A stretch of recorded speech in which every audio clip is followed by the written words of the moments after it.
Hello students, we can have a fast track marathon revision into your paper number 13, Corporate and Economic Laws for your June 2026 examination. So if you have gone through your subjects, paper 13, if you have gone through some part of your subject, this marathon revision will find to be useful to you. Okay, so we will be completing the entire syllabus within 10 to 15 hours. Okay, so as usual, we'll start our discussion, we'll start our revision with the chapter Declaration and Payment of Dividend, Companies Act, chapter number 8 of Companies Act. Okay, so dividend, you know that dividend is after tax profit which is distributed to the shareholders, right? After tax profit distributed to shareholders as a percentage on face value.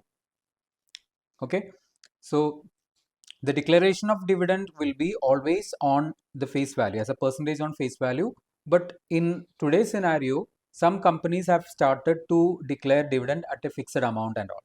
Okay, that is also possible, it is not prohibited, but usually the practice is that that will be declared as a percentage on the face value. So once a company has earned profit, it is not mandatory that they have to pay dividend. They can pay dividend or they can accumulate to their reserves, or they can capitalize their profit, which is known as capitalization of profit, known as issue of bonus shares under section 63 of Companies Act. So under this provision, I'm saying that declaration of dividend is not mandatory as far as a company is concerned. Even though they have earned profit in the last 20 years, 30 years or 10 years, whatever it may be, it is not mandatory that they have to declare the dividend. But once it is declared under section 127 of Companies Act, you have to pay the dividend within 30 days of declaration. So once it is declared, it is mandatory that you have to pay the dividend within 30 days. But the declaration is optional. Even if you have earned profit for the last 5 years, 1 year, 2 year, whatever it may be, that is your privilege. If you want to declare dividend, you can declare dividend. Or if you want to transfer the same to your general reserve or any other free reserves, you can transfer the same. Or you can capitalize the profit, which means you can issue bonus shares. Okay, so types of dividend. There are two types of dividend or two classifications of dividend. Number one is classification on the basis of type of shares, in which you will be having equity dividend and preference dividend. Number two classification is on the basis of time of declaration of dividend, in which you will be having two types of dividend. Number one is interim dividend, number two is final dividend, right? Okay, so dividend is explained under clause 35 of section 2 Companies Act includes any interim dividend. The term dividend includes any interim dividend, which means that whatever the provisions are contained in Companies Act and it is having the name, or if it is mentioning as dividend, the provisions will be applicable to interim dividend as well. Okay. Then final dividend. Final dividend is the dividend which is recommended by board of directors and approved by members at general meeting, whether it be annual general meeting or extraordinary general meeting, which means that final dividend will be going through two stages. Stage number one is recommendation by board of directors, which after this stage the dividend is known as proposed dividend. Second stage is declaration by members. After this stage, you can call it as final dividend. Okay. So the provisions which are related to the final dividend is that, as we mentioned, final dividend is having two stages. Board of directors are to recommend the same and members are required to approve the same. So board is having right, or board is having power to recommend final dividend. They cannot declare final dividend. They can only recommend final dividend. Members can declare final dividend only when it is recommended by board of directors. Members cannot go to the annual general meeting and say that we are declaring 25% dividend. It is not possible. They can declare the dividend only and when it is recommended by board of directors. Okay. Then members cannot increase the rate of dividend which is recommended by board, but they can reduce the same. Members can reduce the directors, reduce the rate of dividend which is recommended by board of directors. Any provision in articles of association which is authorizing members to declare higher rate of dividend than recommended by board is void. As per Regulation 80 of Companies Act, it is specified that members cannot increase the rate which is recommended by board of directors. Okay, so if you are deleting this provision, or if you are making any new provision in your articles, that provision will be void. It is not having any legal validity. Dividend will be paid on paid up value normally. Dividend cannot be paid on calls in advance as per section 51 of Companies Act. Now we'll discuss interim dividend. It is declared by the board during a financial year, during the period from the end of financial year till AGM, or between two AGM. So the simple fundamental is that once a financial year is completed and the members are declaring dividend at AGM, it is known as final dividend. But when the dividend of a financial year is declared in that financial year itself, or during the period from end of financial year till AGM, means when you are declaring at AGM, it becomes final dividend. So in between this period, if you are declaring dividend, it will be known as interim dividend. Interim dividend will be declared by board, and it will be the approval of members will be obtained. It is not approval. It will be informed. The members will be informed at the AGM, and members will be giving the consent to that. Not approval. You cannot say approval, but they will be informed about the interim dividend declaration, and members will be giving their consent to the same. Okay, it is not required. After declaration only the consent is obtained. Conditions for declaration and payment of dividend, section 123. Sources for declaration of dividend. There are two sources for declaring dividend. Number one is if you are having profit after depreciation of current financial year, previous financial year remaining undistributed, or out of both, or the amount which is given by the government, central government or state government, in pursuance of any guarantee given by it. Okay. The number two, company may transfer, it is not mandatory, company may transfer any amount to reserve before declaration of dividend. A company cannot declare equity dividend. A company cannot declare, it is not dividend, it is equity dividend if it has defaulted in complying section 73 or 74 of Companies Act 2013. So previous year losses and brought forward depreciation to be set off before declaration of dividend. So dividend can be paid to registered holder of shares. It is quite normal. It can be paid to order of shareholder. If I am shareholder, if I am mentioning that my dividend has to be paid to this person, my dividend has to be paid to this orphanage, my dividend has to be paid to this NGO, that is possible, or to the banker of a shareholder. Okay. Dividend can be paid in cash mode only. It is not that it has to be paid in cash. It is cash mode, which means it cannot be paid in kind. Kind is not possible. ACC Limited is giving dividend by giving 2 bags of cement to its shareholders. No, it is not possible. Bata Limited is giving dividend by giving 2 chappals to their or 2 footwear to their shareholders. It is not possible. Okay, so it should not be paid in kind. It has to be paid in cash mode only. So cash mode refers to either by check or dividend warrant or electronic clearance system, which is commonly known as ECS. Okay, amount of dividend to be transferred to a separate scheduled bank account within 5 days of declaration. 123 subsection 4. Okay, then non-applicability of what?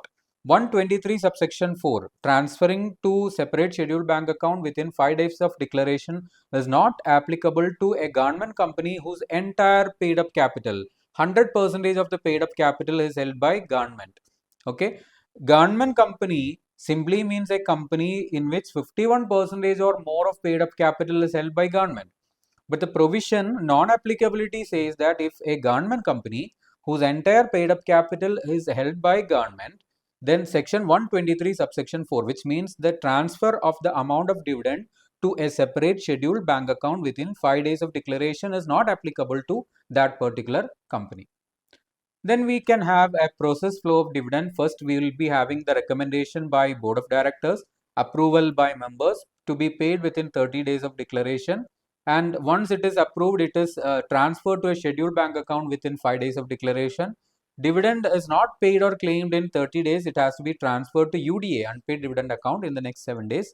If it is not claimed for 7 years from UDA, it will be transferred to Investor Education and Protection Fund, which is constituted under section 125 of Companies Act 2013.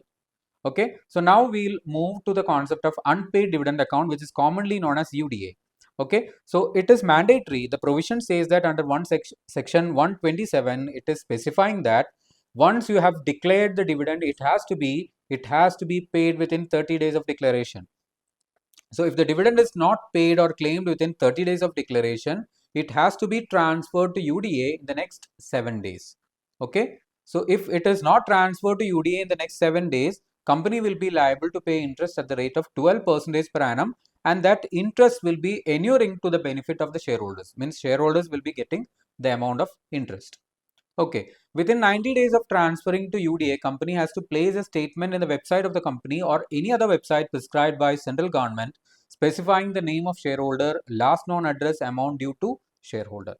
Okay. Then if the amount remains in UDA for 7 years, it will be transferred to Investor Education and Protection Fund.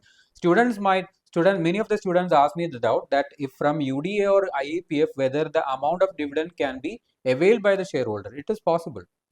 The shareholder can apply for getting the amount of dividend from UDA. The shareholder can make application to the concerned authority for getting the amount of dividend from IEPF. It is not that once it is transferred to this account, the shareholder will not be getting the amount. They will be getting the amount, but certain procedures have to be followed. KYC procedures are there, certain documents are to be filed, etc. Shares in respect of which no dividend has been claimed or paid for 7 consecutive years, financial years, shall be transferred to IPF. We were talking about the amount of dividend, but in case of shares also, if a company has declared dividend in each of 7 consecutive financial years, and in none of these years, if a shareholder has claimed any dividend, the shares will also be transferred to IEPF. So failure to pay, section 127, within 30 days of declaration, if they have not paid, the penal provisions will be directors who are knowingly a party to default will be having imprisonment up to 2 years and penalty of 1000 per day, and company will be liable for simple interest at the rate of 18% per annum, and the amount of interest will be to the benefit of shareholder. Situations where penalty will not be attracted. Normally, when you are not paying the dividend within 30 days, penal provision will be attracted. Not penalty of 1000 or what we have discussed in the last topic. See, one student was asking about this topic. Situation where penalty was giving some confusion to that student. So we can just say that situations where penal provisions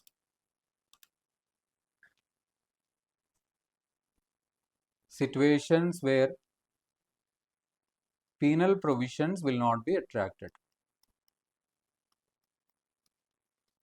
Okay, so when it is writing as penalty, one may think that in the previous discussion we were talking about the imprisonment and penalty. Okay, so the entire penal provisions which we have discussed in the last section will not be attracted if the non-payment is due to any of the following reasons. Number one, if the non-payment is due to any operation of any law like COVID-19, flood, etc. If shareholder has given any instruction or direction regarding payment of dividend, such instruction or direction could not be complied and the same is communicated to shareholder. The shareholder has communicated to transfer the dividend to some other account. Okay, it couldn't be transferred and the same is communicated to shareholder. When the amount of dividend is lawfully adjusted again any amount receivable from shareholder, when there is any dispute regarding right to receive dividend, when the non-payment of dividend is not due to any default on the part of company. Dividend etc. to be kept in abeyance, section 126 of Companies Act. Okay, section 126. See, the provision says that if transfer deed, for two shareholders are there, A and B, they have transferred the shares. Okay, A has transferred the share to B. So the transfer deed has been delivered to the company, but the company failed to execute the same. Okay, it was failure on the part of the company to execute the same. So actually the transferee B will be the name of B will have to be recorded in the register of members, but that is not updated due to some reason or clerical mistakes or due to any technical reason on the part of company. So if transfer deed has been delivered to the company and company failed to execute the same, company failed to execute or update the name of Mr. B, who is transferee, who bought the shares from Mr. A. Okay, So once dividend is declared and Mr. B is actually entitled to receive the dividend, but the name is not updated. Still the name of A is in the register of members. So the provision of 123 says that the dividend has to be paid to the registered holder of shares whose name is entered in the register. They have to be paid dividend. Okay. Due to that reason, we will not be in a position to pay dividend to B. So to protect that to that problem, to as a protection to that problem, section 126 is introduced. So dividend in respect of such shares, such disputed cases will be transferred to UDA. The amount can be paid to transferee if authorization in writing is obtained from transfer. If A is specifying that even though my name is entered in the register, I know that B is entitled for the dividend. So I am giving authorization to the company to transfer the dividend to Mr. B. That is okay. Okay. Then rights issue, bonus issue in respect of such shares shall be kept in abeyance. So next is Investor Education and Protection Fund 125 of Companies Act, which is a fund constituted by central government. So you will be having the following credits to the fund. Amount in IEPF under section 205C of Companies Act 1956. Previous Act 1956 Act, closing balance of IEPF will be coming as opening balance of IEPF under the new provision. Application amount due for refund and interest remaining unpaid for 7 years. Amount in UDA and interest remaining unpaid for 7 years. Mature deposits and interest remaining unpaid for 7 years. 7 years is somewhat a favorite figure of IEPF. So redemption amount of debentures and interest remaining unpaid for 7 years. Redemption amount of preference shares interest remaining unpaid for 7 years.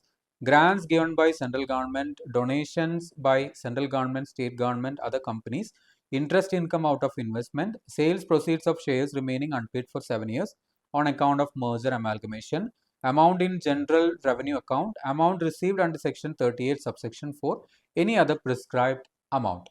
Then utilization will be regarding refund of application amount, unpaid dividend, mature deposits, promotion of awareness among investors, education of investors, distribution of disgorged amount, reimbursement of legal expenses, any other prescribed amount. Okay. Then the last topic which is related to the final dividend is out of free reserves. Under section 123, it is mentioned that dividend can be paid only out of profits or the amount which is given by the central government. But in case if a company is having no profit or the profit is inadequate, if they have free reserves means their previous profit which has been transferred in that financial year, right? So declaration can be made out of free reserves if there is no profit or profit is inadequate. Dividend can be paid out of free reserves by complying the provisions of Rule 3.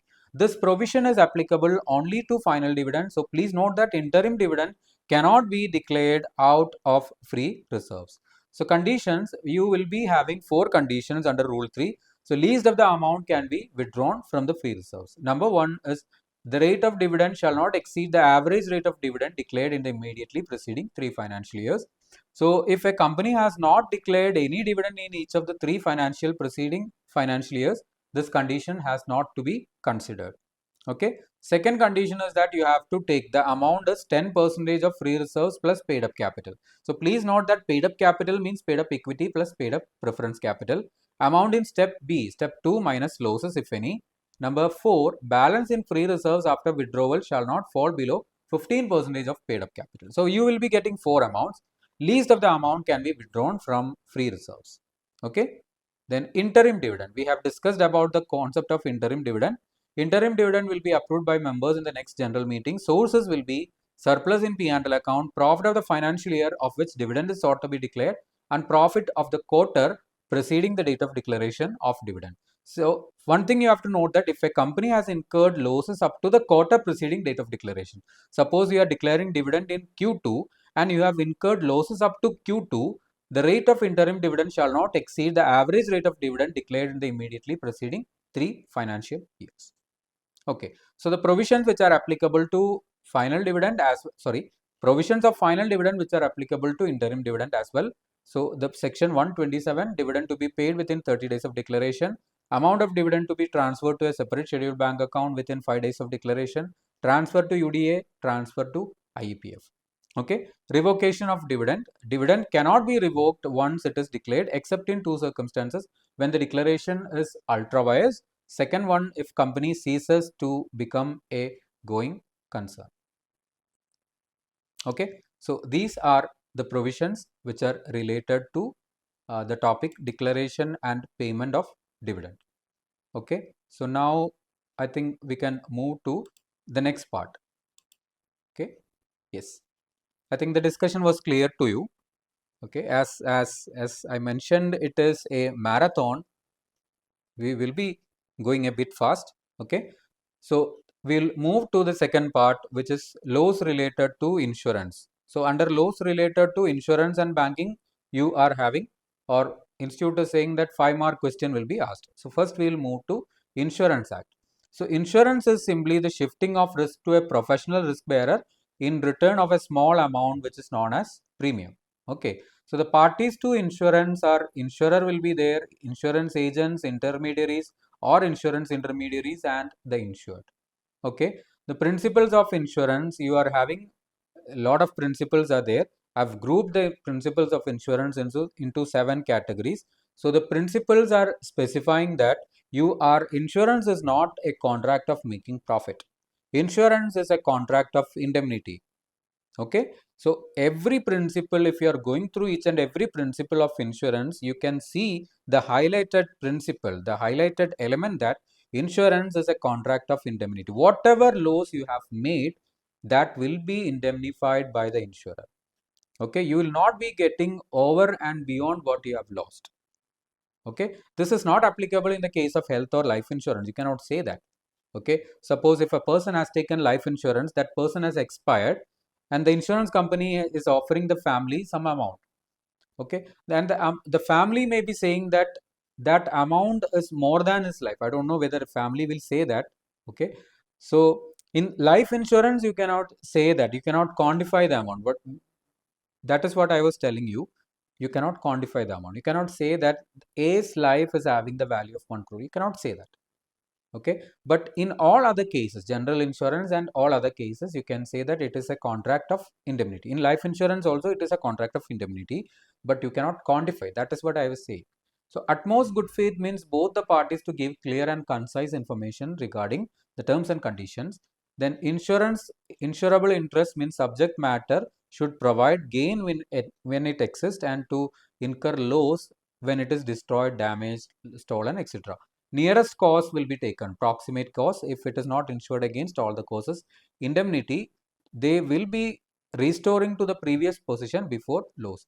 Subrogation means after indemnifying, the scrap pieces will go to the insurer. Contribution, a person can claim indemnity up to the actual loss. All the steps to be taken to minimize the losses. Okay, so I've mentioned all the principles which I've mentioned. Okay, indemnity, subrogation, contribution, loss minimization. So insurance of properties in India from a foreign insurer, section 2 CB.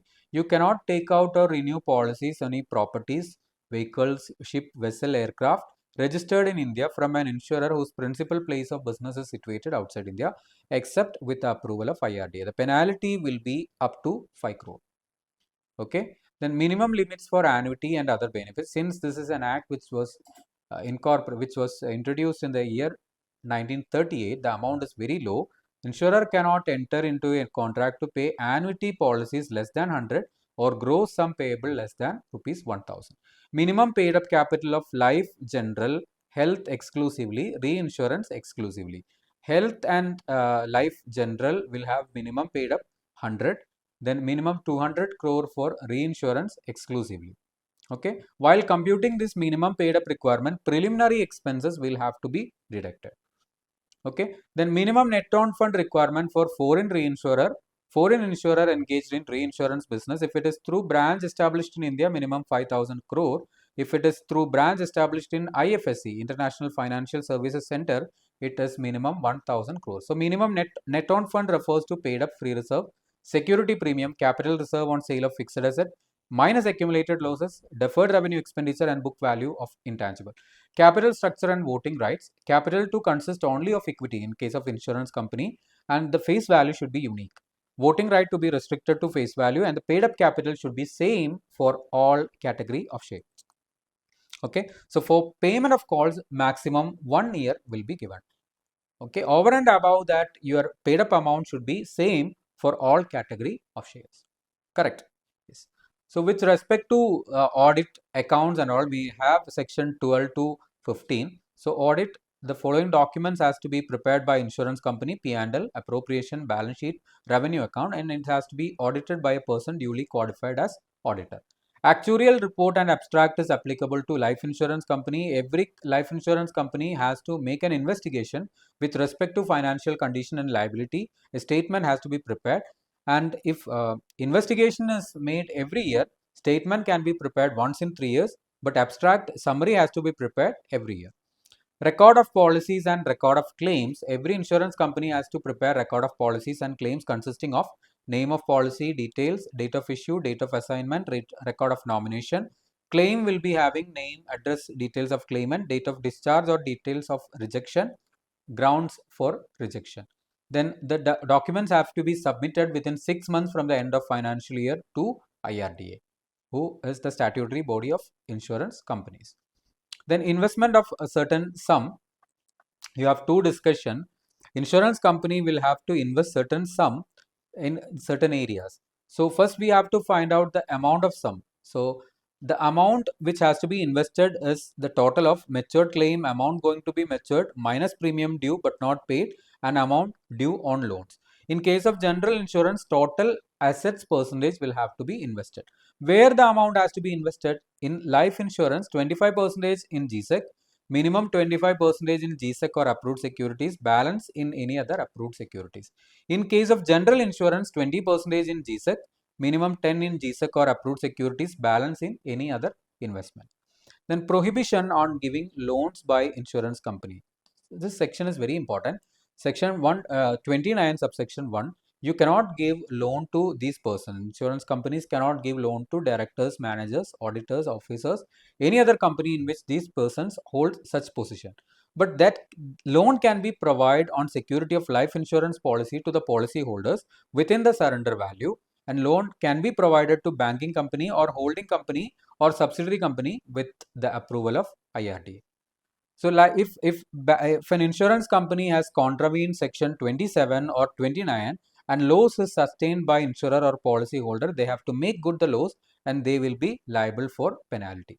Then obligation of insurer in respect of third party risk in motor vehicles, they have to underwrite the prescribed amount. They cannot take the entire amount, they have to underwrite the prescribed amount. Power of investigation and inquiry. IRDA has power to appoint investigating officer. Auditor or actuary can be appointed to assist the investigating officer. With respect to nomination, it is applicable to life insurance company. Nomination can be made before the maturity of the policy. They can be changed at any time. Minor can also be appointed as nominee. In case if you are appointing minor, a person who is known as appointee to be appointed to receive the benefits if the policy holder expires when the nominee is minor. Okay. Section 40 is explaining that insurance company cannot pay reward, remuneration, commission to any person for making insurance business or for promoting insurance business, but they can be paid to insurance agents, insurance intermediaries or intermediaries by complying IRDA provisions. Then appointment of insurance agent. Insurance agent has to comply. They should not be disqualified under section 42 subsection 3. There are 7 clauses like unsound mind, then convicted for any offense involving moral turpitude, etc. Normal provisions, should not be disqualified. A person cannot become agent of more than one monoline insurance company. Suppose if a person is insurance agent in a life insurance company, he cannot become insurance agent in another life insurance company. He can become insurance agent in another general insurance company. So from one monoline sector, only one company they can select. Okay. Then prohibition of carrying insurance business through agents, special agents, multi-level marketing, that is prohibited. Calling in question of life insurance policy. So life insurance policy can be called in question within 3 years. After 3 years of date of issue, date of commencement of risk, date of revival or date of rider, it cannot be called in question. Okay. So once, if within 3 years, if it is calling, if you are enforcing calling in question, it can be on 2 grounds. One may be on ground of fraud, on ground of misstatement or suppression of fact. If it is fraud, both the cases policy will be repudiated. In the case of fraud, the amount will not be paid. The premium amount will not be paid back. Okay. But in the case of misrepresentation or misstatement or suppression of fact, the paid premium will be paid in 90 days. Insurance intermediaries cannot become director of insurer, but they can become director with the approval of IRDA. Okay. Prohibition of insurance on dividing principle. Dividing principle means a principle in which if you are having this much of fixed cost, you are dividing the entire fixed cost to your customers. That is the element of dividing principle. In insurance, it is said like that, like if an insurance company is having 1 crore amount of claim that has to be paid to its policy holders, that 1 crore will be taken from all the policy holders. It is not like that. You should not carry the insurance business on dividing principle, which means that your premium amount should be fixed. If you have taken a policy on 2026 and your premium amount is 10,000, that should be fixed across your all the periods. It should not be changed depending upon the demand of the company and all. That is dividing principle. Okay. Councils of life insurance council for life insurance, and general insurance council for general insurance. Surveys and loss assessors are related to general insurance provisions. They should be member of Indian Institute of Insurance Surveyors and loss assessors. If a company or firm is surveyor, loss assessor, director, partner, officer who conduct survey to have the required qualification.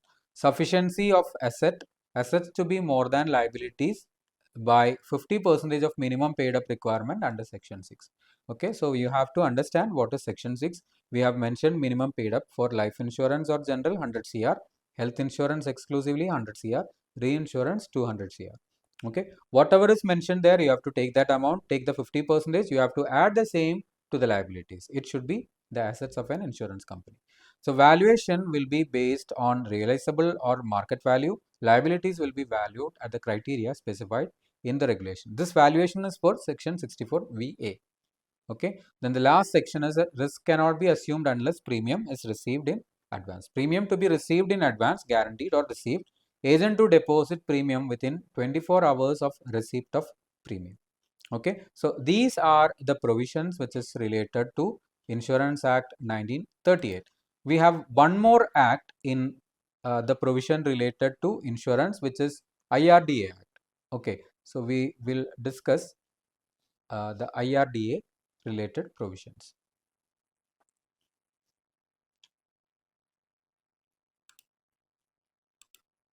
Okay. So we have Insurance Regulatory and Development Authority of India Act 99. It's a very simple act. So objectives of IRDA is to protect the holders of insurance policy, to regulate, promote and ensure orderly growth of industry, to perform matters connected therewith and incidental thereto. IRDA consists of chairperson, whole-time member maximum 5, part-time members maximum 4. They should be persons of integrity, ability, standing, should possess special knowledge and practical experience. One of these members should be having knowledge in life, general, actuarial science, etc. Tenure term of office, a chairperson, whole-time member, part-time member, 5 years will be their tenure. They can be reappointed. Maximum age, part-time member cannot be reappointed. Maximum age for chairperson is 65 and whole-time member is 62. Removal, the resignation provision is related, like they can give a notice, minimum 3 months notice can be given to the central government. Grounds for removal are adjudged as insolvent, physically or mentally incapable, convicted for any offence involving moral turpitude, acquired financial or other interests which affect the function of member, abused position against public interest.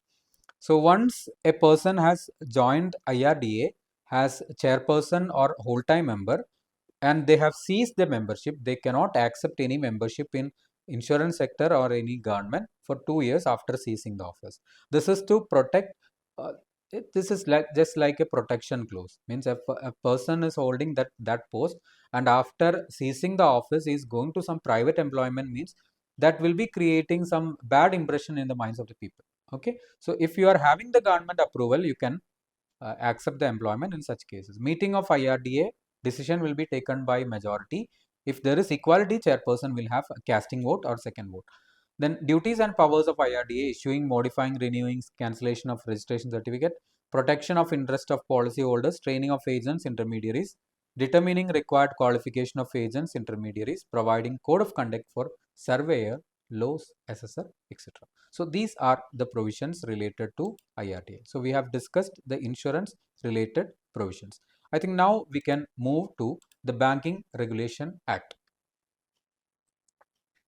Okay, so the Banking Regulation Act, laws related to banking, we are having Banking Regulation Act and SARFAESI Act. So first we will discuss the provision related to banking. So as you know, banking is very simple: accepting for the purpose of lending or investment, repayable on demand or otherwise, and withdrawable by check, draft, order, or otherwise. Banking company means a company which is carrying on banking business in India.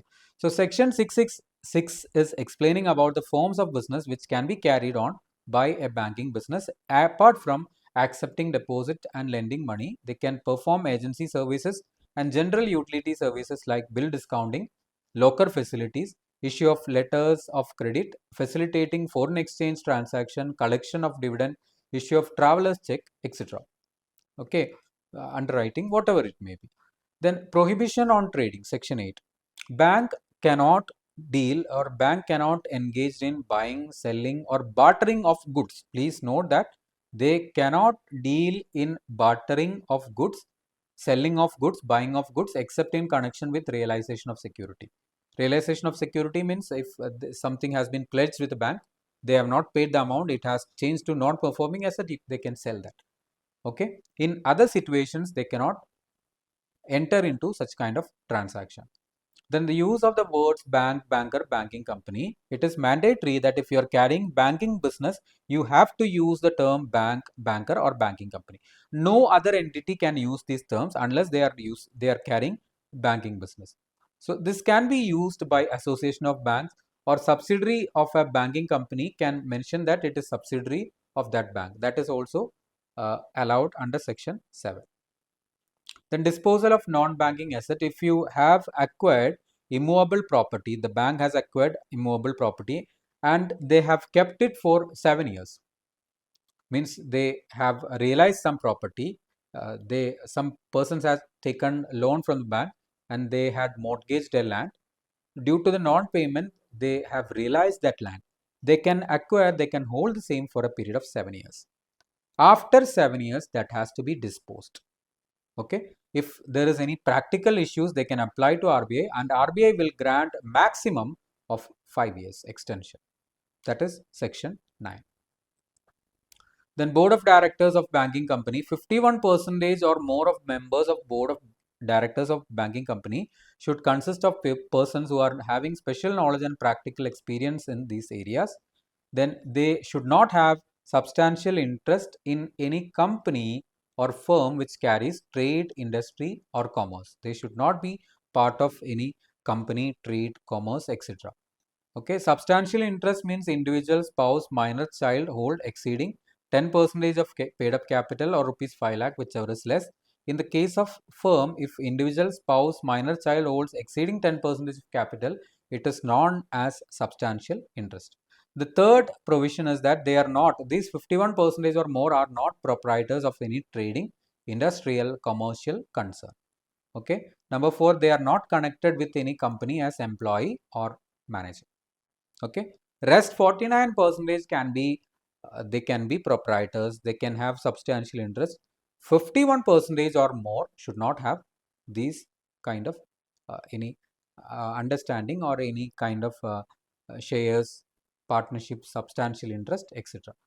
So minimum 2 directors of the above category to have special knowledge and practical experience in agriculture, rural economy, corporation, small scale industry, banking company to be managed by a whole time chairperson. RBI has power to appoint, remove chairperson. So requirement regarding paid up capital of banking company, section 12. Subscribed capital should not be less than 50% of authorized capital. If authorized capital is 1000 crore, subscribed capital should be minimum 500 crore. Then paid up capital should not be less than 50% of your subscribed capital. Subscribed capital is 500 crore. So your paid up should be minimum 250 crore. Okay. Then restriction on brokerage, commission, discount, etc. Maximum 2.5% of issue price can be given by the bank for brokerage, commission, discount, etc. Charge on unpaid capital. Banking company cannot create charge on unpaid capital, and that creation will be void. Okay. So provision related to payment of dividend. They can pay dividend after completely writing off capitalized expenses like preliminary expenses, brokerage, discount on issue of shares, etc. Then transfer to reserve fund. Section 17. Every banking company, including foreign bank, has to maintain a reserve fund, and they have to transfer before declaration of dividend minimum 20%. Okay. RBI has issued a circular and requested all the banks to transfer 25%. So as per the provision, it is 20%. If a banking company want to transfer less than 20%, they have to apply to RBI, and RBI shall recommend to central government. Central government shall approve only if the amount in reserve fund plus share premium is not less than paid up capital. It should be equal or more than paid up capital. So cash reserve ratio CRR by non-scheduled bank minimum 3%. Please note that it is for non-scheduled bank. Okay, if you are searching the internet, you will be seeing the CRR for scheduled banks and all. This is only for non-scheduled bank. In this also, cooperative banks have undergone an amendment, but generally the provision is same. 3% of demand and time liability. It should be maintained by way of current account with RBI, SBI or any notified bank, partly by cash with itself and partly in above accounts. Section 19, if it is related to whether a bank can hold shares in other company. Yes, they can hold shares in other company as subsidiary, but the purpose of subsidiary to be incidental or as per section 6, which we have already mentioned. If they are going to invest in other companies, that should not be exceeding 30% of paid up of bank or 30% of paid up of that company, whichever is less. Okay. Section 20 is explaining about the restriction on loans and advances. Banking company cannot give loan to director, firm in which the director of banking company is interested, an individual or person to whom the director stands as guarantor. Banking company cannot provide loan on security of its own shares. If I am going to approaching a bank, I am having a lot of security. I have invested in stock market. I am going to State Bank of India. Okay, and I'm telling the bank that I'm having security, shares of SBI. Please take this as security and provide me loan. No, they won't be giving the loan. Okay. If I'm going to HDFC Bank, they will be giving loan with the security of shares of SBI. Correct. Understood what I'm saying? So a bank cannot provide loan on security of its own shares. If you are having shares of some other banks, they will be providing you the loan, but they will not be accepting their own shares as collateral security. Power of RBI to control advances. RBI has power to control purpose, margin, rate of interest, maximum financial accommodation that can be provided to a single person with respect to paid up reserves and deposits of that concerned bank. Then license will be granted only if it is satisfied that bank is in a position to pay present and future depositors in full and as and when claim arises. Affairs of company is not against the interest of present and future depositors. Company is carrying business in public interest and they complies all required provisions. If these three conditions are okay, the license will be issued. Cancellation will be on when the company ceases to carry banking business or when the bank fails to comply the conditions imposed on it. Aggrieved bank can prefer appeal to central government. Okay, decision of central government shall be final. Then with respect to section 23, which is control on opening new business, whether if it is opening a new place in India or abroad, change of place, RBI approval is required. But if it relates to opening of a new branch in the same city, town or village, okay, suppose you are in Chennai, okay, you are opening a new branch in the same corporation limit itself, there is no requirement for obtaining approval from RBI. But if you are changing the branch from the corporation limit to some other limit, you will be requiring RBI approval, or opening a temporary branch for a maximum 1 month with respect to melas, exhibition and all, you will be requiring RBI approval. Okay, sorry, RBI approval is not required in that case. 1 month exhibition or 1 month mela, you are not requiring RBI approval. If it is going beyond 1 month, or if it is related to a new branch or shifting of a branch from the local limit from one local limit to another local limit, you will be requiring the approval. Statutory liquidity ratio, 25% of time and demand liabilities to be maintained in gold and encumbered approved securities. Then maintenance of assets, banking company to maintain 75% of time demand liabilities to be maintained on close of business hours of last Friday of a quarter. Submission of return on unclaimed deposits. If a deposit, saving bank account is not having any transaction for 10 years, unoperated for 10 years, it will be submitted to RBI. We are not saying that it will become dormant or whatever it may be. The report will be submitted to RBI under section 26. The return shall be submitted within 30 days from the end of calendar year. In respect of fixed deposit, the period of 10 years will be calculated after expiry of FD. Then regional rural banks shall submit the report to National Bank for Agriculture and Rural Development. Submission of return to RBI. They will be submitting return regarding assets and liabilities. It will be submitted as on last Friday of every month. Then we will move to section 29, 30 and 31, which is related to accounts, balance sheet, audit and submission of returns. So banking company has to prepare P&L balance sheet to be signed by manager or principal officer and minimum 3 directors. It should be audited by a person duly qualified to become auditor of a company. Returns to RBI. The following to be submitted to RBI within 3 months from the end of financial year. P&L balance sheet, audit report, extension of 3 months can be given by RBI. Then 35A to 36AB is with respect to powers of RBI. So RBI is having power to issue direction in public interest in the interest of banking policy, to protect the affairs of company being conducted against the interest of depositors, and to secure proper management. Then RBI can issue direction for resolution of stressed asset under section 35AB. Then prior approval of RBI is required for alteration of memorandum, appointment of MD, manager, chairperson, all time, CEO, etc. Power of RBI to remove managerial persons and others from office, section 36AA. If they are acting against public interest, acting against the interest of depositors, or to secure proper management. Once they are removed, they will be disqualified for a period of 5 years to work in any banking company. They can prefer an appeal to central government within 30 days of order, and that decision of central government shall be final. Then additional directors, they can be appointed for a tenure of 3 years that can be extended to another 3 years. Suspension of board of a banking company, if they are acting against public interest, acting against the interest of depositors, or action will be taken by RBI, central government in consultation with RBI. Central government will be taking up or acquiring the bank, management of bank during that period. Suspension of banking business. 36E was related to suspension of board of bank. It is now related to suspension of banking business when they are unable to pay its liabilities as and when the claim arises. The bank should not work, right? Section 22, we were mentioning that if they are able to pay the depositors as and when the claim arises, it is a major ground for giving license to a banking company. So once this feature is not available with a banking company, it is clearly understood that they have to be wound up, right? So as an initial stage, their business will be suspended. Bank shall apply to High Court requesting to stay the proceeding for 6 months, which is known as moratorium. High Court shall grant the same if application consists of report of RBI specifying that if 6 months is given to them, they will be paying off all the debt. So they will be giving 6 months as moratorium. High Court will be giving 6 months moratorium. If the bank is ready in that period, they can continue. If the bank is not ready, if the bank is not in a position to go forward, they have to pay all the debt in full and they will be wound up in the next stage.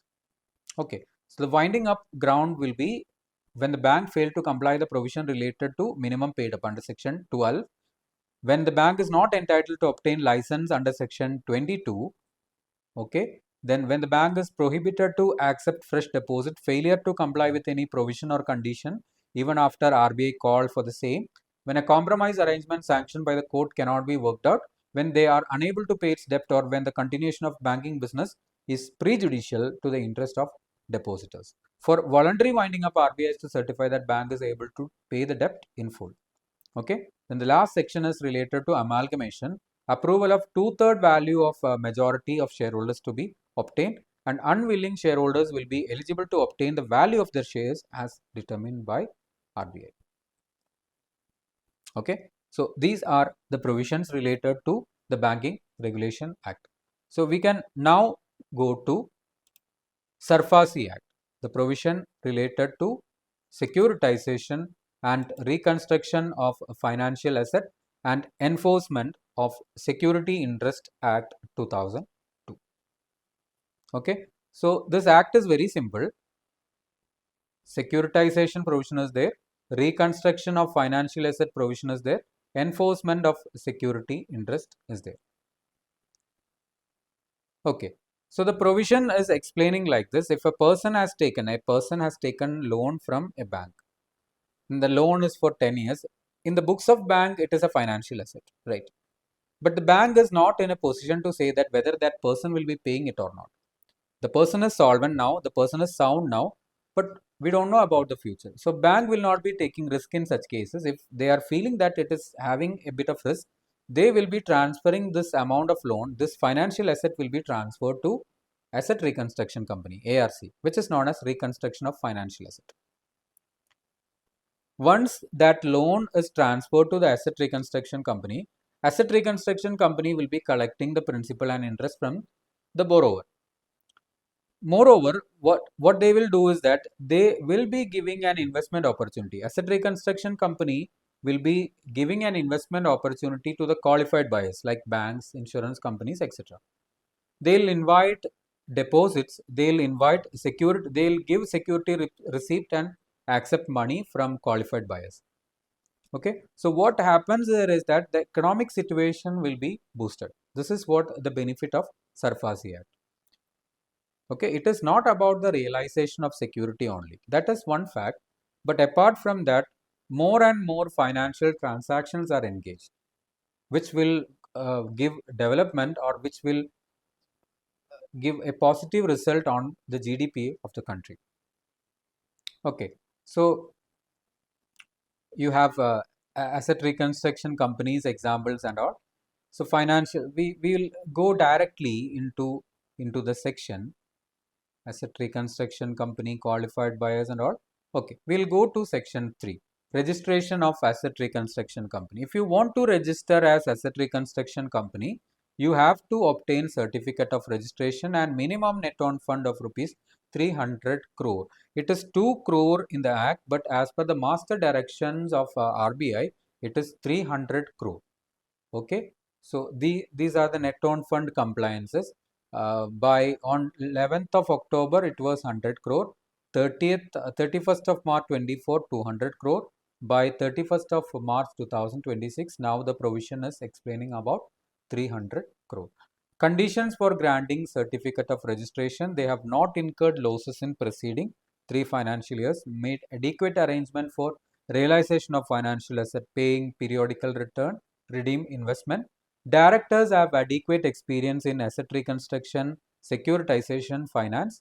None of the directors are convicted for any offense involving moral turpitude. Sponsor: the person holding 10% of paid up is fit and proper. They have complied the prudential norms of RBI, complied all the conditions in the guidelines issued by RBI. So RBI approval is required in special cases like substantial change in management, appointment of MD, CEO, director. We were discussing the same in Banking Regulation Act, section 35B. Okay, and change of location of registered officer. So these provisions are related to your obtaining certificate of registration or registration of ARC. Now we can talk about the cancellation of ARC. Cancellation simply means if you have not complied all the provisions in section 3, you will be cancelled. So the grounds will be when ARC ceases to carry business of asset reconstruction, securitization.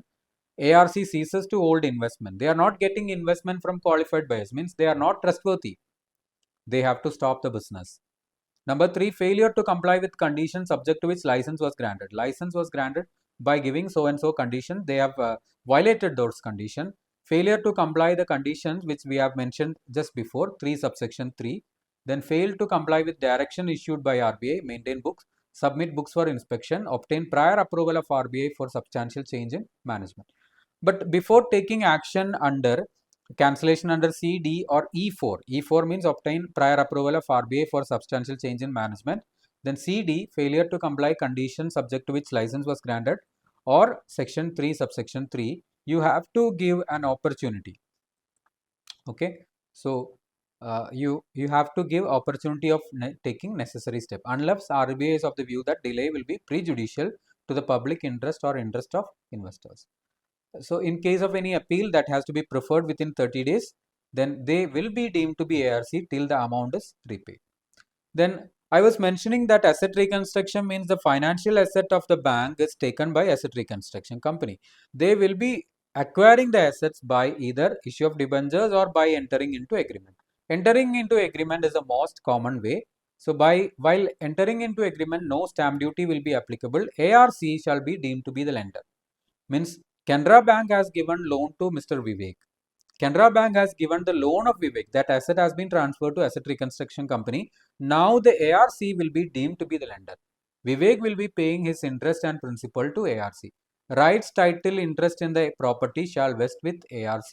Name of ARC shall be substituted in all legal proceedings. Notice to the borrower and other obligation. Once it is acquired by asset reconstruction company, they shall send notices to borrower, registering authority, any concerned person. Borrower to make payment means in our case Vivek will be making payment to ARC, but if notice is not given and Vivek made the payment to Canara Bank, Canara Bank will be keeping that amount and they will be transferring the same to asset reconstruction company. So measures for asset reconstruction, section 9 explains change or takeover of management, sale or lease of business, rescheduling of debt, then enforcement of security interest, settlement of dues, taking possession of secured asset, conversion of debt into equity. Other functions, ARC can act as agent, manager, receiver, but for commencing any other business, you have to obtain the approval of RBI. Then in case of resolution, in case of any disputes between the financial institution, ARC, qualified buyers, it shall be settled by arbitration and conciliation under Arbitration and Conciliation Act 1996. Non-performing asset means an asset or account of borrower which has been classified as non-performing asset means an account of borrower which on which the principal or interest remained overdue for 90 days. Okay, 180 days or more for ARC as per RBI Master Direction updated on 21st of January 2025. Okay, it is 90 days, but it has been transferred, it has been changed to 180 days or more for ARC only. For others, it is still 90 days. For ARC, it is 90 days. Sorry, 180 days. Okay. So substandard asset means as remained as NPA for less than or equal to 12 months. Doubtful remained in substandard for 12 months. Loss means uncollectible. So enforcement of security interest, it's a very simple process realization. Once your account has become NPA, the financial institution, the secured creditor will be giving an intimation to the borrower to make the payment within 60 days, 60. If the payment is not made in 60 days, they can realize the same. Okay, if there is any disputes or if there is any objection, representation, it can be made and the reply has to be made within 15 days. Okay, so secured creditor to intimate the borrower in case of default and classification of account as NPA. Borrower to make the payment within 60 days of notice. Borrower can make any objection or representation. If objection or suggestion is not acceptable, it has to be intimated within 15 days.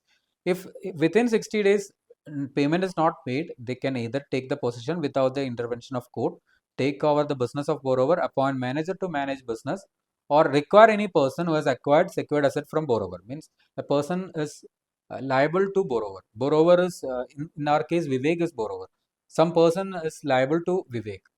Some person has borrowed some money from Vivek and they are liable to Vivek for an amount of rupees 3 lakh. So ARC or the financial institution may say that don't pay to Vivek, pay to me directly. Required person who has acquired secured asset or money from the borrower, from Vivek, and from whom amount is due to make payment to the secured creditor. ARC may say that don't pay the amount that you are liable to Mr. Vivek, pay to me directly because Vivek has to pay certain amount to me. Okay, so other provision, recovery order will be first legal or cost and legal expenses will be paid off, then amount due to secured creditor, balance amount to borrower. cannot sell if dues are cleared before sale. Section 9 of Banking Regulation Act shall be applicable. Means they can acquire the property, they can hold the property for a maximum of 7 years. The requirement of classifying the secured debt as NPA shall not apply to borrower who has raised fund through issue of debt securities. In such case, the debenture trustee shall be entitled to excise the security interest. So, manner of takeover of management, section 15. If you are taking over the management, the company, the secured creditor, ARC will be appointing either director if the borrower is a company, or in other case, they will be appointing administrator. To be published in English and vernacular newspaper, all the offices shall be deemed to have vacated. Contracts with directors, managers, borrowers shall be terminated. Properties will be under the custody of director. All the power will be exercised by director or administrator. Then shareholders cannot appoint directors. Okay, it will be reversed. In normal scenario, the board is having power. Means the board's power is subject to the approval from members. Now the board is having power. The powers of members are superseded by the board of directors. Resolution shall not be valid unless approved by secured creditor. Winding up proceedings cannot be initiated by the borrower without the consent of secured creditor. Then when the office of director is vacated, compensation will not be paid for premature termination of office. And if in case of any appeal with respect to section 13, they can prefer to DRT, Debt Recovery Tribunal, within 45 days of order, DRT to dispose the same within 60 days. If it is not disposed or not disposed within 4 months, aggrieved party can appeal directly to appellate tribunal. Okay, then appeal to debt recovery appellate tribunal. Normal cases, if DRT has made an order and it is not satisfied to you, you can prefer appeal within 30 days. Borrower to depose minimum 50% of amount with DRT, it can be reduced to 25%. Right of borrower to receive compensation, asset and cost if DRT or DRT hold that possession is not in accordance with that. Then last section is setting up of a central registry. So it is now we are having a registry known as SARFAESI. Okay, so this registry has to, section 20 says that a registry has to be set up. Now we are having a registry to record the transaction related to securitization, asset reconstruction and enforcement of security interest. So these are the provisions related to SARFAESI Act. I think the discussion is clear to you. Hello students. Today we can move to the topic related to Foreign Exchange Management Act. So under Foreign Exchange Management Act, we will be discussing Foreign Exchange Management Act 99, external commercial borrowings and trade credit, and master direction on foreign direct investment. So these are the topics which will be covered under the laws which are related to FEMA. So this will carry 5 marks. Okay, so first of all, we will discuss the provisions related to Foreign Exchange Management Act, FEMA 99. Okay, so while discussing about the provisions related to Foreign Exchange Management Act, we have to understand the provisions which are related to foreign exchange. So one thing we have to take in mind is that if two or more currencies are involved, if there is conversion of two or more currencies, there is foreign exchange. We have a definition in clause N of section 2 in Foreign Exchange Management Act related to foreign exchange. But in simple words, we can say that if two or more currencies are involved in a transaction, this will amount to foreign exchange. Okay, see, suppose if a person is going abroad and he is swiping his debit card or credit card there, that is involving two currencies. Or if a person is importing something from outside, it is involving two currencies. Okay, or if a person is exporting something to a country which is outside India, that is also involving two currencies. So in simple words, you can say that foreign exchange is something which involves two or more currencies. So foreign exchange includes foreign currency, deposits, credits, balances payable in foreign currency, then drafts, traveler's check, bill of exchange, letters of credit drawn or expressed in Indian currency but payable in foreign currency. That's what I was telling, that if a person who is using his credit card in a country which is outside India, say for example a person is visiting Dubai he is using his credit card for purchasing something. So that particular traveler's check or his instrument which is drawn or expressed in Indian currency, but that same thing is payable in foreign currency. Okay, then drafts, travelers check, bill of exchange, letters of credit drawn or expressed by financial institution or bank outside India but payable in Indian currency. That means if a person who is not resident in India is coming to India, he is using his credit card in India. That is also involving two currencies, which is also simply you can say that it is also foreign exchange. Okay.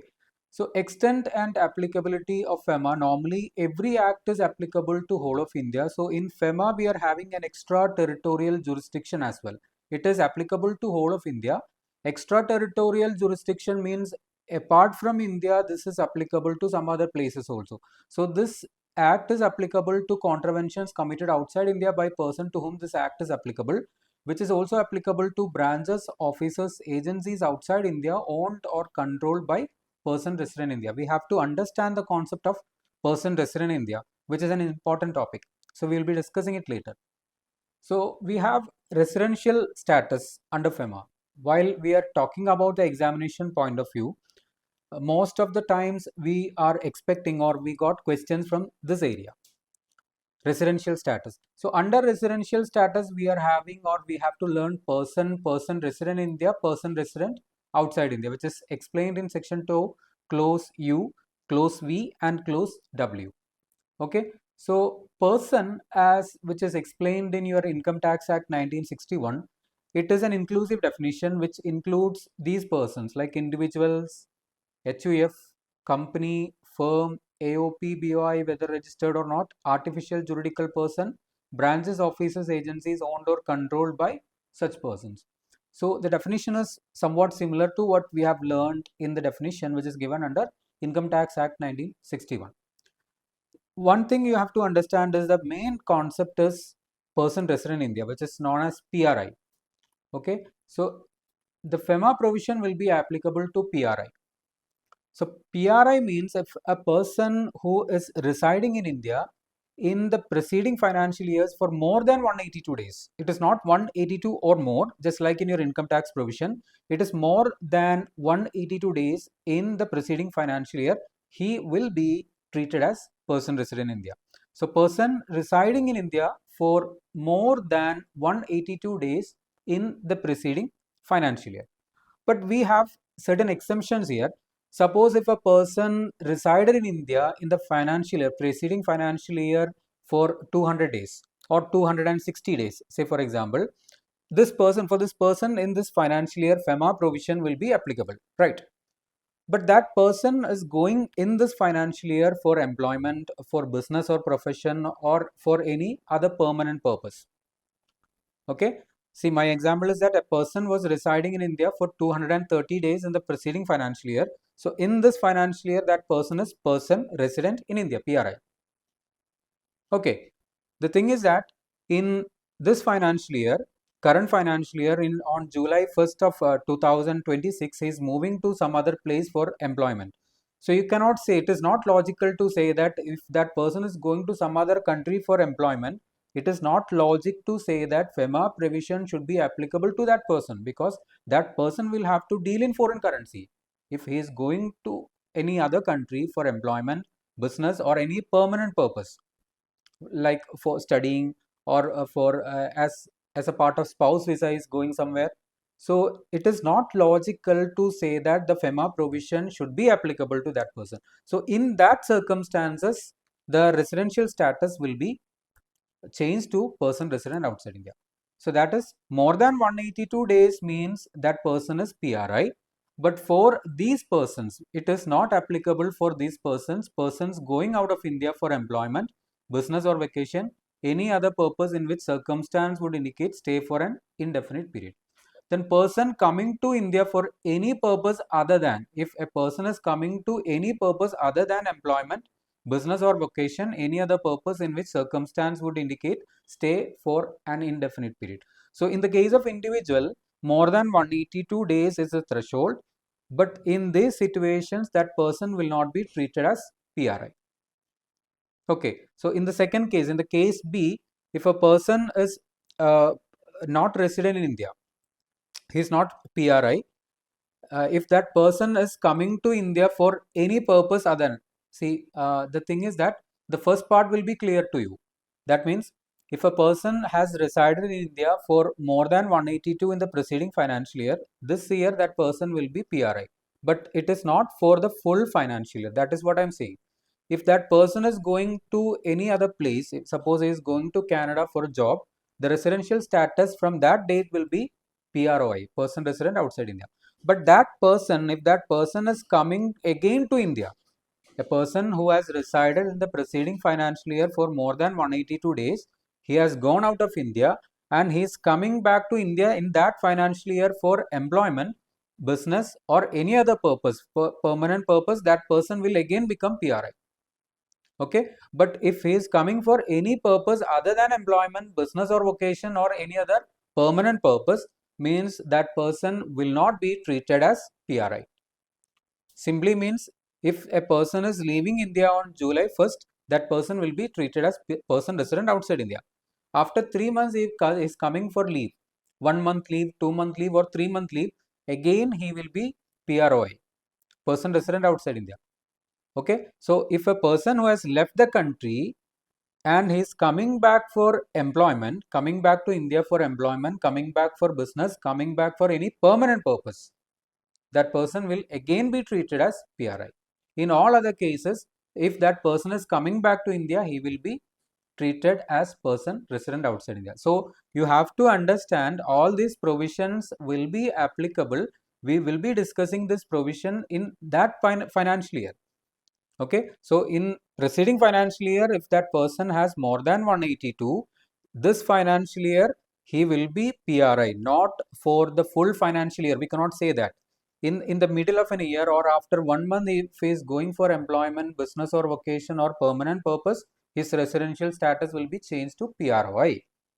Okay, again in that financial year, if he is coming back for employment in India, he is coming back for business in India, he is coming back for any permanent purpose in India, his residential status will again be changed to PRI. But if he is coming back to India in that financial year for any purpose other than employment, business, or permanent purpose, he will be treated as person resident outside India. Please note that I am talking about that current financial year only. Okay, next financial year we will be checking the residential status or the period of stay in the preceding financial year again. Okay, yes. Then we'll do an example for this. Suppose Mr. Anshit, okay, he has resided in India for 230 days in the financial year 2022-23. So in 2023-24 current financial year, suppose this is the financial year, he will be treated as PRI. But he is not treated for the entire financial year, that we have to see. In April 23, he is PRI because last financial year he has resided for 230 days. May 23 PRI, June 23 PRI, July he has left India for business. Business means it is the prescribed employment, business, and permanent purpose is prescribed. So he will become PROI on July. Again, he is in Dubai, PROI, then PROI. He is coming back to India for leave. So again, he will be PROI. Okay, November, he is in India as a part of his leave. He is coming back to Dubai, going back to Dubai, I'm sorry. Then he's coming back to India in February 2024 for doing business. So for doing business, he will become PRI because he has resided in India in the preceding financial year for more than 182 days. So in this financial year, he is PRI. But when he is moving abroad for employment, business, or any other purpose, he will be treated as PRI. When he's coming back in that financial year for employment, business, or any permanent purpose, he will again be treated as PRI. Okay, so this will be the residential status. One thing you have to notice that if we are talking about the financial year 2024-25, we will be checking the residential status of 23-24. So he was in India for 30 days in April, 31 days in May, then 30 days in June, then again 31 days in October, 30 days in November, February 28 days, and March 31 days. Okay, so overall 1, 2, 3, 4, 5, 6. He is in India for more than 182 days in the financial year 23-24. So again in 24-25, he will be treated as PRI. Okay, so while computing the number of days in India, we will not be checking whether he was in India as PRI or PROI. The period of stay in India alone will be counted. Don't check whether he is PRI or PROI. So this is the area which I am talking about. In these 2 months, he was in India as PROI, but still those days will be counted. Okay, so overall we can say that more than 182 days he was in India. So you can say that in the next financial year also he will be PRI. Okay, so with respect to the definition of PRI, first was related to individual, second is body corporate or any other person who is registered in India. Suppose a company which is registered in India will be PRI, a partnership firm which is registered in India, PRI, association of person registered in India, PRI, any person or entity which is registered in India will be treated as PRI. Then number 3, branches, offices, agencies in India owned or controlled by person resident outside India. Then number 4, branches, offices, agencies outside India owned or controlled by person resident in India. Okay, so these are the definitions which are, or these are the parts which are related to the definition of person resident in India. Then person resident outside India means a person who is not PRI. If a person is not PRI, that person will be treated as person resident outside India. Okay, so now we will move to section 3 and 4, which is explaining about the restriction on holding foreign exchange, on dealing foreign exchange, etc. So section 3 is a restrictive section which specifies that a person cannot deal, transfer, make payment to a person who is resident outside India. He cannot receive payment from outside India, or he cannot enter into any financial transaction for acquiring assets outside India, except as provided in rules, regulations, special permission or general permission of Reserve Bank of India. So the transaction, the restriction is related to deal or transfer foreign exchange, to make payment to the credit of PROI, to receive payment from outside India, to enter into any financial transaction as a consideration for acquiring assets outside India. Okay, for example, we will be purchasing iPhone. Okay, so we know that it is cheap outside India, in Dubai. So we will be purchasing the same from there, and we will be giving the amount, monetary consideration will be paid in India. That is also prohibited as per section 3. But if you are asking me whether people are doing that, yes, they are doing that, but that is prohibited under section 3. So relaxation under section 3 can be making provisions in Act, rules, general special permissions of RBI. Under section 4, person resident in India cannot hold, own, transfer, possess foreign exchange, foreign security or immovable property which is situated outside India, except in accordance with the Act or with the special or general permission of RBI. So section 3 and 4 are almost similar. Okay, so now we will move to the second part. The first part was related to the residential status. Now we are moving to the second part, which is related to the current account transaction and capital account transaction under Foreign Exchange Management Act. Okay, so we will first discuss the concept of capital account transaction. So we know that if a transaction, if I am a PRI, person resident in India, if a transaction which is made by myself is altering any of my assets or liabilities outside India, it is known as a capital account transaction.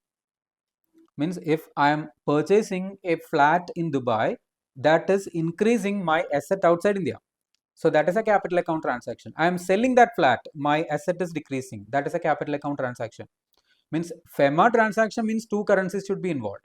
If I am purchasing a flat in India, only one currency is involved. Okay, so capital account transaction is that transaction with respect to a PRI.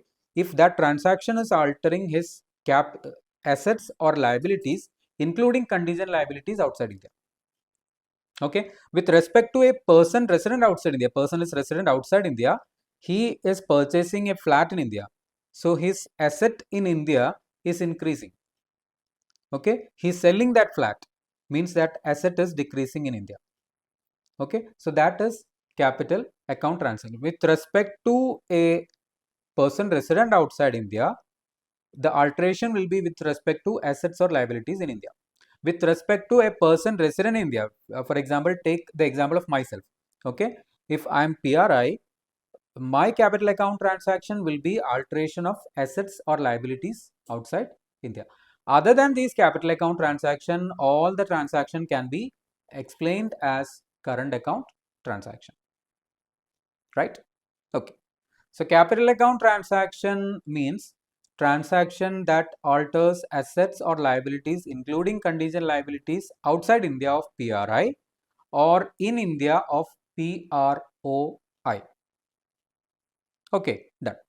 Then current account transactions other than capital account transaction like payment due in connection with foreign trade, current business, short-term banking, credit facilities, then payment due as interest on loan. Taking loan as capital, payment of interest, just like what we are showing in P&L account.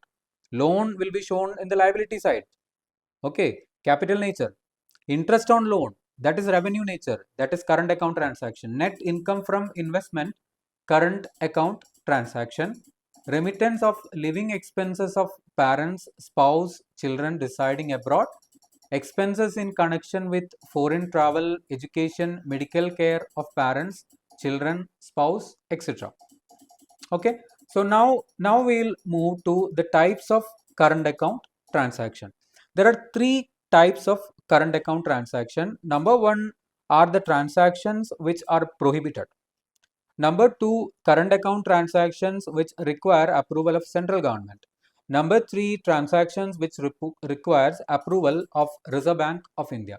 So while talking about the transactions which are prohibited, we are having 9 transactions which are prohibited. Number one is travel to Nepal, Bhutan, transaction with residents of Nepal, Bhutan, remittance out of lottery winning, racing, riding, other hobbies, remittance for purchase of lottery tickets, banned prescribed magazines, football pools, sweepstakes, etc. Then commission on export made under rupee state credit route except 10% on invoice value of tea and tobacco. Then commission on export on equity investment joint venture, wholly owned subsidiary abroad of Indian company. Payment of dividend to any company where dividend balancing is applicable. Callback services of telephone. Payment of interest on funds held in non-resident special rupee account scheme. So one thing you have to understand is that why a transaction is prohibited. A transaction may be prohibited because of some legal issues, may be prohibited because that transaction can be done with Indian rupee as well. So for example, traveling to Nepal, Bhutan, etc. Okay. Then while talking about the transactions which require the approval of central government, which will be related to export and import mostly. So payment of vessel charges chartered by PSU, multimodal transport operators making payment to their agents abroad. Then number 3, payment of container detention charges exceeding the rate prescribed by Director General of Shipping. Advertisement in foreign print media in excess of 10,000 USD. So approval is not required for promotion of tourism, bidding, investment, etc. Payment of imports by ocean freight by government department or PSU, public sector undertaking on CIF basis. Sponsorship of sports outside India in excess of 100,000 USD. So this is 100,000 USD. Okay, no approval is required if payment is made by international, national level or state level sports bodies.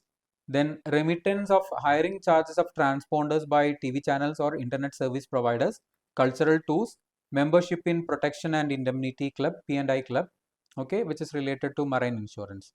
So while talking about the approval of RBI, you are having a liberalized remittance scheme, LRS. Okay, so LRS means RBI approval, except all these 18 transactions, you are requiring RBI approval. That is quite stringent. If you are going to any country outside India, you require RBI approval, means it is a very stricter provision. So to avoid that, RBI has introduced a liberalized remittance scheme. So they have prescribed a limit for individuals and non-individuals. Up to that limit, you don't require the approval of RBI. If you are availing foreign exchange beyond that limit, you will be requiring the approval of RBI. So first, we will be discussing the limit which is related to the individuals. So in the case of individual, approval is for drawing up to 250 or 250. I'm sorry, 250,000 USD in a financial year for a person. Okay, so up to that limit, RBI approval is not required. If the person is drawing foreign exchange beyond that limit, RBI approval is required. So the transactions are private visit to any country except Nepal and Bhutan, going abroad for employment, gift, immigration, maintenance of relatives abroad, business travel, medical treatment, studies, any other current account transaction. With respect to medical treatment and studies, if you are producing the document of the hospital, if you are producing the document fee collection or fee call letter of the institute, still the RBI approval is not required as per the explanation which is provided. Okay, so other than individuals, you are having 4 transaction, which is contribution up to, for up to this transaction you don't require RBI approval. That is the case. 1% of foreign exchange earnings of preceding 3 financial years or 5 million USD for creation of chairs and reputed institute. Contribution to funds, not being a charitable fund to a body or institute. Contribution to association of body corporate which is in the field of donor company. Okay, so while making donation, this is your limit. Then commission to agents abroad for sale of flats or residential plots in India. If you are having a plot here, you are having a property here, you want this to be bought by a person who is resident outside India. Okay, so you'll be giving commission to that person, commission to an agent who is abroad. So the limit is 5% of inward remittance or 25,000 USD, whichever is higher. Okay, up to that limit you don't require RBI approval. Beyond that limit you will be requiring RBI approval. Consultation fee to person abroad, if it is related to infra consultation, 10 million USD, and for other project it will be 1 million USD. Reimbursement of preliminary expenses, 5% of inward remittance or 100,000 USD, whichever is more. Okay, so these are the provisions related to the approval which you have to take while drawing foreign exchange. So the first part is prohibited, 9 transaction. Central government approval, 9 transaction. RBI approval under LRS for individuals, 9 transaction. For non-individuals, you are having 4 transactions, right? So permissible capital account transaction which are explained. Amortization. So for these transaction, capital account transaction, you don't require the approval of RBI. Amortization of loan, depreciation of direct investment.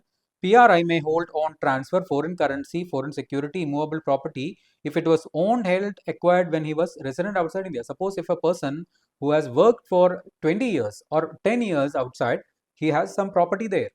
So once he is coming back to India, he has stopped all the employments there. He was working in Dubai, he has stopped all the employment. He is now working in India. Okay, so at that time, during that time of residing in Dubai, he had acquired certain assets. So he can hold that while he is PRI in India. Okay, he can sell that also. Okay, or if it was inherited from a person who was resident outside India. Sorry, inherited from a person who was resident outside India. Third one is the opposite of that. PROI may hold, own or transfer Indian currency, security or immovable property if it was owned, held, acquired when he was resident in India or it was inherited from person resident in India. In the case uh, if a person is employee in foreign embassy, okay, suppose a person is working in US embassy in Chennai. Okay, he has worked there for 20 years. He had gone back to US in the financial year 2025-26. Okay, so while in India he might have acquired some assets, some properties, he can hold that while he is still PROI. He has gone back to US means he will be PROI. Okay, so he can hold that assets in India, he can sell that, he can transfer that. Okay, so authorized person means who has obtained authorization from RBI to deal in foreign exchange. It includes authorized dealer, money changer, offshore banking unit, etc. Okay, so these are the major provisions which is related to Foreign Exchange Management Act, FEMA.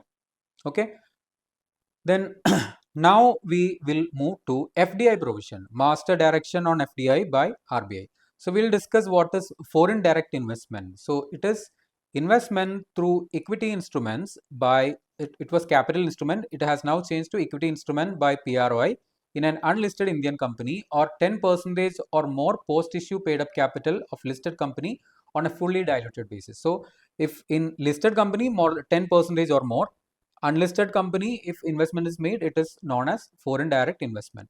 Fully diluted basis means total number of shares that would be outstanding if all the possible sources of conversions are exercised. If convertible securities are there, if all the convertible securities are converted, what is the outstanding security? That is known as fully diluted basis. Suppose if a company is having 80,000 equity shares, they are having 20,000 convertible securities also. So their total diluted security means 80,000 plus 20,000. So once they are exercising all their convertible securities, what will be their outstanding security? It is fully diluted basis. Okay. So in the case of existing investment of a PROI listed company falls below 10%. So listed company, the threshold is 10% or more. He has invested the same, but after some time he has withdrawn some funds, means it changed to 8% or 9%. Still, it will be treated as foreign direct investment. So foreign portfolio investment means investment through capital instrument or equity instrument in less than 10% of post-issue paid up capital of a listed company on fully diluted basis, or in less than 10% of paid up value or paid up value of each series of capital instruments of a listed company. So investment may be made by investment vehicles. So SEBI will be regulating certain investment vehicles like real estate investment trust REITs, then infrastructure investment trust InvITs, then alternative investment fund AIF, which will be governed by SEBI. Investment vehicle means it is a pool or it is a mechanism for making investments. So prohibited sectors or persons under FDI. FDI will be prohibited under these sectors: lottery business including government, private, online lotteries, gambling and betting including casinos, chit funds, nidhi companies, then trading in transferable trading rights, real estate business, construction of farmhouses, manufacturing of cigarettes, then tobacco substitutes, etc. Activities or sectors not open to private sector investment like atomic energy, railway operation, foreign technology collaboration in any form including licensing for franchise, trademark, brand name, management contract is also prohibited for lottery business and gambling and betting activities. Okay. Then prohibited persons, person who is citizen of Pakistan or Bangladesh or an entity incorporated in Pakistan or Bangladesh can invest only under government route. There are two routes, automatic route and government route. These persons can invest only under government route, which means the approval of government is required. For investment under automatic route, you don't require the approval of government. Citizen from Pakistan entity incorporated can invest only in sectors other than defense, space, atomic energy, sectors or activities prohibited for foreign investment. Okay.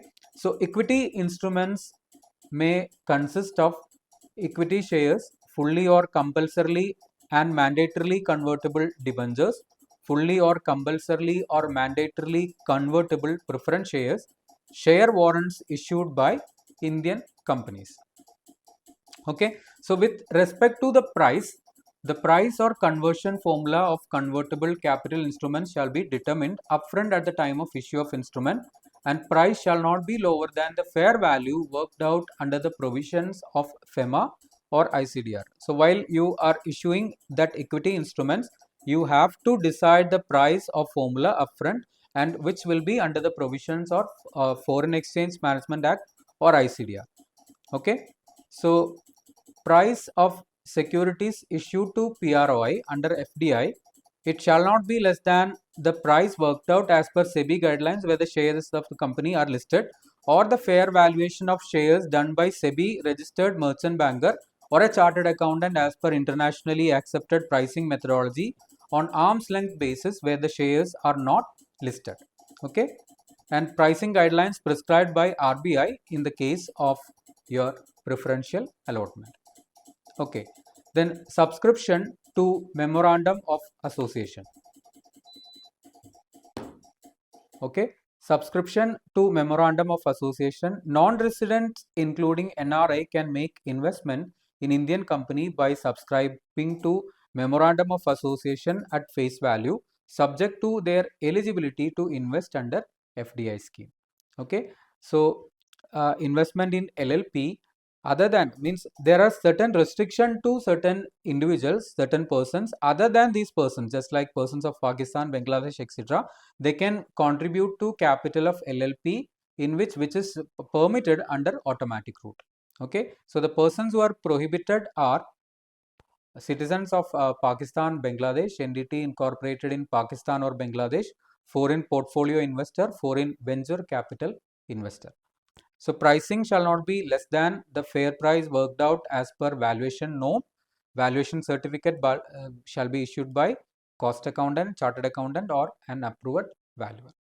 Okay, so rights issue or bonus issue, that means if a person has acquired shares in India, if a foreign direct investment is already made, then shares right issue or bonus issue will be issued to that person. Okay, so whether they can accept that, PROA having investment in Indian company can make investment in equity instrument issued by the company such as rights or bonus shares by complying applicable provisions. Okay, so again with respect to ESOP and sweat equity shares that can be issued to employees or directors who are resident outside India by complying SEBI regulation and companies share capital debenture rules 2014. Again, you are issuing shares by just like what you have done in rights or bonus issue. Issue of convertible note by Indian startup companies. Person resident outside India is an individual other than citizen of Pakistan, Bangladesh, or entity registered in Bangladesh or Pakistan can invest in convertible note for an amount of rupees 25 lakh or more. Then merger or demerger or amalgamation of Indian company. Transferee company can issue capital instrument, equity instrument to existing holders of transferor company. Suppose transferor companies existing holders are person resident outside India, they can issue the same if the activity or sector is permitted or under government approval route, approval of central government is required.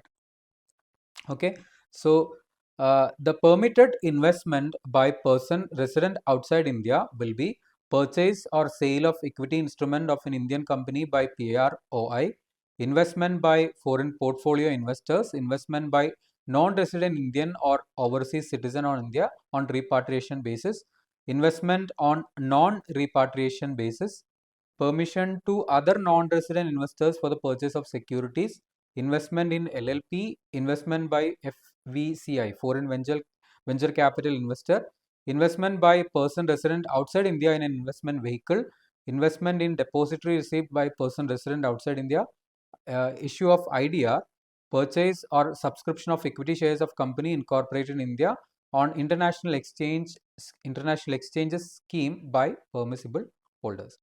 Okay, so guidelines, we will be discussing the guidelines for calculation of total foreign investment in Indian company. We will be taking equity holding by PROI as a result of conversion of debt instrument, FCCB foreign currency convertible bonds, and deposit receipt having underlying instrument in the nature of debt shall not be taken. The methodology of calculation applies at all stages of Indian company. For downstream investment, the portfolio investment held as on 31st of March will be considered. Indirect foreign investment received by wholly owned subsidiary of an Indian company shall be limited to the total foreign investment received by the company making the downstream investment. So as I discussed, there are two entry routes. Number one is automatic route, for which you will not be requiring investment by PRI does not require the prior approval of RBI or central government. Under government route, you will be requiring the approval of central government.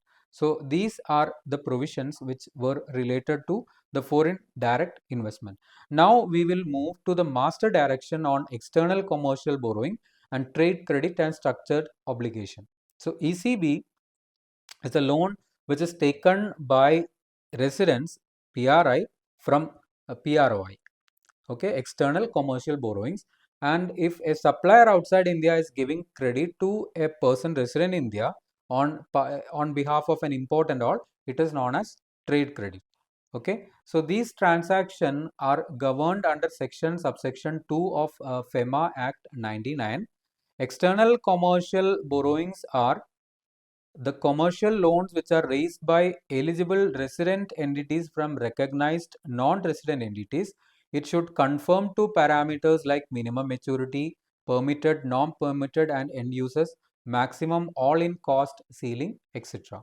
So these are the framework which is related to external commercial borrowing. So ECB can be made in foreign currency and INR as well. So these are the framework. Then the limit will be eligible borrowers can raise up to USD 750 million or equivalent for financial year.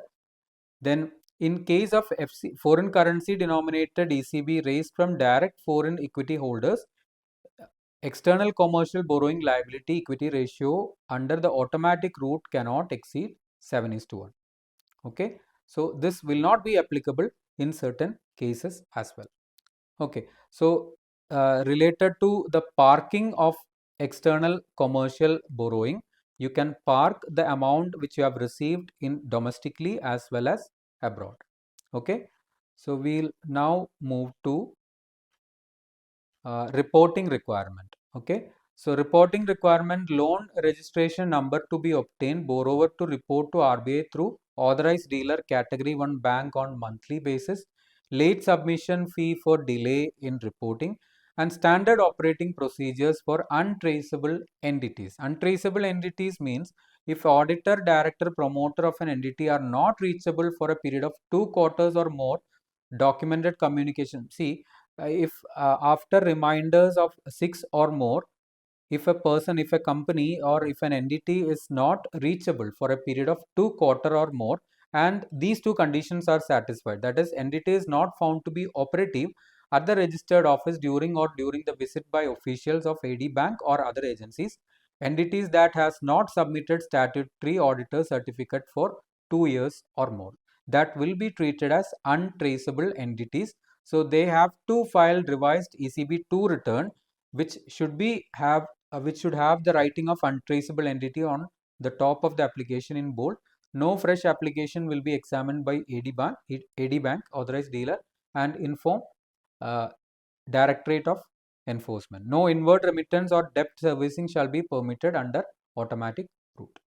Okay, then we will now discuss the provisions related to trade credit. So trade credit simply means the credit which is extended to an importer by overseas supplier bank, financial institution, or other permitted recognized lenders, which is respect to import of capital or non-capital goods.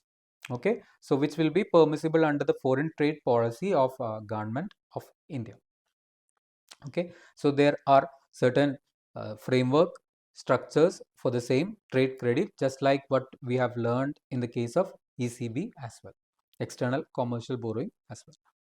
Okay, so these are the topics which are related to foreign exchange. Okay, so we have discussed the provision related to Foreign Exchange Management Act. We have discussed the provision related to FDI, foreign direct investment, then external commercial borrowing, and then trade credit. Okay, so I think now we can move to Prevention of Money Laundering Act 2002.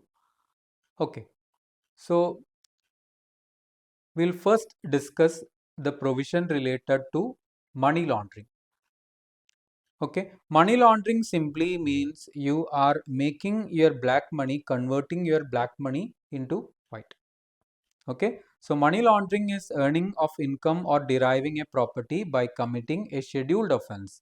Earning of income, deriving property by committing, this is very important, scheduled offense, and projecting it as untainted property or money means you are projecting the same as white. Black is being converted to white. So scheduled offense, section 2 subsection 1 clause y, section, okay, offenses specified in part A of schedule, 29 acts are mentioned. Then part B of schedule, offenses involving 1 crore or above, section 132 of Customs Act. Then offenses of cross-border implication, which is specified in Part C of schedule. Okay, so 29 paragraph, first paragraph is related to Indian Penal Code, second is NDPS, Narcotic Drugs and Psychotropic Substances Act 1985. Okay, so second schedule, that means NDPS is having a different penalty while all other provisions are having the same penalty under section 4. So if scheduled offense is not involved, you can call it as siphoning of funds, earning of income deriving a property by committing an offense. You are not converting that into white, just you are earning income by committing an offense, means it is siphoning of funds. So activities which are involved with money laundering will be concealment of funds, possession, acquisition, use, projecting, claiming it as untainted property or money. You are having three stages. One is placement, second one is layering, and third one is integration. Okay, so placement means when you are receiving the fund, you are depositing the same into the bank account. It is known as placement. Bank account, purchase of instrument, breaking into small parts, it is known as placement. You are moving the fund to some other place, distant place, it is known as layering. Okay, continuous conversion, moving of funds to distance. Then reintroduction of the funds into the financial system by investment in real estate, then business ventures, luxury assets, it is known as integration. Okay, so in that manner, the amount of fund will be made to untainted property or money. So the punishment, rigorous imprisonment, minimum 3 years, maximum 10 years for NDPS related activities, or if a scheduled offense is committed with respect to NDPS, the punishment will be 3 years, maximum 10 years, and fine without any limit. For other offenses, minimum 3 years and maximum 7 years and fine without any limit.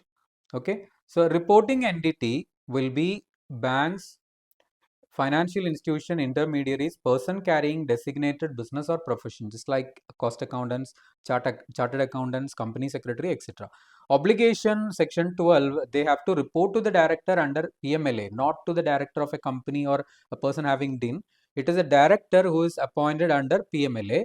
Transactions of prescribed value. If the transaction is they are having any reasons to believe that it is not a good bona fide transaction, they can report the same. Keep the record of transaction which enable to reproduce the transaction, keeping the record of beneficiaries and beneficial holder for a period of 5 years.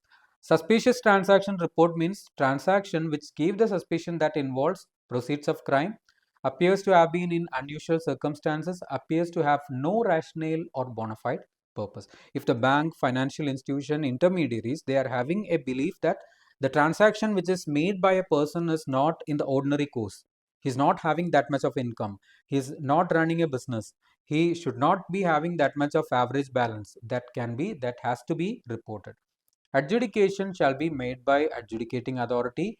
The appeal can be preferred to appellate authority within 45 days and further appeal to high court within a period of 60 days. Then government agencies, one is ED, next one is Financial Intelligence Unit, FIU int. Okay, then special courts means if a person is convicted under PMLA, minimum there will be two offenses. One is scheduled offense, second one is money laundering offense under section 4. So two punishments are minimum. So special court will be sessions court will be making, central government is empowered to designate sessions court as special court with approval or in consultation with Chief Justice of a High Court. They can try any other offences in which the accused is charged under the same trial. Okay. Then offences under money laundering will be cognizable. Person can be arrested without a warrant and non-bailable. Bail is not a right. Okay. Bail can be granted only after public prosecutor has been given a chance to oppose, and if opposed, special court is satisfied. Special court is satisfied when the person is sick, infirm, below 16 years, woman, accused for less than 1 crore, special court direct so. Okay, so these are the provisions related to money laundering. Okay, yes. We can now move to the discussion related to directors. So under the topic directors, we are having 3 chapters of Companies Act. Chapter number 11, appointment and qualification of directors. Chapter number 12, meetings of board and its powers. Then chapter number 13, appointment and remuneration of managerial personnel. So first we will be discussing chapter number 11, which is a detailed discussion on the concept of director, their appointment, types of director, resignation, removal, vacation, disqualification of directors, etc. So usually what I say to my students is that the usual tendency is that the students will be giving more importance, more focus to the areas related to directors and auditors. I'm not saying that you should not give importance to these areas, but I'm saying that don't give such over importance to these areas. Try to give equal importance to all the areas, because if you are concentrating more on Companies Act, what will happen is that question may be coming from other laws. We are not having that much of questions or that much of content from Companies Act. Only 40 mark questions will be coming from Companies Act. Okay, so don't give excess importance to these topics. Okay, so try to give equal balanced importance to these topics. Okay, so first we will discuss the concept of director. So director is a person appointed to the board of a company. Person appointed to the board of a company is called directors. Board of directors or board simply means the collective body of directors. Okay, it is also known as board. Okay, it is also known as directors. Then minimum and maximum number of directors in a company. So for this classification, for this section 149 subsection 1, we will be classifying the companies into three types. Type number one person company, private company, then public company. In one person company, minimum one director should be there. Private company, two directors should be there. Public company, three directors should be there. So something should be coming to your mind. You might be thinking that is it 7 or 3 in public company. Please do understand, 7 is the minimum number of subscribers, minimum number of shareholders who are required to form a public limited company. In the case of directors, it is only 3. Okay, while talking about the maximum limit of directors, it is 15. Across all the companies, it is 15. So again, you might be thinking that in OPC, how that will be 15? OPC, there will be only one member, that is okay, sole member. But the management is different. That is not a separate legal entity. Ownership and management is different. In OPC, only one member will be there. That member will be known as sole member, right? Okay, but if that sole member is okay, he can be director of that company. If sole member is not in a position to manage the company, he can appoint another person, or he can appoint 2 persons. He can appoint up to 15 persons. Okay, then a company can exceed the limit of 15 by passing special resolution. A company can appoint directors beyond 15 by passing special resolution. The limit of 15 directors and passing of special resolution to appoint directors beyond 15 is not applicable to two companies. Number one, Section 8 company, government company which has not defaulted in filing financial statement or annual return. A company may provide in articles that maximum number of directors shall be less than 15. They can make the provision in articles such that the maximum will be less than 15. That is also okay. So we will now discuss the types of directors. So when we are discussing the types of directors, we can classify the types of directors into three types. Number one is on the directors who are mentioned in articles of association, directors who are appointed by members. Number three, directors who are appointed by board of directors. So first we will be discussing about the first director. First director means who are specified in articles. If the article is not specifying the first director, what will happen? Normally, Regulation 60 is specifying the appointment of first director. So, what if you have not taken Regulation 60, what will be taken? We will be discussing it later. Indian resident director, woman director, small shareholders director, and independent directors are the directors who are appointed by members. So, normally my students ask me this question, sir, if we have discussed directors who are appointed by members. So, we have listed 4 directors. So, apart from these 4, are there any other directors? See, you have to understand, in a company, if a director is appointed, that director may be having the name like, if additional, he is appointed as additional director, it will be mentioned as additional. If he is appointed as alternate, it will be mentioned as alternate. If it is a casual vacancy, it will be mentioned. If it is independent director, it will be mentioned. All other directors will be just specified as director. So normally all the directors are appointed by members. But board can appoint 4 directors who are additional director, alternate director, nominee, and filling of casual vacancy. Okay, so we'll discuss all the directors one by one. First director, which is applicable to all company and who is specified in articles, his tenure will be until the directors are duly appointed by the company. Sole member of OPC shall be deemed to be the first director till directors are duly appointed by that company. Okay, so which I was mentioning about regulation 60. In regulation 60, it is specified that the first directors will be determined by majority of subscribers. So once you are incorporating a company, you can specify the name of first directors in your articles. While drafting your articles, you can specify that my first directors are Mr. A, my first directors are Mr. A and Mr. B, again C and D, whatever it may be, you can mention that. If it is not mentioned in your articles, if you have failed to mention in your articles, and if regulation 60 is applicable to the company, first director will be determined by majority of subscribers. Okay, the subscribers can decide that. If regulation 60 is not applicable, means you have not selected the regulation 60 of articles of association, all the subscribers who are individual shall deem to be the first director. Correct? Okay, so if regulation 60 is applicable, what will happen is that you are having a choice. You can appoint the first directors after that. If regulation 60 is not applicable to your company, all the subscribers, individual subscribers will be deemed to be the first director. Okay, then we will move to Indian resident director, which is also applicable to all company. Every company shall have at least one director who is residing in India for a period of 182 days or more during the financial year. Then moving to woman director 149 subsection 1. This is applicable to listed company and unlisted public company having paid up 100 CR or above, turnover 300 CR or above. Okay, if there is any vacancy in the post of woman director, it has to be filled by the board. That is filling of casual vacancy 161 subsection 4. Section 161 subsection 4, which we have already discussed. Directors were appointed by board. At the earliest, if a vacancy is occurring, that vacancy has to be filled at the earliest, but not later than. Last date is date of next board meeting or 3 months from the date of vacancy, whichever is later. Then small shareholders director section 151. Small shareholder means which is applicable to listed company. So first we have to understand what is small shareholder. A shareholder who is holding face value not exceeding 20,000, not in excess of 20,000 is known as small shareholder. So if a company will be having X amount of X number of small shareholders, say 7,000 small shareholders will be there, 5,000 small shareholders will be there, maybe 1,000 will be there, maybe 200 will be there, 10 will be there, etc. Okay, so small shareholders director will be appointed either by suo motu. The company can appoint the small shareholders director. If it is a listed company, it is mandatory.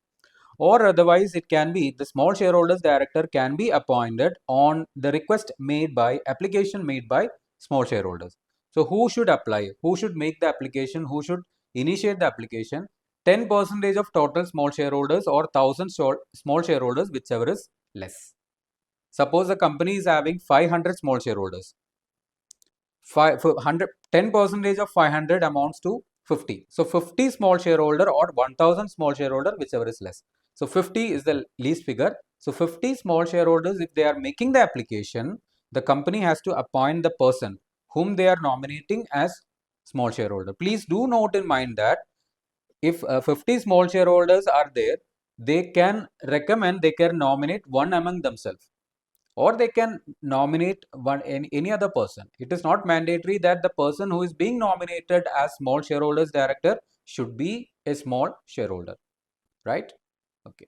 Other provision related to small shareholder can be appointed for one term of consecutive 3 years, cannot be reappointed. After completion of term, they cannot be associated with the company for 3 years. A person can become small shareholders director in 2 companies at a time, provided they are not competitors. Then we will move to independent director. Independent director is applicable to all listed company. Minimum 1/3 of total directors to be independent. Fraction to be rounded off to the next digit. In the case of unlisted company, the threshold is paid up of 10 crore or above, turnover 100 CR or above, aggregate loan, debenture, deposit, loan plus debenture plus deposit in excess of 50 crore. So in case of unlisted public companies, minimum 2 directors to be independent. So certain unlisted public companies are not required to appoint independent directors if their thresholds are above 10 crore or above, 100 CR or above, or in excess of 50 crore. They are wholly owned subsidiary. joint venture, dormant company.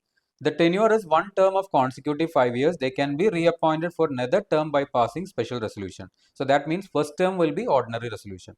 After completion of 2 terms, there will be a cool-off period of 3 years. They cannot be associated with the company in any format for that 3 years.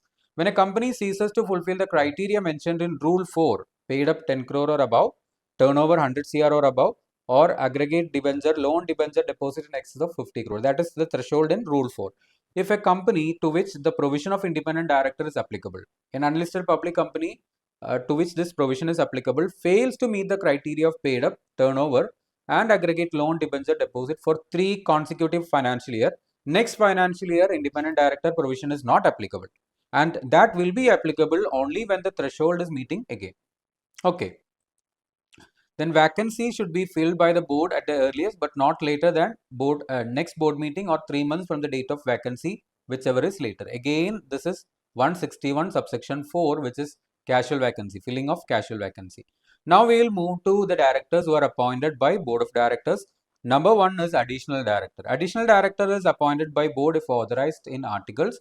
A person if is getting or failing to get appointed as director in general meeting, that means a person gave his nomination to the members, he contested in the election to become the director, he failed in that election, he cannot be appointed as additional director. The tenure will be next AGM or the last date on which AGM was to be conducted, whichever is earlier. Then alternate director, if a director leaves India for a period of 3 months or above, the director who is appointed in that post is known as alternate director. Please note that the director is not appointing the person. If I am leaving the country for 6 months, 7 months, and I am saying to the company, to the board, that I will not be in a position to attend the board meeting, the board will be attending another person as alternate director in my post. Okay, it is not that I will be appointing some other person, right? So when a director is leaving for 3 months or above and the director is saying that I will be attending all the board meeting through VC, video conferencing, there is no issue of alternate director. Alternate director will be appointed only when the director is not in a position to attend the board meeting, right? Director appointed by the board in the absence of original director from India for 3 months or above. Persons who cannot be appointed as alternate director, person holding directorship in the company, person holding alternate directorship in the company. Tenure of alternate director expires when tenure of original director comes to an end or original director returns to India. Okay, right. Then we'll move to nominee director, director nominated by third parties and appointed by board of directors. Normally, bank, financial institutions, statutory bodies will be nominating certain persons as directors and they will be appointed by board of directors. Filling of casual vacancy, which I have already discussed. Casual vacancy means director ceasing to act after holding a valid appointment by reason of death, disqualification, resignation, or removal. So, tenure will be unexpired term of director. If a director is resigning, director was given a term of 3 years and he resigned after 1 year, the casual vacancy will be getting the balance 2 years. Unexpired term of the director who has ceased the office. Now we will move to the concept of rotation of directors under section 152 subsection 6 and 7. Okay, the concept of rotation is applicable only to public company. So in public company, there will be 2 categories of directors, rotational director and non-rotational director. Rotational means whose tenure is not fixed. They will be appointed at general meeting, minimum 2/3 of total directors to be rotational. The rest is non-rotational, whose tenure is not fixed and they can be appointed at general meeting or board meeting, maximum 1/3. If minimum 1/3 is rotational, maximum 1/3 can be non-rotational. That is quite logical. Then total directors, while computing the total directors, it will not include independent directors, nominee directors nominated by financial institution established under separate act of parliament. Then the retirement provision, at every AGM, if you are having 9 directors as rotational, 1/3 of the total directors, 1/3 of the total rotational directors will have to retire. Okay, so for example, if you are having 9 directors in total, 2/3 will be rotational directors. That means 6 directors will be rotational. So out of this 6, you will be taking 1/3 or nearest to 1/3. Okay, so the 2 director will retire at every AGM. They can either be reappointed, You can appoint another person in their post, or you can leave the vacancy, leave the position as vacant. Okay. Then who shall retire? The directors who has been longest in the office. If everyone was appointed on the same day, then by taking loads or mutual agreement, right? Then vacancy in the place of retiring directors, which I was mentioning, reappoint the same, appoint any other person, decide to make that vacancy as it is. Decide not to reappoint or appoint any other person. Position when the vacancy is not filled, AGM shall get adjourned to next week, same day, same time, same venue. If the position could not be filled at adjourned AGM also, retiring director will automatically be reappointed. But in certain cases, this automatic reappointment will not take place. They are when a resolution was put to and lost, when the retiring directors are disqualified, when the retiring directors have expressed their unwillingness in writing, when ordinary or special resolution is required for their appointment, when there is contravention of section 162. Okay, so these were the provisions related to rotation. Now we'll move to the general provision related to appointment of directors. So as I mentioned, as a general rule, directors are appointed by members at general meeting. Company can have other modes of appointment, means they can be appointed at board meeting also. Okay, so the provision related to appointment at DIN is mandatory. The director has to furnish consent, declaration that is not disqualified, DIN or any other number. Then company has to file with ROC. Then consent filed by director should be in direct DIR 12 along with required fees. So we'll now move to the concept of 164. 164 is explaining three provisions. One is personal disqualification, 164 subsection 1. 164 subsection 2, disqualification on the basis of default by company. We are having 164 subsection 3 also, which is additional disqualification which can be specified only by private companies. So the personal disqualification related to these, when a director is incurring this disqualification, he will have to vacate the office. Number one, person who is of unsound mind, person who is undischarged insolvent, who has applied to be adjudicated as insolvent and the application is pending. Then person convicted for any offense involving moral turpitude or otherwise is Companies Act 2013 or 56, and sentenced to imprisonment for 6 months or above. If the sentence is for 7 years or above, he will be disqualified for lifetime, and the disqualification will be for a period of 5 years from the date of expiry of sentence. Number 5, when a person against whom order disqualifying to become director is passed by court or tribunal and the order is in force, like Vijay Mallya, then a person who has failed to pay calls on shares allotted to him and 6 months have elapsed from the last date of payment, person convicted under 188, related party transaction in the preceding 5 years, person without DIN, person who has not complied 165 subsection 1. 165 subsection 1 is related to number of directorship. A person can hold directorship in maximum 20 companies, including alternate directorship. So while computing the limit of 20, directorship in dormant and section 8 will be excluded. Person can hold directorship in maximum 10 public companies. This is not company, 10 public company. It is a typo. While computing the limit of 10, a directorship in section 8 company will be excluded. Private company in which holding subsidiary of public company will be treated as public, right? Then disqualification on the basis of default, which has been done by the company. A person who is or has been director of a company will be disqualified for appointment or reappointment for a period of 5 years if the company has incurred these disqualification, these provisions. Number one, if the company failed to file annual return or financial statement for 3 consecutive financial years, or if the company failed to pay interest on deposit, repay deposit, pay interest on debentures, redeem debentures, or pay declared dividend and the failure continued for 1 year or above. Okay. Then non-applicability, this provision is not applicable to government company which has not defaulted in filing annual return or financial statement with ROC. So additional disqualification can be specified in articles by private limited company only. This provision is applicable only to private limited company, not applicable to public company. So vacation of office of director 167 subsection 1. So these are the situations in which a director's office will be vacated when he incurs disqualification under 164. So while incurring disqualification under 164 subsection 2, the directors of defaulting company can continue till completion of their tenure. Number 2, when he absents from all board meeting held during the period of 12 months, Then acting in contravention of section 184, disclosure of interest by director, when he fails to disclose interest in contract or arrangement in which he is directly or indirectly interested, when the person becomes disqualified on order of court or tribunal, when the person is convicted for any offence involving moral turpitude or otherwise and sentenced to imprisonment for 6 months or above. Okay. So vacation under E and F, which was related to the order of court or tribunal, then moral turpitude or otherwise will not take place if you have preferred an appeal. So that the provision is like that, it will not happen for the first 30 days. If appeal is preferred in the first 30 days, till 7 days from the date of disposal of appeal.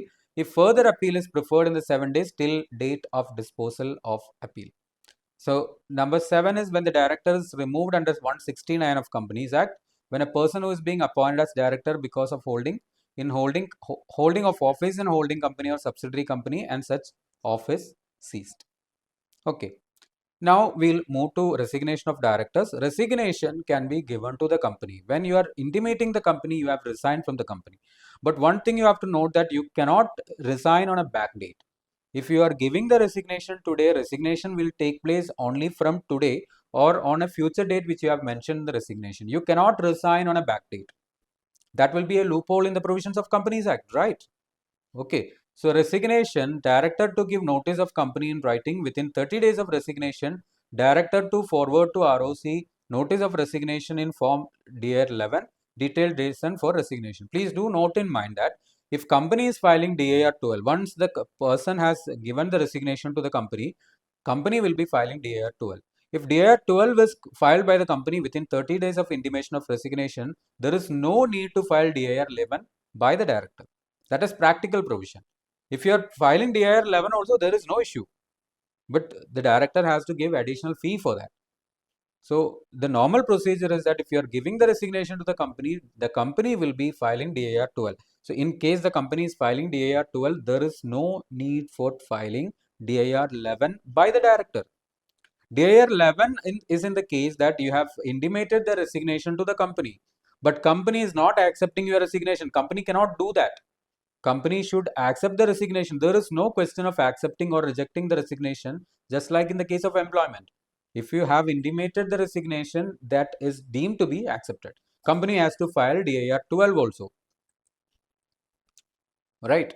But in certain cases, if the company is not filing DIR 12, this is a protection. DIR 11 is a protection to such directors. So company to file with ROC form DIR 12 within 30 days of receipt of intimation from director. Resignation shall take effect from date of receipt of intimation by the company or date specified in the resignation, whichever is later. Whichever is later means it should not be earlier, because if it is earlier, backdate resignation will be possible, right? Okay. Then we'll move to resignation of director. Special notice under section 115 to be given to remove the director. A special notice means it should be signed by member or members holding 1% of voting power or rupees 5 lakh, whichever is less, to be given at least 14 days before general meeting and not earlier than 3 months. If special notice is given, director can be removed by passing ordinary resolution. If a director is appointed by passing special resolution, that director can be removed only by passing special resolution. Director will be given an opportunity to represent in general meeting. So director who cannot be removed under 169 are directors appointed by tribunal under 242, directors appointed by way of proportional representation under 163, nominee directors nominated by financial institution constituted under special act of parliament if provision contained in special act restrains removal by members. Okay. So right of persons other than retiring directors to stand for directorship. 160. So I was mentioning about giving notice to get appointed as director. Right. If a person want to get appointed as director, he has to intimate the notice of directorship to the company, and he has to give rupees 1 lakh as security amount, 1 lakh or such higher amount as mentioned in that particular articles of association. I'm sorry. The amount shall be refunded if the person gets elected or secures more than 25% of the votes.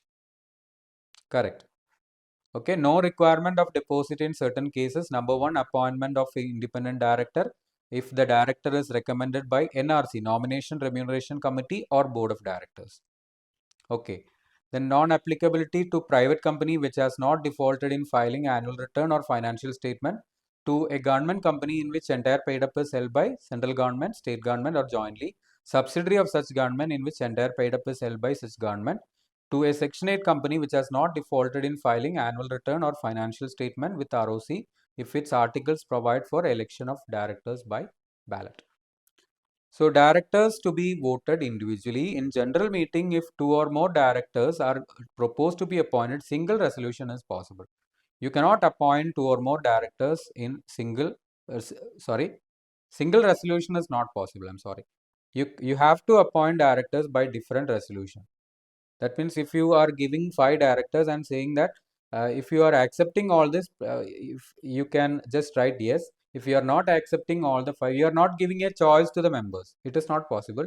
But 2 or more directors can be appointed in single resolution once you have obtained the approval of members with no votes being casted against that particular resolution and after passing ordinary resolution. That means if you want to appoint 5 directors by a single resolution, what you have to do is that you have to obtain approval from members with no votes being casted against, and after that you have to pass an ordinary resolution. Okay, 162 is not applicable to these class of companies as mentioned in 160 also. Proportional representation means that you are not giving importance to the individual shares. So it may be by single transferable vote, cumulative voting, or other methods. Okay, once in 3 years you will be taking this method if you want. This is not mandatory. Minimum 2/3 of total directors to be appointed using these methods. Duties of directors as per 166 subsection 1 act according to articles act in good faith, exercise due and reasonable care to avoid conflict of interest, not to make undue gains, not to assign office. Director identification number 153 to 159. It is a number allotted by government to person intending to become director. Procedures are you have to apply in DAR 3 with photograph, identity, proof of residence, board resolution, etc. Then form to be digitally signed and verified by CSC in whole time employment, MD, director, CEO, CFO of the company, deemed to be allotted within 30 days of application. If application contains any defect, it is or incomplete, 15 days will be given to rectify the mistake. If defects are not rectified, the application will be rejected. Director to intimate DIN within company within 30 days to the company, and company to intimate within 15 days to ROC. Then person cannot apply, possess, or obtain more than one DIN. DIN will be cancelled or surrendered, deactivated. Normally it will not be cancelled, but in this situation it will be cancelled when DIN is duplicated, when DIN is applied in wrongful manner or fraudulent means death. DIN holder become insolvent. DIN holder becomes person of unsound mind on request of DIN holder. Okay. So if a person is holding an active DIN on 31st March, DA 3 KYC to be filed. See, please do note that there has been an amendment to this provision from March 2026. With effect from March 2026, the DAR 3 KYC will be once in 3 financial years. But for this exam, June exam, this provision is applicable because the provision is applicable only from 31st of March 2026. Okay.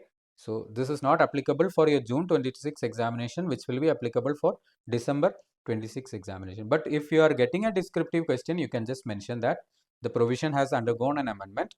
The DIR 3 KYC provision is just once in 3 financial years.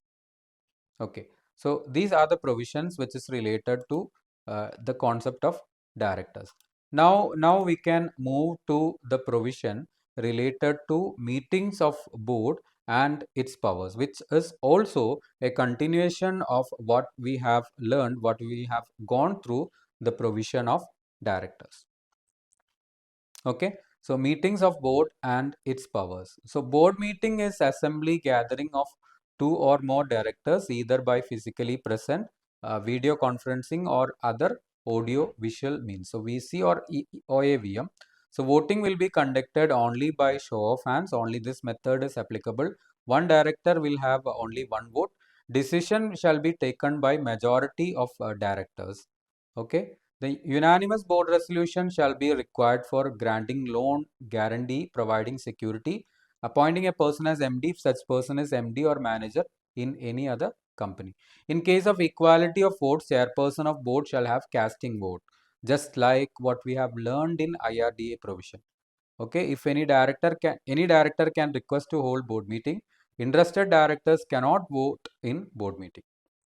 So now, disclosure of interest by directors, section 184. If a director is interested or concerned in contract or arrangement entered with the company with any other body, corporate or any other entity, that is known as interested director. Okay, suppose if a director is you are entering into an agreement with a body, corporate or any other entity. If you are entering into an agreement with any other company, if the director of your company or with any other director holds more than 2% of shareholding, or if that director is promoter, manager or CEO of that particular company. Suppose you are director of Bata Limited. You are now entering into an agreement with another company called India Limited. Suppose you are director of Bata and you are holding more than 2% of shareholding of Coal India Limited, either alone or with other directors, you are termed to as interested director. So in any firm or any other entity, if the director, if you are a partner, owner or member in a firm or any other entity, you are still mentioned as interested director. This is the concept of interested director. So director of your company, if your company is entering into an agreement, contract, arrangement with another entity, if you are holding such position, the mentioned position in the other company, you will be termed as interested director. Okay, so disclosure has to be made in form MVP1. It has to be kept at the registered office of the company, to be kept in the custody of CS or any other officer, to be preserved for 8 financial years from the end of financial year to which it relates. It has to be disclosure has to be made in the first board meeting in which the director participates as director, and the first board meeting of every financial year, which is recurring after changes in disclosures already made. Okay, so disclosure has to be made 3 times. One is a one-time compliance in the first board meeting in which he participates as director. Next is recurring, means every financial year first board meeting he has to mention that. After changes in disclosures already made, he has to make the disclosure again. Number of board meeting, every company has to conduct board meeting. First board meeting to be conducted within 30 days of incorporation. Okay, so we'll now discuss about the subsequent board meeting. Subsequent board meeting of OPC, small, dormant, startup, private companies are like this. Minimum 1 board meeting in each of calendar year half, and gap should not be less than 90 days. Section 8, minimum 1 board meeting in every calendar 6 months. 173, 1 means other companies. Minimum 4 board meetings in a calendar year, and gap between 2 board meetings shall not exceed 120 days. If there is only one director in OPC, there is no need to conduct board meeting. Maximum number of board meeting is not specified in Act. Director has to attend at least one board meeting in a period of 12 months to avoid the vacation under 167 subsection 1 clause B. If he has not attended all the board meeting during the period of 12 months, the office of director shall get vacated. The conducting of a board meeting through video conferencing or other audio visual means. So we were mentioning that a director can attend. Can attend means that is the choice of director. He can attend either by physically present, VC or OAVM. Okay, so VC or AVM means it should be able to record and recognize the participation of directors and to able to record the proceedings along with the date and time. So manner, condition and other legal requirements. If you are conducting the board meeting through VC or OAVM, company has to make adequate arrangements to avoid audio video connection failures. Chairman and company secretary has to make adequate uh, security with regard to integrity of meeting, to ensure proper equipments are available, to record the proceedings, record for safekeeping, to ensure that every director is able to hear and see each other, to ensure that none other than director is attending the meeting. Notice shall be sent to all directors as per 173 subsection 3. Notice shall specify the opinion to attend through VC or AVM. Directors shall intimate chairperson or CS that he is attending. If intimation shall be made in advance that proper arrangement can be made, then if director wish, they can give an intimation at the beginning of calendar year. Such intimation shall be valid for 1 year. In the absence of any intimation, it shall be assumed that the director will be attending in person. Draft minute will be sent to all directors within a period of 15 days, and they will be giving their comment within 7 or such higher number of days. Then notice of board meeting 173 subsection 3, notice is specifying to whom the notice is given. It has to be given to all the directors, original, alternate, interested, etc. If a director is mentioning that I won't be attending the board meeting, still he has to be given the notice of board meeting. If notice is not given to all directors, notice board meeting will become void, but it can be ratified. Giving consent to an act which is done irregularly, that is ratification. The same can be ratified by the directors. Mode of giving notice of board meeting. Mode can be either by hand delivery, post, e-mode, fax, email, etc. Then where it has to be sent, it has to be sent to the address of director which is registered with the company. Length of notice of board meeting, at least 7 days notice to be given. Board meeting can be conducted by giving shorter notice also. So in that case, if company has appointed independent director and for conducting any urgent business, you can hold the board meeting. So at least one independent director to be present. If independent director is not present, details of board meeting to be circulated to all directors and to be ratified by at least one independent directors. Other companies, in the case for conducting any urgent business, they can hold board meeting by giving shorter notice. So notice of adjourned board meeting. If quorum is not present in original board meeting, the board meeting will be adjourned to, 3 options are there.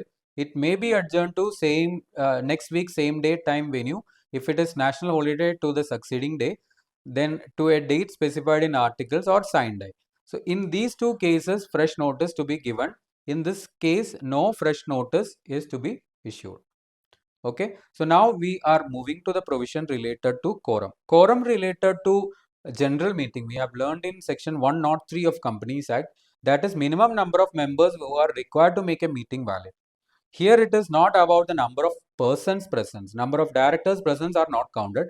It is the ability, the competence to vote. If a director is interested, he will not be included in the quorum. Okay, so for quorum you are having a calculation. That means if your total number of directors is 9, 1/3 or 2, whichever is higher is quorum. Total, if it is 9, the quorum is 3. Okay, 3 or 2, whichever is higher. 3 means 1/3 of 9. So 3 directors, if you want to discuss an item in board meeting, 3 directors to be competent to vote. That is the provision. If 3 or 4 directors are there, that doesn't mean that quorum is present. If you are discussing item number 2, you have to again check the quorum. If 3 directors are there competent to discuss on that item, you can say that quorum is present. Okay, so quorum for section 8 company is 25% of total strength or 8 directors, whichever is less, which shall not be less than 2. For other companies, 1/3 of total strength or 2 directors, whichever is higher. It is the normal provision related to quorum. Total strength does not include whose office is vacant and fraction to be rounded off to next digit. Quorum when interested directors equals or exceed 2/3, remaining disinterested directors or 2 directors will be the new quorum. Then other provisions related to quorum, directors attending through VC or AVM will be counted for quorum. Okay, interested directors will not be counted for quorum. Quorum to be present throughout the meeting. Then if in adjourned board meeting also quorum is not present, that meeting shall stand cancelled. Adjourned board meeting is not treated as separate board meeting. It is continuation of original board meeting. Suppose a board meeting was fixed on 1st of August. Okay, then it got adjourned to 1st of October. You cannot say that you have conducted 2 board meetings. It is only on 1st of August. Then you have adjourned the same. Adjournment means you have conducted that board meeting in 2 parts, forenoon and afternoon. Usually we say that, just like that. Okay, so the chairperson of board is there, chairperson of board meeting. Chairperson of board is elected by board. That person will have casting vote. Chairperson of board meeting is elected if chairperson of board is not present within 5 minutes. That chairperson will not have casting vote. Then passing of board resolution you can do either by circulation or at board meeting. There are certain resolution which has to be passed only at the board meeting, which are mentioned in 179 subsection 3. but you can pass circulation also. So what is a circulation? Circulation means if you have forgotten to discuss something at a board meeting and you cannot defer the same till next board meeting. You are not able to discuss something at board meeting and you are not able to defer the same till next board meeting. Okay, and if the item is of routine nature and if the cost of conducting board meeting is very high, you are having the option to pass resolution by circulation. So how you will be passing the circulation? You will be giving the draft resolution and necessary papers to all the directors. If they are giving the approval to you, the resolution is passed either by hand delivery, post or email. Okay, if one third of the total directors to whom you have sent are specifying that no, you cannot discuss the same through circulation, it has to be discussed only at board meeting, then it has to be discussed only at board meeting. Suppose you have sent the same to 9 directors. I am using the term the directors to whom you have sent means you will not be sending the same to interested directors. Okay, so you have sent the same to 9 directors. 3 directors are commenting that you cannot discuss the same here. You have to discuss the same. They are demanding that it has to be discussed only at board meeting. That can only be discussed at board meeting. Correct? So draft resolution, necessary papers shall be sent to all directors to their address registered in India, hand delivery, post or emote. Resolution to be okay, emote. Okay, that provision is not there. So I've mentioned that provision. So if majority is approving the same, the resolution shall deem to be passed. Okay, so resolution to be discussed only at a board meeting, to make calls, authorize buyback, issue securities in India or outside, to borrow, invest, grant loan, give guarantee, provide security, to approve financial statement or board's report, diversify business, approve merger, amalgamation, demerger, to acquire or take over such other powers as may be prescribed. The prescribed powers are in Rule 8, which relates to making of political contribution, appoint or remove KMP, appoint internal or secretarial auditor. So there are certain restrictions on this powers of board. The following powers of board can be exercised only by passing special resolution. So board resolution plus SR. To sell, lease, dispose the whole of undertaking, substantially the whole of one or more undertaking of the company, to invest the amount received as a compensation on merger amalgamation. Then if investment is made in trust security, that special resolution is not required. To borrow, if existing borrowing, proposed borrowing exceeds paid up free reserve security premium, to remit or give time for amount due from directors. If these, the power or the board meeting is conducted to pass these resolution related to these powers, you have to obtain special resolution as well. Now we are moving to the various contribution to various funds. There charitable fund contribution, political contribution, contribution to national defense fund. Charitable contribution provision says that if the amount of contribution is up to 5% of average net profit of preceding 3 financial years, it can be passed by board resolution. If it is above 5% of average net profit of preceding 3 financial years, you will be requiring ordinary resolution.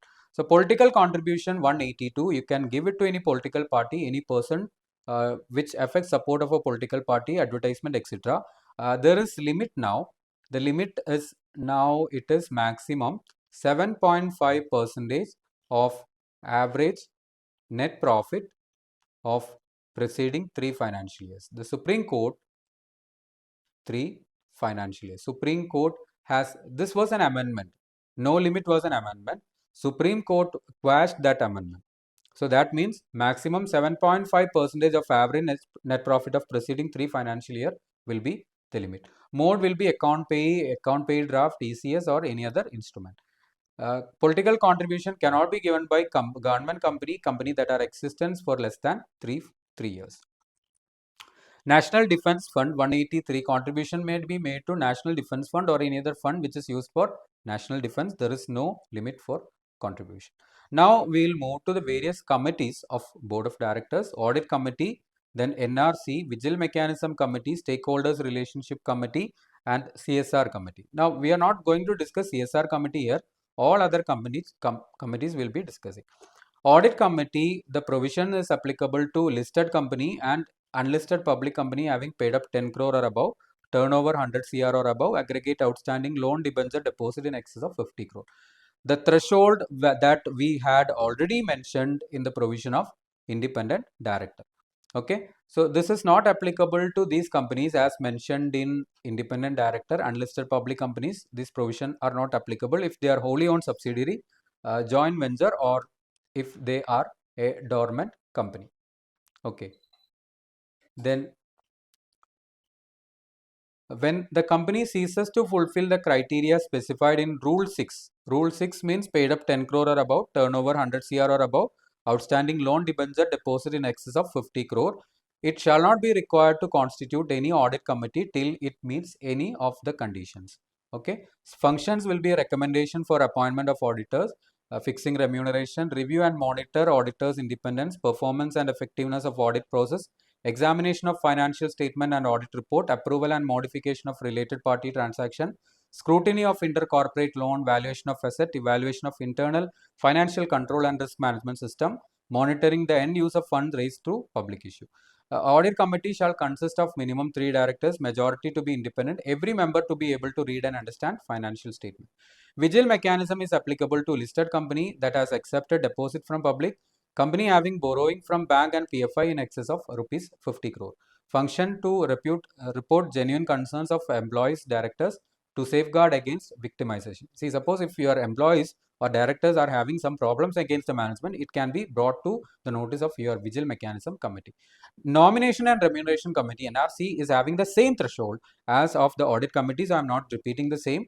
Then the non-applicability is also same in the case of NRC, wholly owned subsidiary, joint venture and dormant company. Function is identifying person qualified for senior post, evaluation of performance of board, committee, directors, etc. Minimum 3 directors, 50% to be independent. Chairperson can be member but cannot become chairperson. Okay. Again, when the company ceases to fulfill the criteria for 3 consecutive financial years, it is not required to constitute any NRC till it meets any of the conditions. Okay. Now, stakeholders relationship committee 178 subsection 5. If a company is having more than 1000 stakeholders, shareholders plus debenture holders plus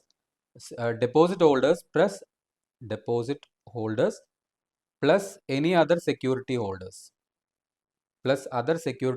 during a financial year, they have to constitute stakeholders relationship committee. Chairperson can be non-executive director.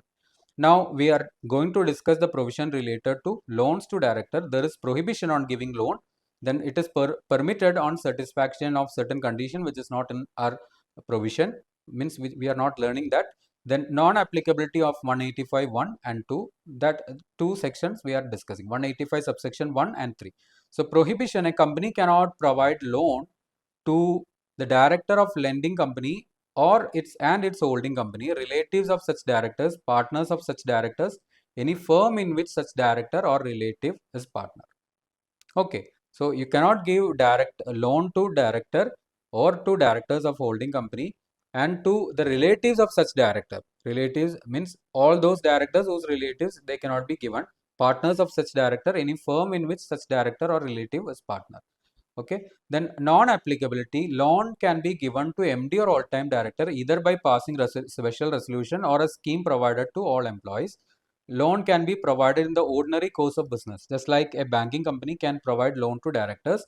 Interest is not lower than 1 year, 3 year, 5 year, 10-year yield on GSEC closer to the tenure of loan. Then loan can be provided to wholly owned subsidiary and loan is utilized for principal business activities. Guarantee or security can be given to wholly owned subsidiary. Amount of loan is utilized for principal business activity. Guarantee or security can be provided to subsidiary. Okay, and loan is taken from bank and it is used for principal business activities. Okay, now we are moving to related party transaction. Related party transaction, we have to understand what is related party, which are the transaction, what are the approvals required, etc. Related party, we are having a list. If related party is having a transaction with a company, that is not prohibited. Okay, you cannot say that related party transaction is prohibited. You can do related party transaction. You have to either get the approval of board of directors or you have to get the approval of board plus ordinary resolution. That is what we are going to learn. So related party These people are related party, director or relative, KMP or relative, a firm in which director, manager or relative is partner, private company in which director or manager or relative member or director, public company in which director, manager is director and holds along with relative more than 2% of shareholding, body corporate whose MD, manager, board is accustomed to act according to advice, direction, instruction of director or manager, person on whose advice, direction or instruction director or manager is accustomed to act. So these instruction or advice in professional capacity will not be included. Body corporate which is holding subsidiary or associate, subsidiary of holding to which it is also subsidiary, investing company or venture company, director other than independent director, KMP and their relatives of holding company. Okay, relatives will include husband and wife, members of HUF, father, mother including stepfather and mother, son including stepson, son's wife, daughter, daughter's husband, brother, sister including stepbrother and sister. Okay, so transactions are sale, purchase, supply of goods or materials, selling, disposing of property, leasing, availing or rendering of services, appointing agents for above, appointment of related party in office or place of profit, then underwriting of securities. When the threshold is above, there are certain thresholds for the transaction. If the threshold is crossing that, if the transaction is crossing that limit, you will be requiring board resolution plus ordinary resolution. Okay. So individual or aggregate transaction which is related to sale, purchase or supply of materials is amounting to 10% of turnover or above. If the transaction is related to disposing, buying of property, the transaction threshold is 10% of net worth or above. If it is crossing that, ordinary resolution is required. If it is related to leasing of property, the transaction threshold is 10% of turnover. If it is related to services, the threshold is 10% of turnover. Then if it is appointment to uh, office or place of profit, monthly remuneration in excess of rupees 2,50,000, underwriting in excess of rupees 1% of net worth. So office or place of profit with respect to directors, whatever they are earning over and above remuneration is known as office or place of profit. Other than directors, any amount which they are drawing by means of remuneration. Non-applicability, ordinary course transaction, arm's length price, omnibus approval can be granted by audit committee. Then if the transaction is between holding and wholly owned subsidiary, or if the transaction is between government and specified private limited companies, that related party transaction provision is not applicable. Now we can move to 186, 187. Actually, these provisions are mentioned in your study material as loans and investment. Okay, this is a part of your meetings of board. So a company can have maximum 2 layers of investment subsidiaries if they cannot have more than 2 layers of investment subsidiaries. They can have more than 2 layers of investment subsidiaries in the two cases if the company has acquired a company incorporated outside India having more than 2 layers of investment subsidiary, or to meet any provision under the Act.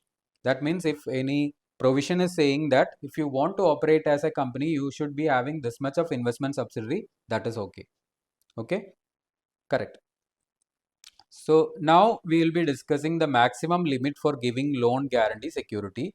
Maximum limit for giving loan guarantee security and making investment by a company is 60% of paid up free reserve security premium or 100% of free reserve security premium, whichever is higher.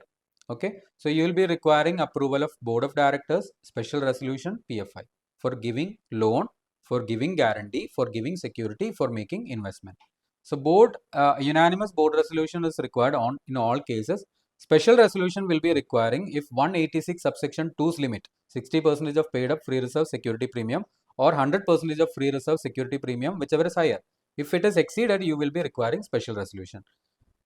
Public financial institution approval is required when company has outstanding amount towards PFI and limit under 186 subsection 2 has exceeded, or company has defaulted in payment of interest or repayment towards PFI. So other provisions, entries to be made in register within 7 days. Register of loans, guarantee, security, investment to be preserved for a period of 8 financial years. So 187, investment to be made in the name of company. It is quite natural. If you are making any investment in the name of company, it should be in the name of company. But there are certain exceptions to that. That is the main provision of this particular section. Company can invest in subsidiary company in the name of nominee to meet statutory requirement of minimum number of members. Suppose if a company want to make a wholly owned subsidiary, okay, A Limited or ABC Limited, is now want to incorporate a private limited as, sorry, I'm repeating the example. Suppose a private limited, it is having 2 members. They want to incorporate another private limited company, B private limited, which is a wholly owned subsidiary. Wholly owned subsidiary means all the shares to be held by the holding company itself. Okay, so B private limited is the wholly owned subsidiary. B private limited should be having 2 members minimum. If entire shares are held by A private limited, only one member will be there. It is not possible, right? Okay, so to meet the statutory requirement, you will be investing the amount of A by in the name of some other person, maybe the director, etc. That is possible. That is what explained in section 187. Then company can issue securities in the name of banker to receive dividend. Company can issue securities as collateral asset while taking loan and all. Company can issue securities in the favor of depositories as registered owner. So these are the provisions which is related to your meetings of board and its powers. Now we can go through the other provision, which is appointment and remuneration of managerial personnel, which is a third part of this discussion and which is the relatively smaller part. Okay, so while discussing about the managerial personnel, you have to discuss MD, manager and whole-time director. MD means a director. That person should be a director who is by articles, agreement, board resolution or general ordinary resolution or special resolution entrusted with substantial powers of management. Administrative powers of routine nature is not treated as substantial powers. If you are giving the director a power to sign the checks, it is an administrative power. You cannot say that that person is MD by giving that provision that it is substantial powers of management. Manager means an individual. He need not be a director, subject to superintendent's control and direction of board, having the management of whole or substantially the whole of affairs of company. Whole-time director means director who is in whole-time employment. So we will be discussing 196, which deals with the appointment of MD, whole-time director and manager. So simultaneous appointment is not possible as per 196 subsection 1, which means that you cannot appoint MD and manager at the same time. The tenure is one term of consecutive 5 years. They can be reappointed before 5th year, but not earlier than 4th year. Okay. So 196 subsection 3 specifies for disqualification. One is person who is below 21 years or who has attained 70 years. But if a person has attained 70 years, he can be appointed either by passing special resolution or when votes casted in favor exceeds votes casted against and approval of central government is obtained. Okay, a person who is undischarged, insolvent or has at any time been adjudged as insolvent, who has suspended payment to creditors or made composition with them, person convicted for any offence and sentenced to imprisonment for more than 6 months. 196 subsection 3. Then approvals, board resolution, approval of members in general meeting held immediately after passing board resolution. Approval of central government will be requiring in certain cases. So we'll be discussing that certain cases. When the person is imprisoned for any period or fined exceeding 1000 under any of specified 19 Act, when the person is detained for any period under COFE POSA, Conservation of Foreign Exchange and Prevention of Smuggling Activities Act 1974, person attains 70 years, then when the person is non-resident. Okay, then validity of act. We were mentioning that 3 approvals are required. Number 1, board's resolution. Next, general meeting that has to be approved. Suppose we have appointed Arjun as managing director, but in the next general meeting, Arjun was not being ratified by members. He will be removed from the post of MD, but whatever act he has done as MD during that period will not become invalid. Okay. Then we will be discussing the remuneration payable to this person. We are now discussing the remuneration as per section 197. So overall remuneration to all the managerial person is maximum 11%. It can be exceeded by passing ordinary resolution and by complying with schedule 5. Remuneration payable to MD, all-time or manager. If there is only one MD, manager or all-time director, maximum 5%. If there are more than one MD or all-time director, means MD plus all-time director or MD plus MD or all-time plus all-time, whatever it may be, maximum 10% taken together. Okay. Then limit can be exceeded by passing special resolution and obtaining approval of bank, PFI, NCD, secured creditors, etc. Then to one director, you can give one director maximum 3% of net profit. If there is no MD, manager, all-time director in your company, If there is MD, manager or all-time director in your company, the limit will be reduced to maximum 1% to each director. It can again be increased by passing special resolution and obtain approval from bank, PFI, non-convertible debentures, etc. Then the following amount will not be included in remuneration: contribution to PF, superannuation fund, annuity, gratuity, leave encashment. Payment can be made monthly or percentage of net profit or by combining these two methods. Payment of insurance premium will not be included in remuneration, but in the year of default, the premium will be treated as a part of remuneration. Sitting fee can be paid in addition. It should not exceed 1 lakh per board meeting. Rupees 1 lakh per board meeting.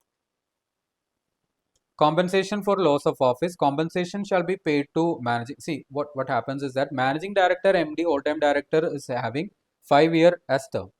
So if you are removing them, if you are removing from their directorship, automatically their MD position is getting vacated. If the removal is not because of any of their reason, they should be given some remuneration. That is quite logical. Means if a person is becoming MD because of becoming director. If that directorship is removed, automatically the MD position is also removed. So he will be losing some income in that period. Means he will be appointed for a period of 5 years. He will be offered some income. So for that, a compensation will be paid. So compensation will be paid when the director is removed under section 169 or loss of office which terminates along with office of director or retirement of office. Limit will be for unexpired residue of term or 3 years, whichever is less. Compensation shall be paid on the basis of average remuneration earned in the preceding 3 financial years. If 3 financial years have not completed, you have to compute the financial years which have completed and take that average. Means if 2 years have completed, take the average of 2. If only 1 year has completed, pay the amount in respect of that 1 year. So compensation shall not be paid in situation when director resigns as a result of reconstruction and is being appointed in reconstructed company. Director resigns voluntarily when the office of director is vacated. Director is guilty of fraud when the company is wound up due to the negligence of director. When the director is reason for termination and the winding up is commencing before the has commenced before the cessation of office or within 12 months of cessation of office and surplus is not in the company even to pay to the shareholders. In that case, you need not pay the compensation. Then KMP includes CEO, MD, manager, CS, all-time director, CFO, officer not more than one level below board who is in all-time employment, then such other officers as may be prescribed.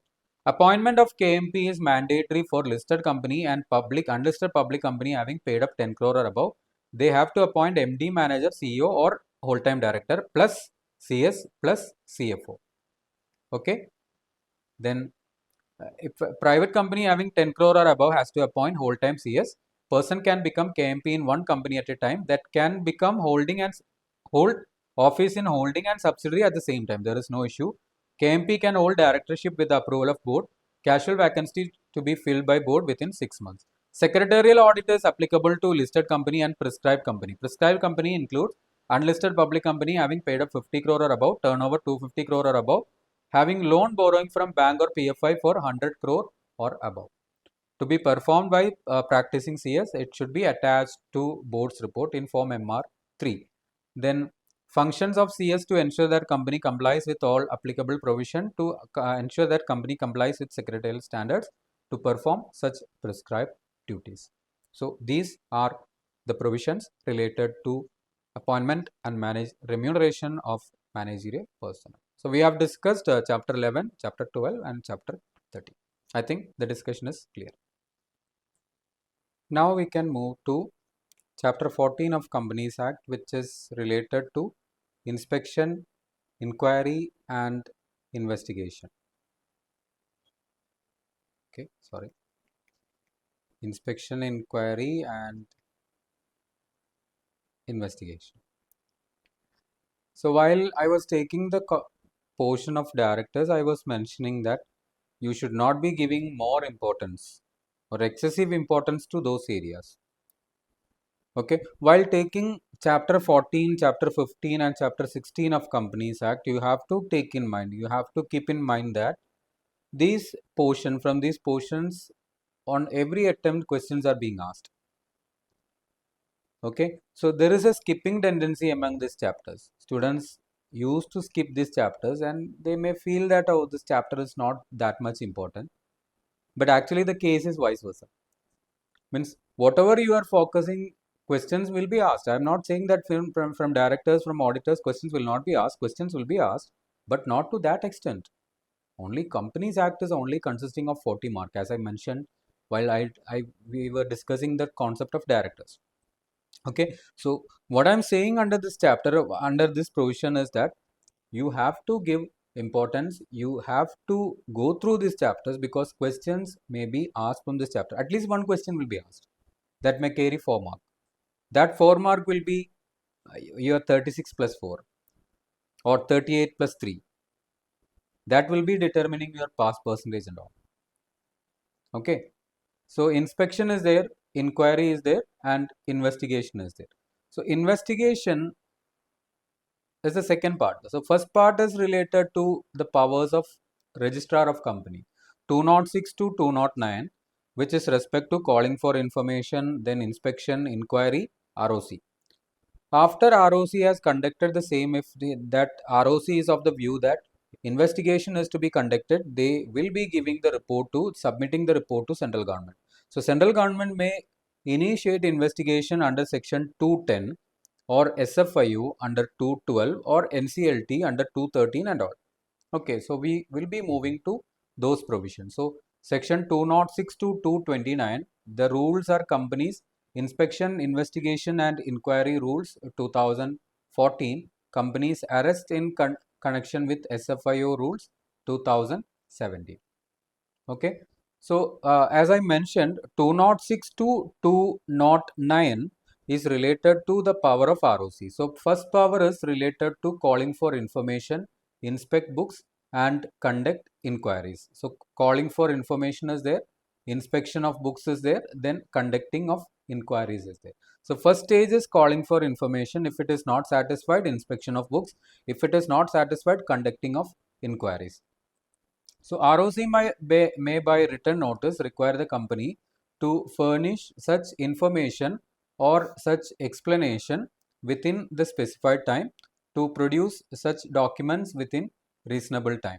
So the grounds may be, if on receipt of documents from the company will be filing certain documents to the registrar of companies. So on scrutiny of the same, if or on the basis of any information received by the registrar, if they are of the opinion that further information or explanation or further documents are required, they may call for any information. So no opportunity of being heard is given by registrar before issue of notice.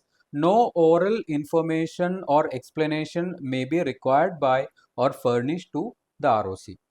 So written document will be asked, it will be in writing and the answer should also be in writing. So duty of the company to furnish information and document on receipt of notice from registrar, it shall be the duty of every officer of the company to furnish such information and such document, produce all the documents which has been asked by the registrar, okay, within this time which is specified by registrar. So officers of the past period are also liable to provide the information. I resigned from my job. Last assignment was in 2021. If an inquiry with respect, or if ROC is calling for an information with respect to the documents, the books related to 2020 or 21, I cannot say that I have resigned from the company. I am not longer an employee in the company. I cannot take that escape. Okay. So officers of the past period are also liable to provide information or explanation if it relates to any past period.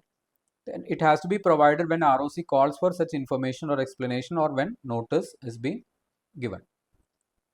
So power of a registrar to inspect books, if they are not satisfied with the calling of information or answers, if no information or explanation is furnished to ROC in the specified time, ROC is of the opinion that information or explanation is inadequate, ROC is satisfied that unsatisfactory state of affairs exist in company, they may issue notice for inspection.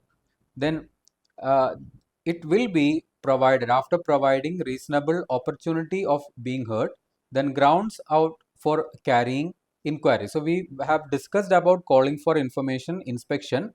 Now it is related to the process of inquiry. After you are not satisfied with the inspection, it will be the starting of inquiry. So grounds for inquiry are: number one, business of company is being carried for fraudulent or unlawful purpose. Business is carried not in compliance of act. Grievance of investors are not addressed. If ROC is of any of this following views, he may conduct inquiry. So ROC shall inform the company about the allegations in a written order. Then central government may direct ROC or inspector to carry out such inquiry. So basic of your section 206 is that first is calling for information, not satisfied, inspection, not satisfied, inquiry. Okay, so one thing you have to note from examination point of view is that under 206, the past employees are also liable to give information. Questions have been asked from that area. So conduct of information, inspection and inquiry. So every director, officer, employee of company has to produce all such document, furnish all relevant statement, information, explanation, render all assistance to the inspector.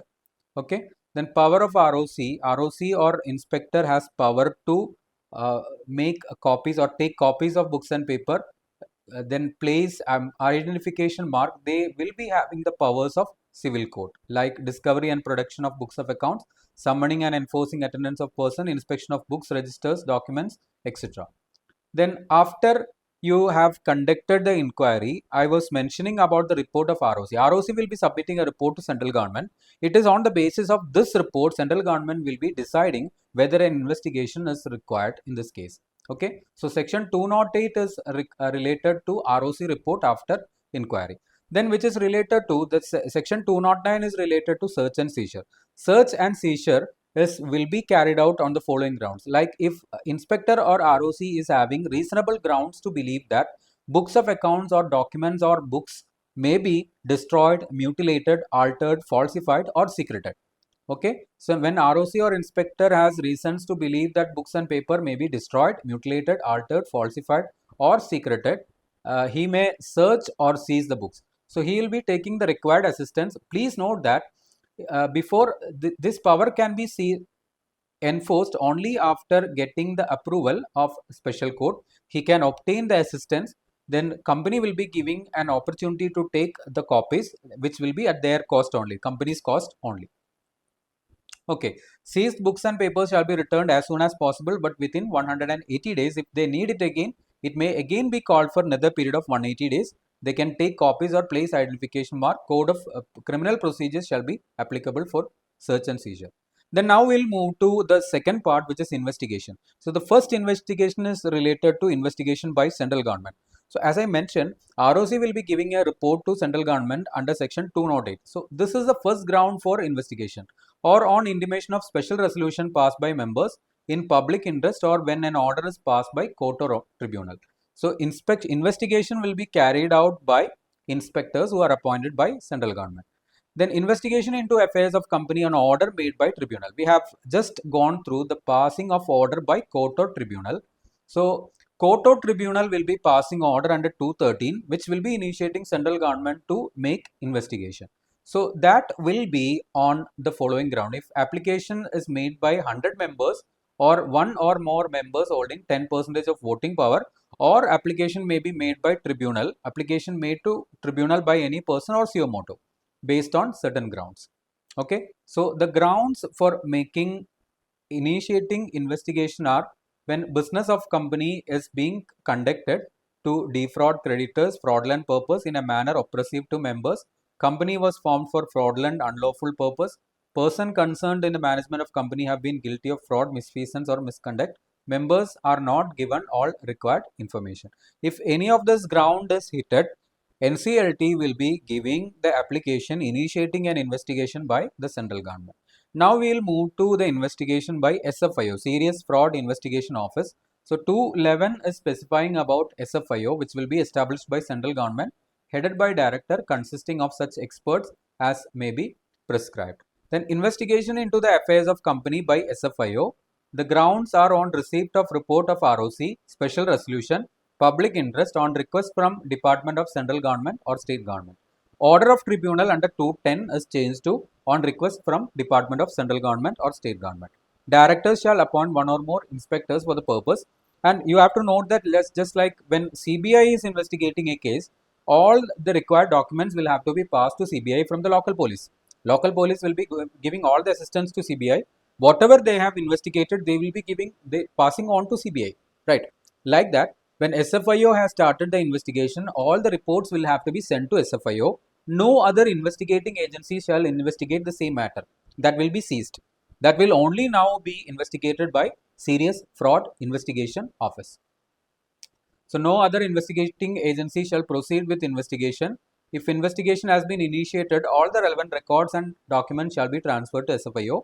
Company directors and officers are required to provide all information, explanation, documents and assistance as we mentioned in 207. Okay, offences to be cognizable. Person accused shall be released on bail. We have discussed the same in Prevention of Money Laundering Act. Public prosecutor has been given an option to oppose, and such if opposed, special court is satisfied. Then special circumstances are age of 16, less than age of 16. Woman, sick, infirm may be released on bail if special court directs so. So under PMLA, we had specified if that person is convicted for an amount less than 1 crore. That is not here in 213. Okay. Then security for payment of cost and expenses of investigation. See, we know that law and order. Police will be taking care of law and order. If something happens in violation of law and order, they will not be taking any amount from us.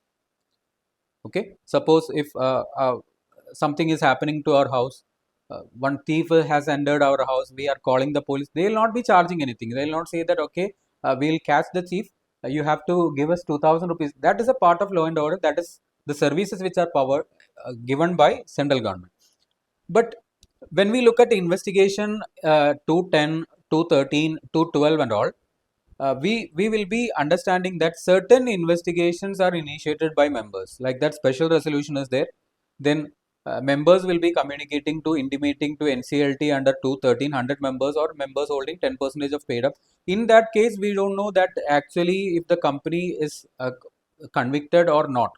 Means company has done any guilt or not, we are not sure about that. So in such cases, if any investigation is initiated by members by passing special resolution or order passed by tribunal, you have to keep a security of not in excess of 25,000, not exceeding 25,000 as an expense of investigation. That amount will be refunded if the investigation result in prosecution. Okay, so the amount of security deposit will be on the basis of turnover, which is mentioned in rules. Okay, then firm, body, corporate or association not to be appointed as inspector. 215 specifies that only individual can be appointed as inspector. You cannot appoint a firm, body, corporate or any other entity as inspector. Investigation of membership of company.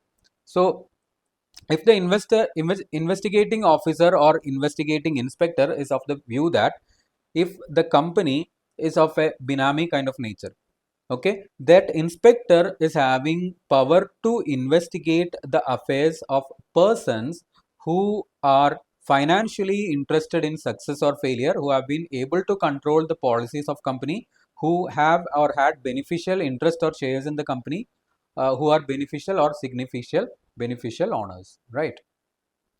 Okay, so they are having powers to extend the investigation to these persons. Procedure power of inspectors, section 217 is somewhat similar to section 207, powers of inspectors. So employees, officers of company to preserve and produce all books and paper, to render all assistance, then shall have powers as vested in civil code. Then temporary protection of employees. See, what actually the core provision of this section is that if you are conducting an investigation, 217 specifies that all the employees and officers will have to cooperate with the investigation.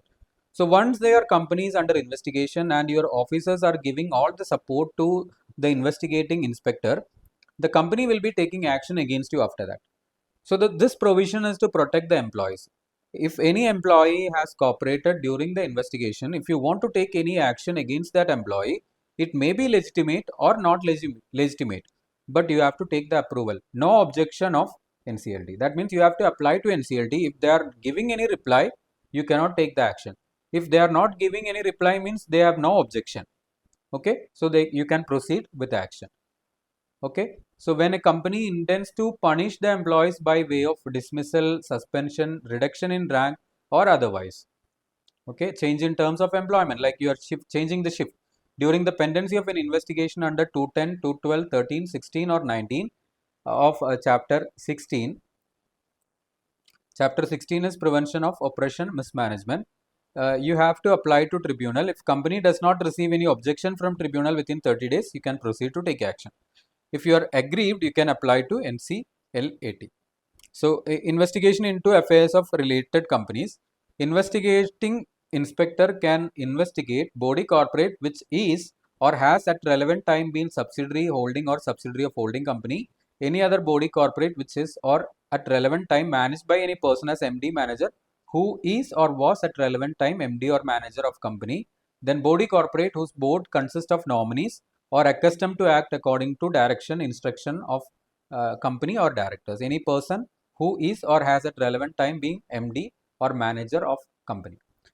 Okay, so we have discussed this temporary protection. Now we will move to seizure of documents, search and seizure of documents in related to investigation. The same grounds as specified in 209 is also specified here. One thing is that you don't require the approval of special court here. Then 180 days you have under section 209, it was mentioned that it can be kept for a period of 180 days. That provision is not applicable here. Okay. So freezing of assets of company on inquiry and investigation, it is discretion of tribunal for a maximum of 3 years. If it is on reference made by central government, connection with inquiry investigation, receipt of complaint made under 244, receipt of complaint received from creditor having outstanding amount of 1 lakh on receipt of complaint received from any other person. Imposition of restriction on security in connection with membership of company under investigation into membership under 216, or when any person make any complaint to tribunal, maximum 3 years can be given. Inspector's report 223, interim report will be there, final report will be there, it will be authenticated, copy of report will be given to members, creditors or any other person whose rights are likely to be affected. So action after getting inspector's report are application for winding up, application under 241, operations management, recovery of damages, then any other specified orders. Then expenses of investigation. Expenses of investigation shall be borne by the central government and will be taken as reimbursement from person convicted or against whom prosecution is initiated. Person ordered to pay damages or company or body corporate against whom proceedings are brought. Okay. Then voluntary winding of company not to stop proceedings. See, this is a misconception that many of the people are having. If a company has done any guilt or any violation, winding up will not be protecting you from that violation that you have already made. Okay, so voluntary winding of company is not to stop investigation proceedings. If an application is made under 241, company has passed resolution for winding up or any other proceeding for winding up will not stop any action under chapter 14, this chapter or chapter 16. Okay, saving for legal advisors and banker, which is giving professional immunity. If banker or legal advisor is being asked about his client, he is not bound to give any privileged communication except the name and address. Then this chapter is applicable to foreign companies, section 228. Then penalty for furnishing false statement, mutilation, destruction of documents during investigation, that person will be liable under section 447. Okay, so these are the provisions related to inspection, inquiry and investigation. Okay, now we can move to the next chapter, which is chapter 15 of Companies Act, which is specifying compromises, arrangements and amalgamations. Okay, so the first part is related to compromise and arrangement. What is compromise? Generally, compromise, we can say that if one person is foregoing something, it is known as compromise. So with respect to compromise in our personal life, we'll be having a lot of experience. If a person is having sibling, you might have compromised so many things. If you are married, you might have compromised so many things. Okay, if you are having a friend, you might have compromised so many things. Just like that, when it comes to the procedure of a company will be making compromise with its members or creditors with respect to financial matters. Okay, if a company is in loss, if they are not able to give an amount to their shareholders. What amount will be given to shareholders? Dividend. Okay, so they have declared dividend. They are required to pay 5 lakh rupees to their shareholders, but they are not in a position to pay that 5 lakh rupees to shareholders, or they are not in a position to pay their 10 lakh rupee to their creditors. So they will be making an arrangement, compromise with the creditors or members. So that will be approved by NCLT. Once approved, you have to implement the same. If you have not implemented, that will result in winding up of the company under section 230. Got it? Yes. So compromise can be made by members, company and members, or company or creditors. The procedure is that you have to give application to NCLT. First stage, application shall be given in NCLT 1 along with scheme of compromise or arrangement, notice of admission, affidavit regarding financial position, auditor's report, pendency of an investigation, reduction of capital, scheme of corporate debt restructuring. I'm sorry. Okay. So NCLT may accept or reject the application. Once they are accepting the application from the members or company, what they will say is that you just hold a meeting with the members. You just hold a meeting with the creditors. Once they are approving, we will approve. That is a scheme of NCLT. Okay. So they will be giving notices to creditors, members, debenture holders, and it will be placed in newspaper and website as a part of advertisement. Notice and disclosure shall be sent to central government, income tax authority, ROC, SEBI, stock exchange, official liquidator, CCI, other sectoral regulators for making their representation within 30 days. Okay, meeting shall be conducted as per the direction of a tribunal. A person can cast his vote in person, proxy, or postal ballot. So the approval is like that. Majority of number has to approve. You will be taking the number of votes casted in favor and against. Out of that, majority should be in favor, and that majority should be holding minimum 3/4 of value. Once it is approved, they will be filing the same with tribunal. If the members approval of members or creditors are obtained, tribunal will be giving their approval. Okay. So power to enforce compromise or arrangement 231, which I was mentioning, they are having the power to supervise. Okay.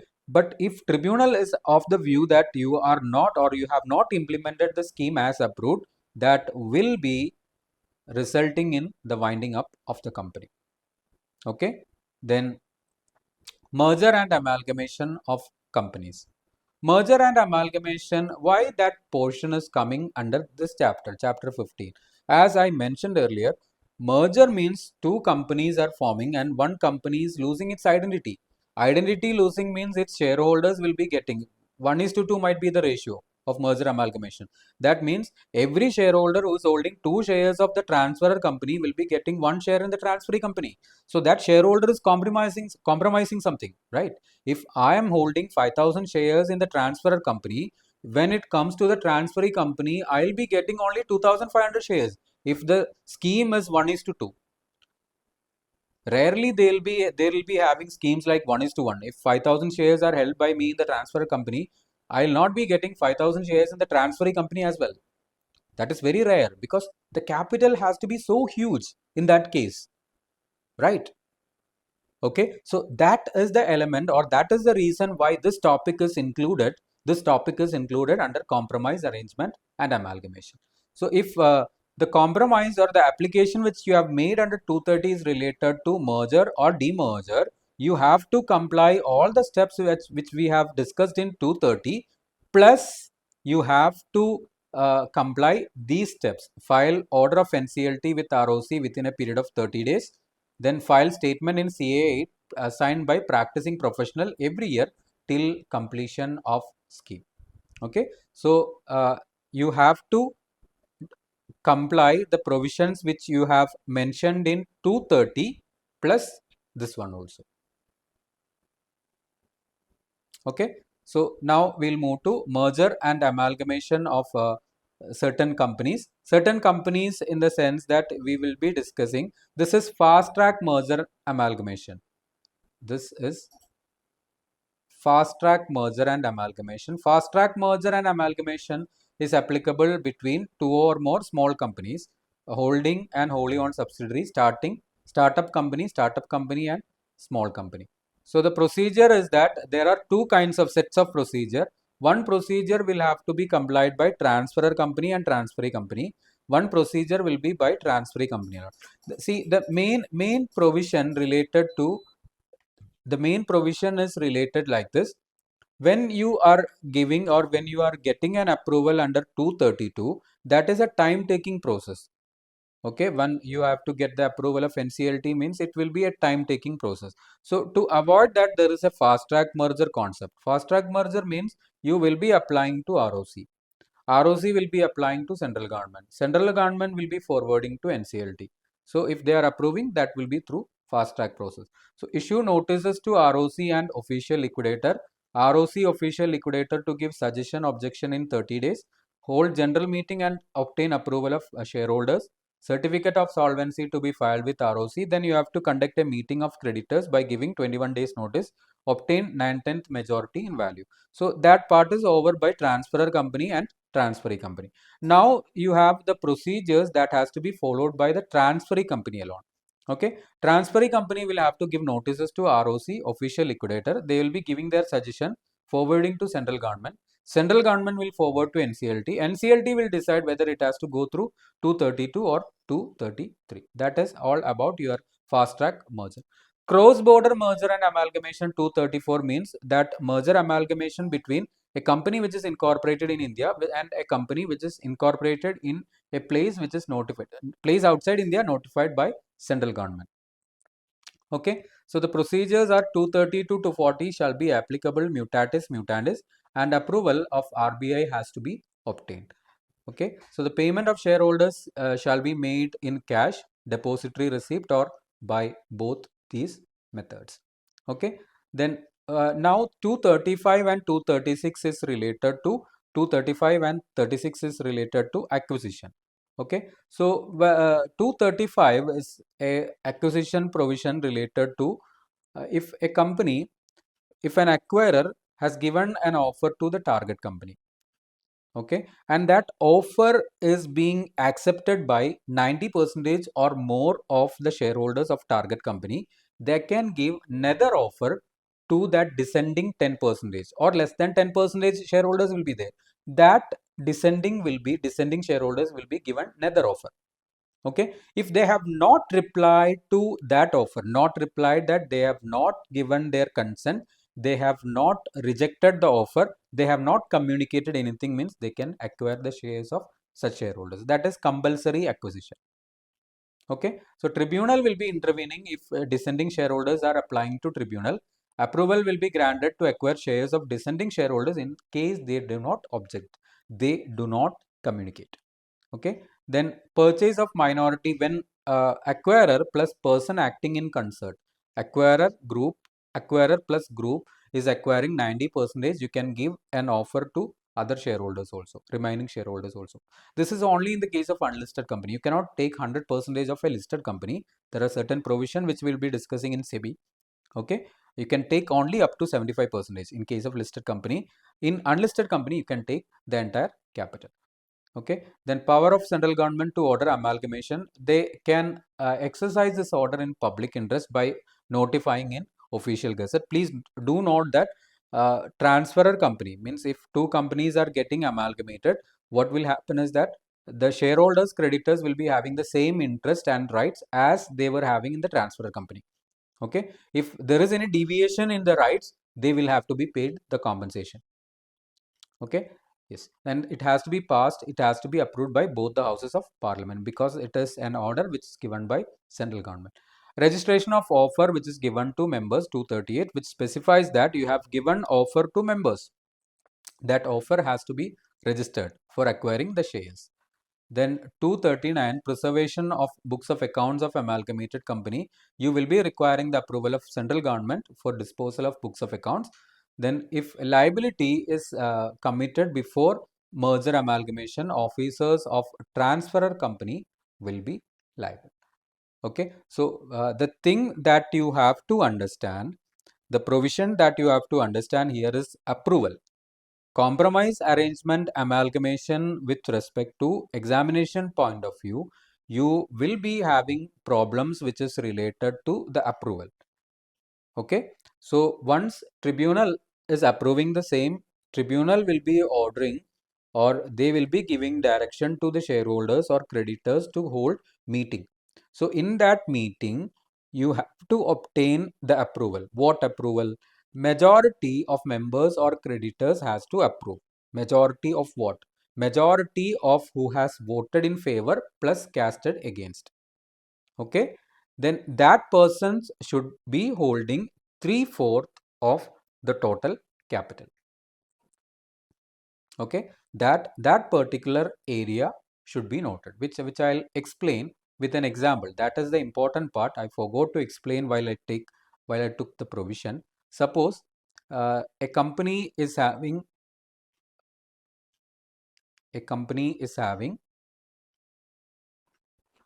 sorry, suppose a company is having 100 members. Okay, this 100 members are having total capital, they are holding total capital of rupees 10 lakh. Okay, so and a compromise or arrangement is being conducted. So now when the meeting was conducted, 80 members 80 members were present. Okay, these 80 members were holding capital of 8 lakh rupees. In the meeting, 80 members were present. Then out of this 80 members, 20 members abstained from meeting. Abstain from voting means they didn't vote. They didn't cast their vote. 20 members holding rupees 2 lakh. They didn't cast their vote. I'll change the color to white. Okay. Then 10 members casted their votes as invalid. Okay, 80 members were present, 20 members, this is not absent, abstained. Abstain means they told that we are not going to vote. They moved away from voting. 10 members, their vote was invalid. So while counting, the valid votes will be only 50 members might have done the valid votes, and they will be having value of rupees 5 lakh. Correct or not? Out of 80, 20 has abstained. So remaining is 60. 10 members invalid means 50 valid votes will be there. Okay. So out of this valid votes, 30 members holding rupees 3 lakh, they casted in favor. Okay. So which clearly means 20 members holding rupees 2 lakh were purely against the compromise scheme. Correct or not? Done. So what we will be looking here is that you have to get the approval of majority of members who have casted their valid vote. Casted valid vote means 50 members are there. Majority of 50 members means that you have to get approval of minimum 26 members. Majority means 50, half of 50, 25 plus 1, 26. Okay. Then these members, whoever is giving your consent, that member should be having 3/4 of the value of the amount. Okay. So in this case, when we are taking the favor concept or who have casted in favor, 30 members have given their approval, which means minimum 26 is required. 30 members have given the approval. That is okay. But that 30 members should be having 3/4 of the value. Value means total value of this total members is that 5 lakh. 75%, 3/4 of 5 lakh means 3 lakh 75 should be there. But there only 3 lakh is there. If you are getting both this condition, approval is there. Okay. You should be getting approval of majority of members. Majority is obtained. But that members, whoever is giving you the consent, 30 members have given you the consent, that 30 members should be having 3/4 value. 3/4 value is not here. It is only 3 lakh. So you have not received the approval. You cannot go to NCLT. Okay. Yes.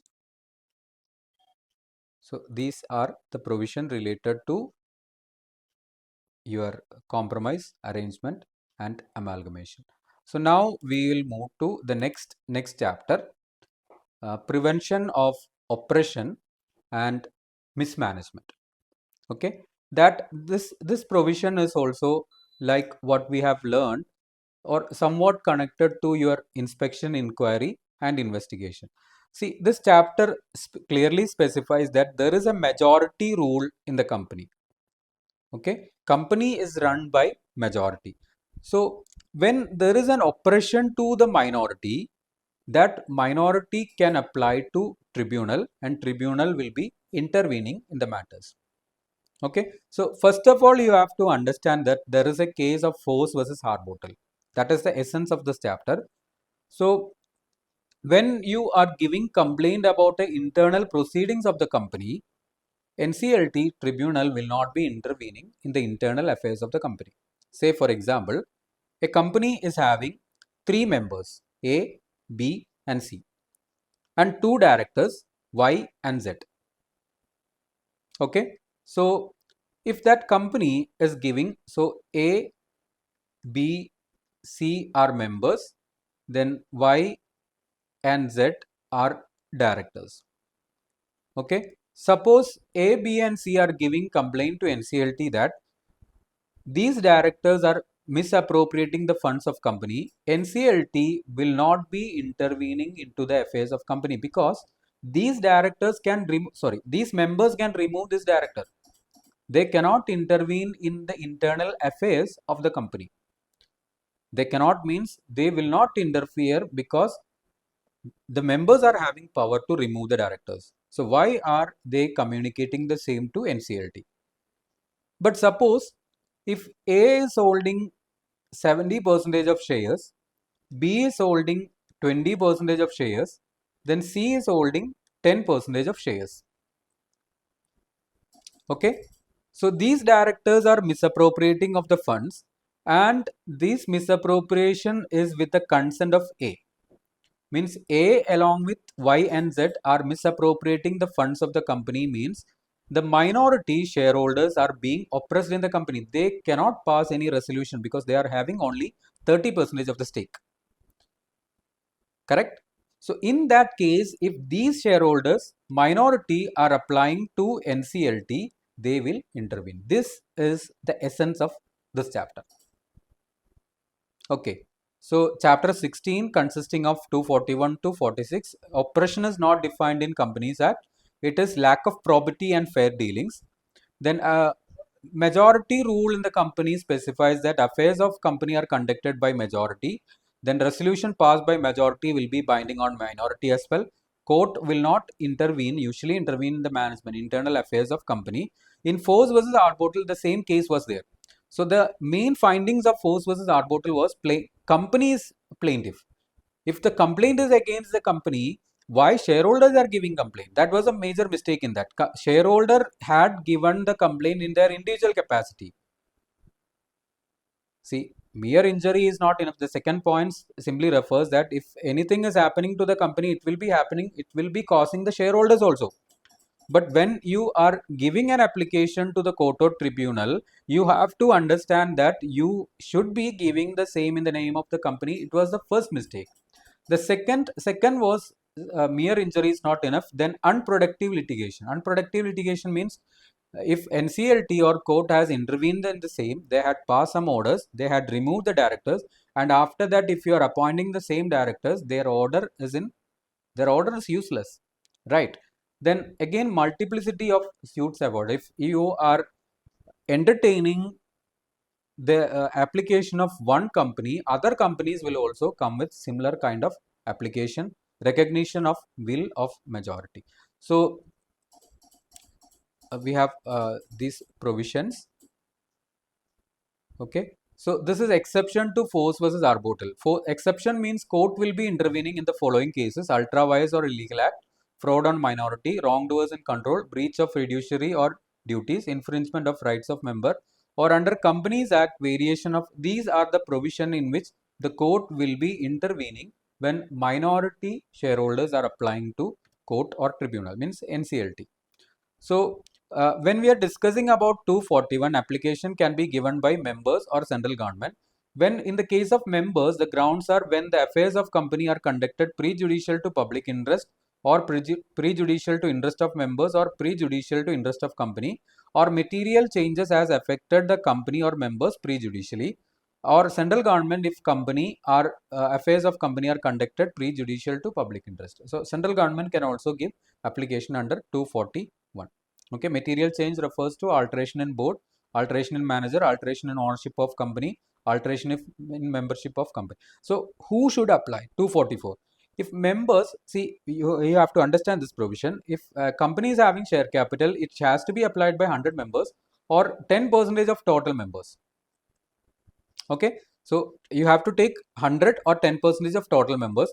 If that is not okay, you have to go through the third provision, one or more members holding 10% of issued capital. You will have to check whether the application is being made by members having that much of issued capital.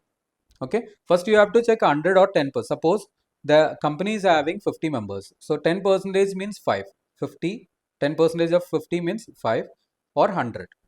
So whichever is less means 5 members. If application is given by 5 members or more than 5 members, you can accept the application.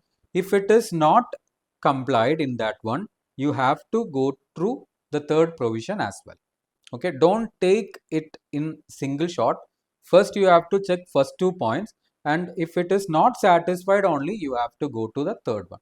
So company not having share capital minimum 1/5 of total members, or it can be applied by central government. Okay, so tribunal can waive off minimum requirement. Applicant should have paid calls and other sum due on shares. It can also be waived off by tribunal. Applicant to hold required number of shares at the time of making application. Joint holders will be counted as one member. Name of member to be entered in register of members. Member includes equity and preference. Beneficial owner can make application under depository system. Requirement of minimum numbers is required only at the time of making application. Withdrawal of consent after making application shall not affect the application. Legal representative of the deceased member is also eligible to make application even if name of deceased member is appearing in the register.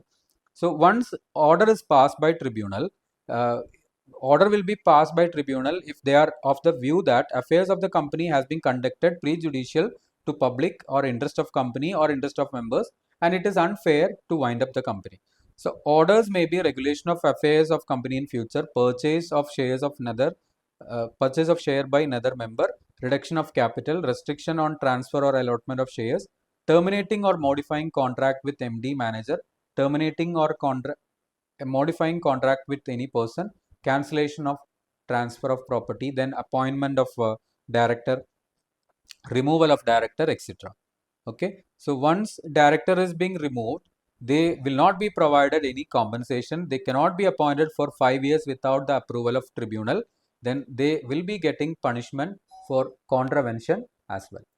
Okay, then section 245, which is explaining about class action. Class action means when you are talking about oppression means an act on minority, lack of fair dealing. If the affairs are being conducted against the interest of depositors, means if you are if company is going to take any initiative, any action which the members believe that is against the interest of them, they can make an application to the tribunal, so they will be stopping that action. Okay, a stay order will be given. Suppose if they are going to alter memorandum, alter the object clause, if they are going to shift the registered office to some other place, if they are altering anything, if they are changing anything, if they are going to involve in any prohibited act, you can give an application. So the NCLT will be ordering for a stay order will be made. Okay, then application shall be made by 100 members, 10% of total members, one or more members holding. Application shall be made by 100 members. It is not 10%, it is 5% only. Okay, 5% of total members, one or more members holding 2% of issued capital listed, 5% of issued capital in unlisted, then 20% in the case of company not having share capital. Here also 5% of total depositors. Okay, not 10%. It was a typing error. Okay, then the provisions related to 337 to 341, these are the punishment related to application of winding up.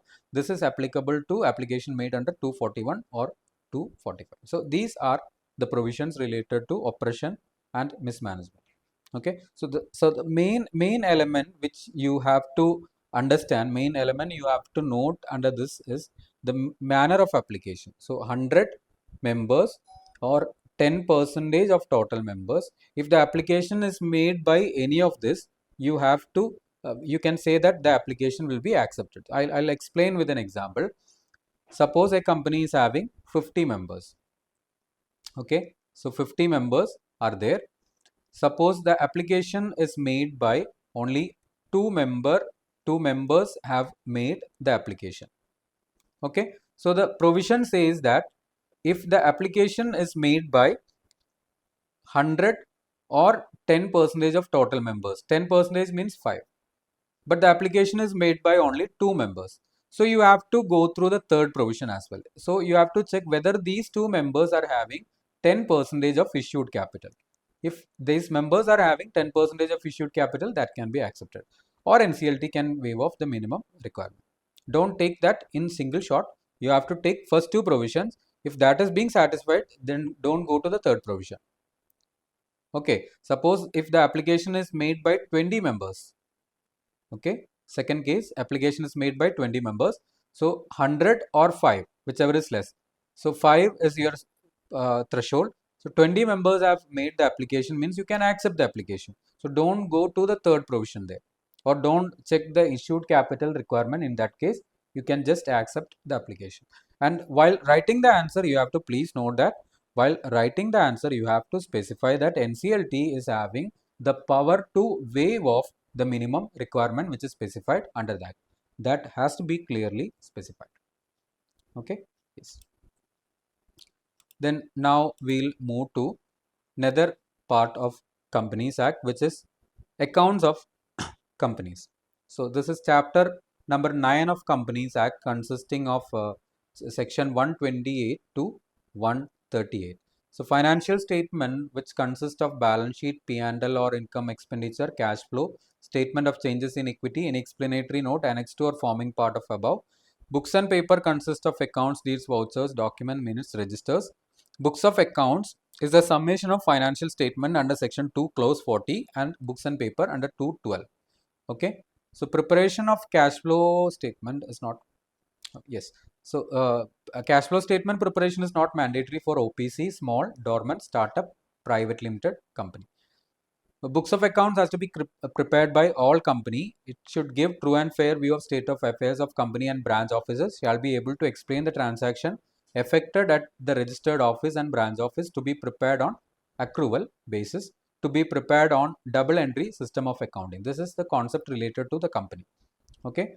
Now we will move to the cases of location, manner, preservation, inspection of books of accounts. Location, the books of accounts has to be kept at the registered office of the company. If you are keeping the books of accounts at any other place other than registered office, you have to pass a board resolution and you have to file form AOC 5 within 7 days of passing board resolution. Okay. Then manner of keeping, or sorry, the branch office books can be kept at branch office itself. A quarterly summary to be sent to registered office or any other place where books of accounts are being kept. Manner means you can keep in physical mode or E mode. Okay. While keeping at E mode, you have to comply rule 3, which should be accessible in India for further reference, to be retained in the format in which it is generated, sent or received. Data from branch offices should not be altered. There should be proper system for storage, retrieval, tracking, printouts, etc. Data should be presented in legible form. The details of internet service provider IP address to be intimated to ROC. Means cloud, if it is mentioned, specified or stored in cloud, all those details has to be given to ROC. So preservation will be for 8 financial years preceding the relevant financial year. If investigation is ordered by central government, it may direct the company to keep and preserve the books for more than 8 financial years. Then inspection can be made by directors, only by directors during office hours, business hours, 9 AM to 6 PM. With respect to books of accounts kept outside India, it can be inspected by directors during business hours. If any additional information is required, they can make a request, and which will have to be furnished within 15 days. No person other than the director, like an attorney, proxy, then power of attorney, or legal representative, cannot inspect the books of accounts unless a court order is there, unless if the company is having the belief that that person is not going to misuse, you can provide inspection to, or the director can accompany any other person. Okay. Then preparation of financial statement, it should give true and fair view of state of affairs to be prepared in Schedule 3, shall comply with accounting standard. Then if financial statement does not comply with accounting standard, it has to mention deviation, reason for deviation, and the financial impact arising out of deviation. 129 subsection 1, preparation is not, true and fair provision is not applicable to banking company, because these companies are having their own schedules, and if government is saying that this detail should not be included in your books of accounts, it will not be amounting to violation of true and fair. Banking company, insurance, power, electricity, company engaged in generation of distribution of power, any other company for which a separate format has been specified by the act under which company is formed. Consolidated financial statement is applicable to that company which has one or more subsidiaries or associate company in India or abroad. A holding company has to prepare a consolidated financial statement and AOC 1, which consists of salient features, main features of subsidiary. Consolidation is not mandatory if company is wholly owned subsidiary or partly owned subsidiary of another company. All the members have their consent. Then company is not listed or not in the process of listing, and its immediate or ultimate holding company has prepared CFS. Suppose this is the kind of the structure of company: A holding, B its subsidiary, and C subsidiary of B. So in this case, you can avoid B from preparing consolidation if 4 conditions are satisfied. Reopening of books of accounts on order of court or tribunal. You have to apply to tribunal. Tribunal shall be seeking representation from different persons like central government, SEBI, income tax authority, etc. And after that, tribunal will be giving approval. Okay. Then application can be made by government, then income tax, SEBI, statutory body, or any other person. Representation can be bought from these persons by tribunal, and tribunal will be approving if they are of the view that affairs were mismanaged during the period or accounts were prepared in fraudulent manner. So books once recasted under 130 will not be recasted against, it will be final. Voluntary revision can be made by the board if they are of the view that financial statement does not comply with 129 or board's report does not comply with 134. It can be done once in 3 years. It has to be applied to tribunal. Tribunal will seek representation from concerned person. They will be granting approval after that. Okay. Then NFRA will be constituted by central government. They will be recommending and reviewing the accounting standards.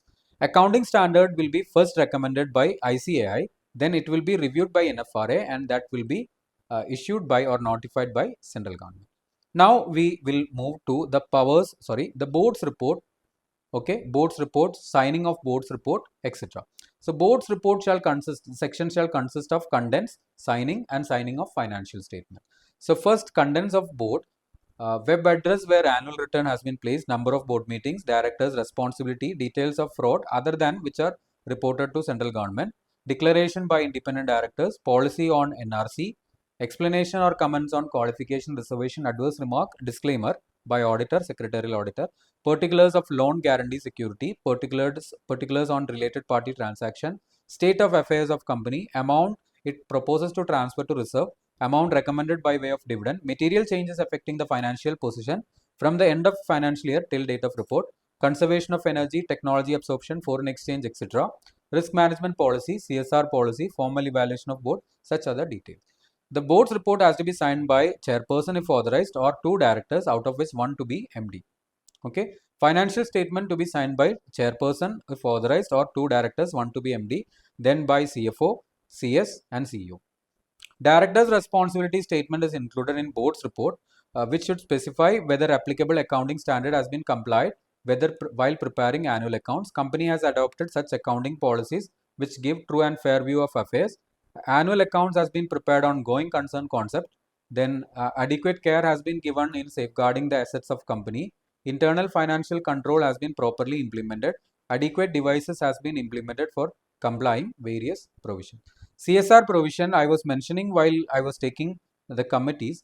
So it is applicable when a company complies net worth of 500 crore or above in the preceding financial year, or turnover of 1000 crore or above, or net profit of 5 crore or above. If this any of this threshold is met, CSR provision will be applicable. Okay, so it has to constitute a CSR committee, and they have to spend at least 2% of average net profit of preceding 3 financial years towards the activities specified in Schedule 7.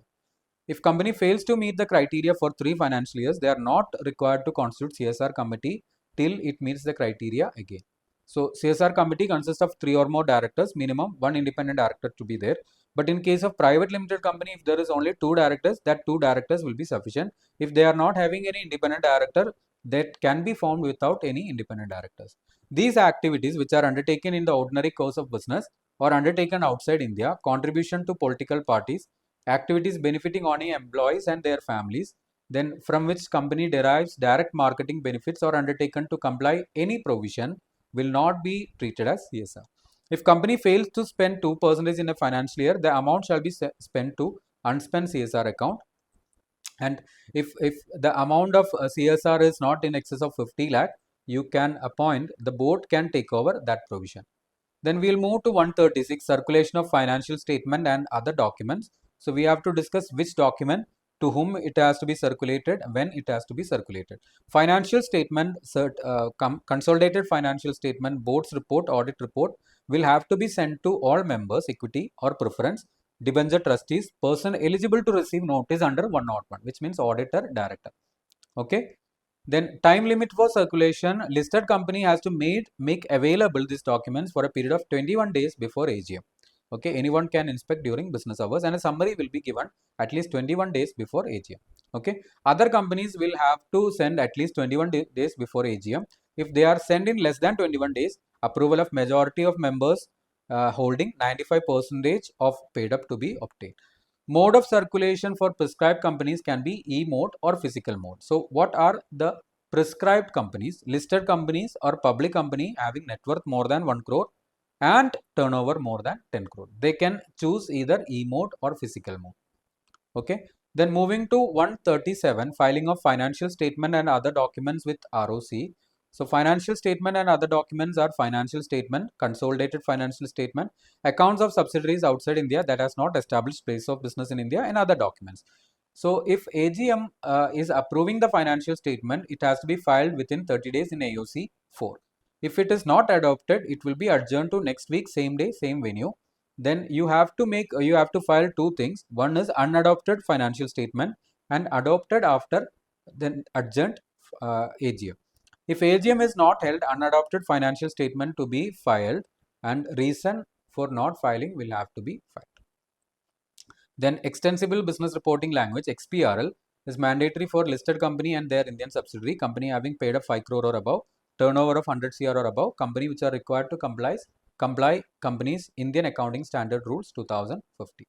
Then last provision with related to account internal audit is applicable to listed company, unlisted public company, turnover of 200 or above, or outstanding loan borrowing from bank or PFI in excess of 100 crore at any time, paid up of 50 crore, outstanding deposits of 25 crore or above at any point of time during preceding financial. In private company, the provisions of turnover and outstanding loan of borrowing will be applicable. So internal auditor can be either CA, CMA, or any other professional, may or may not be the employee of company, may or may not be in practice. So these are the provisions which is related to internal auditor. Okay, I think the discussion is clear to everyone. Okay. 2002. So with respect to the provisions of Competition Act, we will be getting 5-mark question. Okay. So basically there are two types of competition. One is healthy competition, another one is unhealthy competition. So Competition Act is prohibiting unhealthy competition and it is promoting healthy competition. So see, basically what does competition means? If you are having a choice, you can say that there is competition. Okay. If there is no choice, it will lead to monopoly. So if any transaction or if any arrangement is made between two enterprise, two organization, two persons, which is having an impact of reducing the competition. Reducing competition means your choice is reduced and which will lead to monopoly. So that will be termed as anti-competitive agreement, or you can say that it is unhealthy competition. So objectives of Competition Act is for avoidance of anti-competitive agreement, avoidance of abuse of dominance, regulation of combination, acquisition, mergers, and competition advocacy. Okay, so the first part, which is dealing with section 3, anti-competitive agreement, avoidance of dominance, section 4, then regulation of combination, section 5 and 6. So first of all, we will be discussing about anti-competitive agreement. Anti-competitive agreement means the agreement between two or more enterprises or person, which is having a negative impact on competition. Say for example, if two competitors are there, two service providers are there. If these service providers are entering into an agreement, say for example, Vodafone Idea, VI Network and Airtel is entering into an agreement, they are saying that we can do this much, we can reduce the price this much, so that automatically Jio and BSNL get eliminated. So what will happen is that it will create an environment which will be just like Vodafone monopoly. Correct. So anti-competitive agreement is an agreement between enterprise or association of enterprise or person or association of person, which is in respect of production, supply, storage, acquisition, control of goods or provision of services. Simply goods or services, which causes or likely to cause negative effect on competition, which is known as appreciable adverse effect, AAEC, appreciable adverse effect on competition within India. So we will be understanding anti-competitive agreement shall be void as per section 3 subsection 2. Agreement which is defined under section 2b. Agreement, the specific core provision is that agreement can be formal, informal, oral or writing, whether intended to be enforceable by legal proceeding or not. Whether it is written in a in a piece of paper, it is also known as agreement. It is not mandatory that it has to be written in a stamp paper or like that. Enterprise means person or government department. See, the major provision, major areas, government department is also involved in enterprise, which is related to economic activity, business of dealing, acquiring, holding, underwriting, or shares, debentures, investment activities. But certain activities, you cannot say certain activities, in certain activities, competition or this activity, sovereign activities are exempted from this provision. Means currency, atomic energy, defense and space. You cannot say that if government is entering into agreement with respect to currency printing, two presses of RBI is entering into agreement, you cannot say that anti-competitive. With respect to atomic energy, defense and space, you cannot say anti-competitive. These are the sovereign sectors which are reserved for central government. So the person, definition of person includes individual, HUF, company, firm, AOP, BOI, any corporation established by central, state or provincial act, body corporate, cooperative society, local authority, artificial juridical person. Just like what we have learned in your Income Tax Act, FEMA, etc. Appreciable adverse effect means negative effect on competition. You are creating barriers to new entrants. If you are a player in the market, if you are creating barrier to new entrant, or if you are driving existing competitors out of the market, it is known as appreciable adverse effect on competition. So creation of barriers to new entrants, driving existing competitors, foreclosure of competition, benefit or harm to customers, affecting improvement in provision of goods or service, affecting promotion of technical, scientific and economic development. See, I've struck certain points. This was amendment. So maybe some old students might be referring this class. So they can also get benefited. Okay. Then types of anti-competitive agreement. It may be either horizontal agreement or vertical agreement. Horizontal means both these enterprises are the same marketing stage. Wholesaler and wholesaler is making agreement. Retailer and retailer is making agreement. Service provider and service provider is making agreement. Manufacturer and manufacturer, horizontal, that will be void. Then vertical anti-competitive agreement, you cannot say that it is void. It may be void or valid, will be decided by CCI on case-to-case basis. So horizontal examples are price fixing, limiting the production or supply, allocation of market share, bid rigging or collusive bidding, tie-in arrangement, exclusive dealing agreement, exclusive distribution, refusal to deal, resale, price maintenance are the example for vertical anti-competitive agreement. So something you have to note is that agreement entered by joint ventures to increase the efficiency in production, supply, production, etc. will not be treated as horizontal anti-competitive agreement. Same marketing stage means enterprise or association or person or association engaged in providing identical or similar goods or services. Then agreement shall be treated as horizontal anti-competitive agreement even if the enterprises are not engaged in identical or similar trade but participates or intends to participate in furtherance of such agreements. Section 3 subsection 4 shall not be applicable to an agreement entered between an enterprise and end customer. So this will be between enterprise and enterprise. So we will just note what the types of agreement. We'll just go through that. Bid rigging means agreement having the effect of elimination on competition on bids. Then time arrangement agreement requiring purchaser to purchase or avail any other distinct goods or service along with the purchase as a part of the condition. Exclusive dealing agreement means supply. It was earlier supply agreement restricting the purchaser or seller from acquiring any other goods or service other than that of purchaser or seller. Distribution agreement is with respect to the geography. Okay, allocating any area or market for the disposal. So these all happens in exclusive dealing and exclusive distribution happens in franchise kind of agreement, right? Okay, there may be certain area, they may be saying that this product should be sold at this outlet like that. Refusal to deal means restricting the person to whom goods or service are supplied or from whom goods or service are received. Suppose if I am taking class in one institute and that institute is saying to me that okay, if you are taking classes here, if we are required to give classes to you, you should not go to this institute and all. That is refusal to deal. Resale price maintenance means purchaser requiring to sell goods at price stipulated by the seller. So section 3 shall not restrict any person for protecting any of the right under Copyright Act, Patent Act, Trademark, Geographical Indicator, Design, Semiconductor Integrated Circuit Layout Design Act or any other Intellectual Property Act. Then right of any person to export goods from India to the extent which agreement relates exclusively to the production, supply, distribution or control of goods or provision of service of such export. Cartel means association of producers, sellers, distributors which limit control, attempt to limit production, distribution, sales, etc. Okay. Consumer means a person who buys goods or avails services for which price is paid, partly paid or agreed to be paid.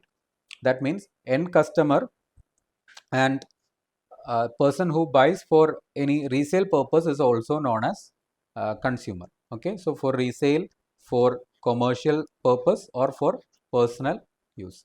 Goods are goods as per Sale of Goods Act, which means it is movable goods and which includes goods manufactured, processed or mined, debenture stocks and shares after allotment, goods imported to India. Then we will move to the abuse of dominance part. See, dominance means it's a position of strength. See, suppose if I used to say that when we are talking about a brand, some category name will be associated with a brand. Means if you want to purchase a brand, you will be saying the category name. Okay, for example, if you want to buy an aerated drink or aerated chips, you might be saying Lay's. So Lay's is having a dominance in aerated chips market. Okay, you might be saying Maggi for noodles. You might be going to a shop and saying that please give me one packet of Maggi, means you are requiring one packet of noodles. You want category name is noodles, brand name is Maggi. When you are associating the same with a brand name, means that brand is having that much of dominance in your mind. Okay, so dominance is not bad. Dominance is the position of strength which everyone should be dreaming of. So as a practicing company secretary, my vision would be if anyone is thinking about a secretarial activity, they should remember my name. That should be my vision. That should be my dream. There is nothing harm in that. But if I am abusing that position, means that is prohibited.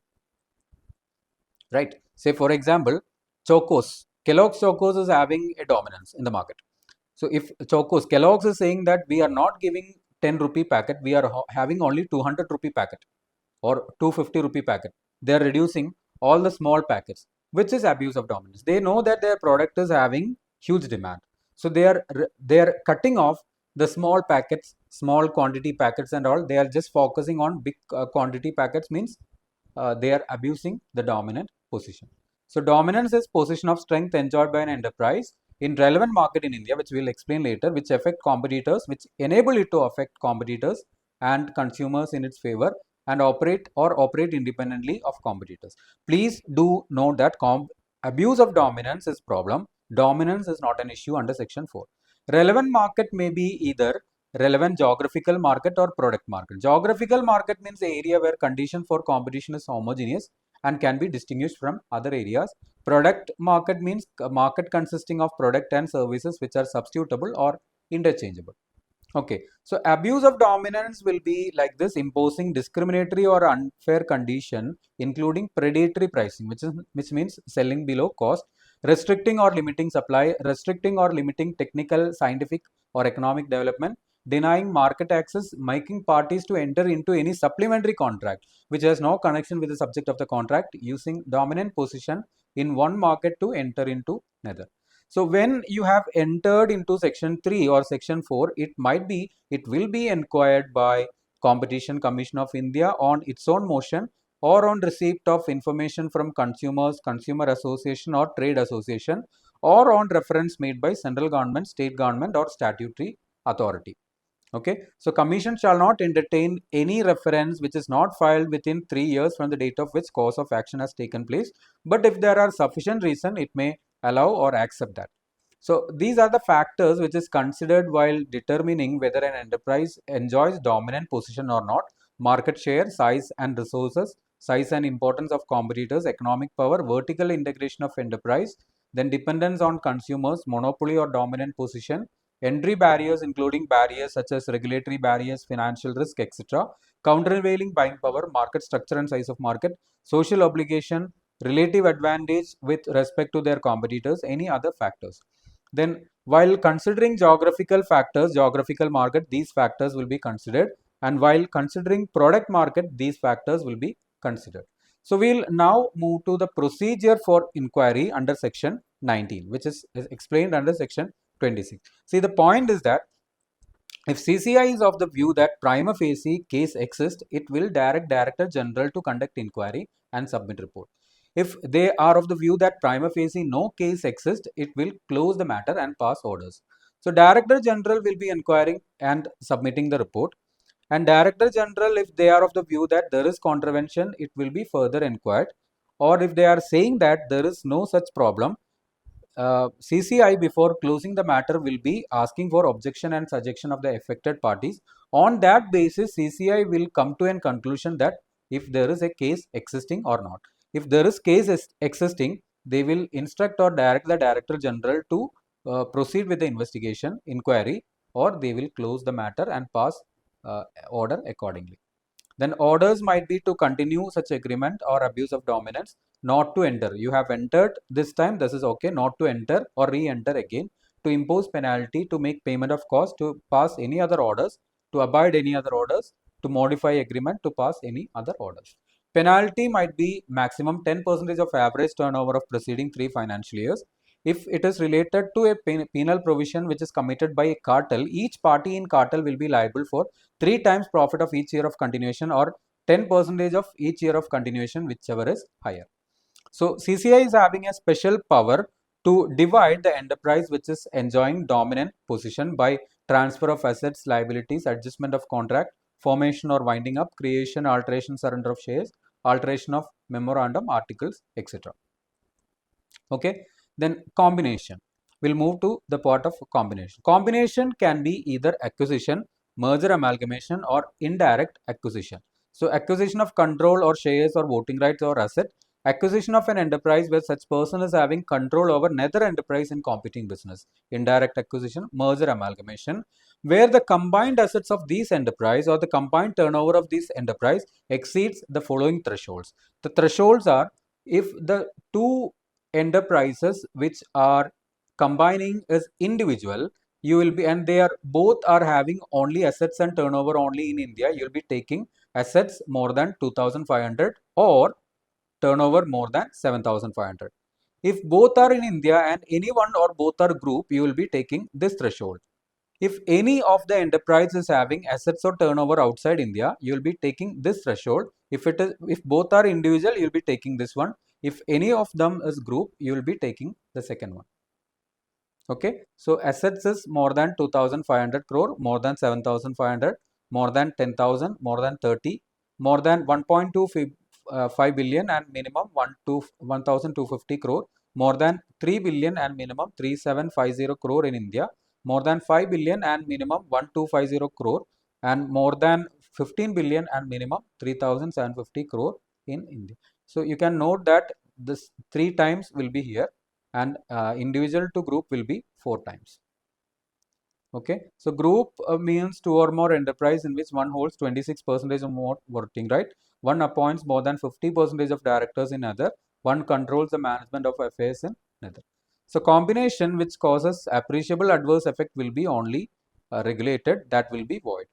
Appreciable adverse effect on competition in case of combination will be checked on the following points: actual and potential level of competition through imports, extent of barriers to new entrants to the market, availability of substitute, chances that party may increase price, whether benefit exceeds adverse effect, market share, etc. Notice of combination earlier 30 days time was there, it is now amended after any of the following but before consummation of combination, approval of board or execution of document or agreement. Just before that you have to give notice of combination. It was 30 days which is now amended. Penalty in case of failure, 1% of assets or 1% of turnover, whichever is higher. Effective date, date of passing order or expiry of 150 days from date of giving notice. So inquiry may be either made by its own motion or on receipt of notice under section 6 subsection 2.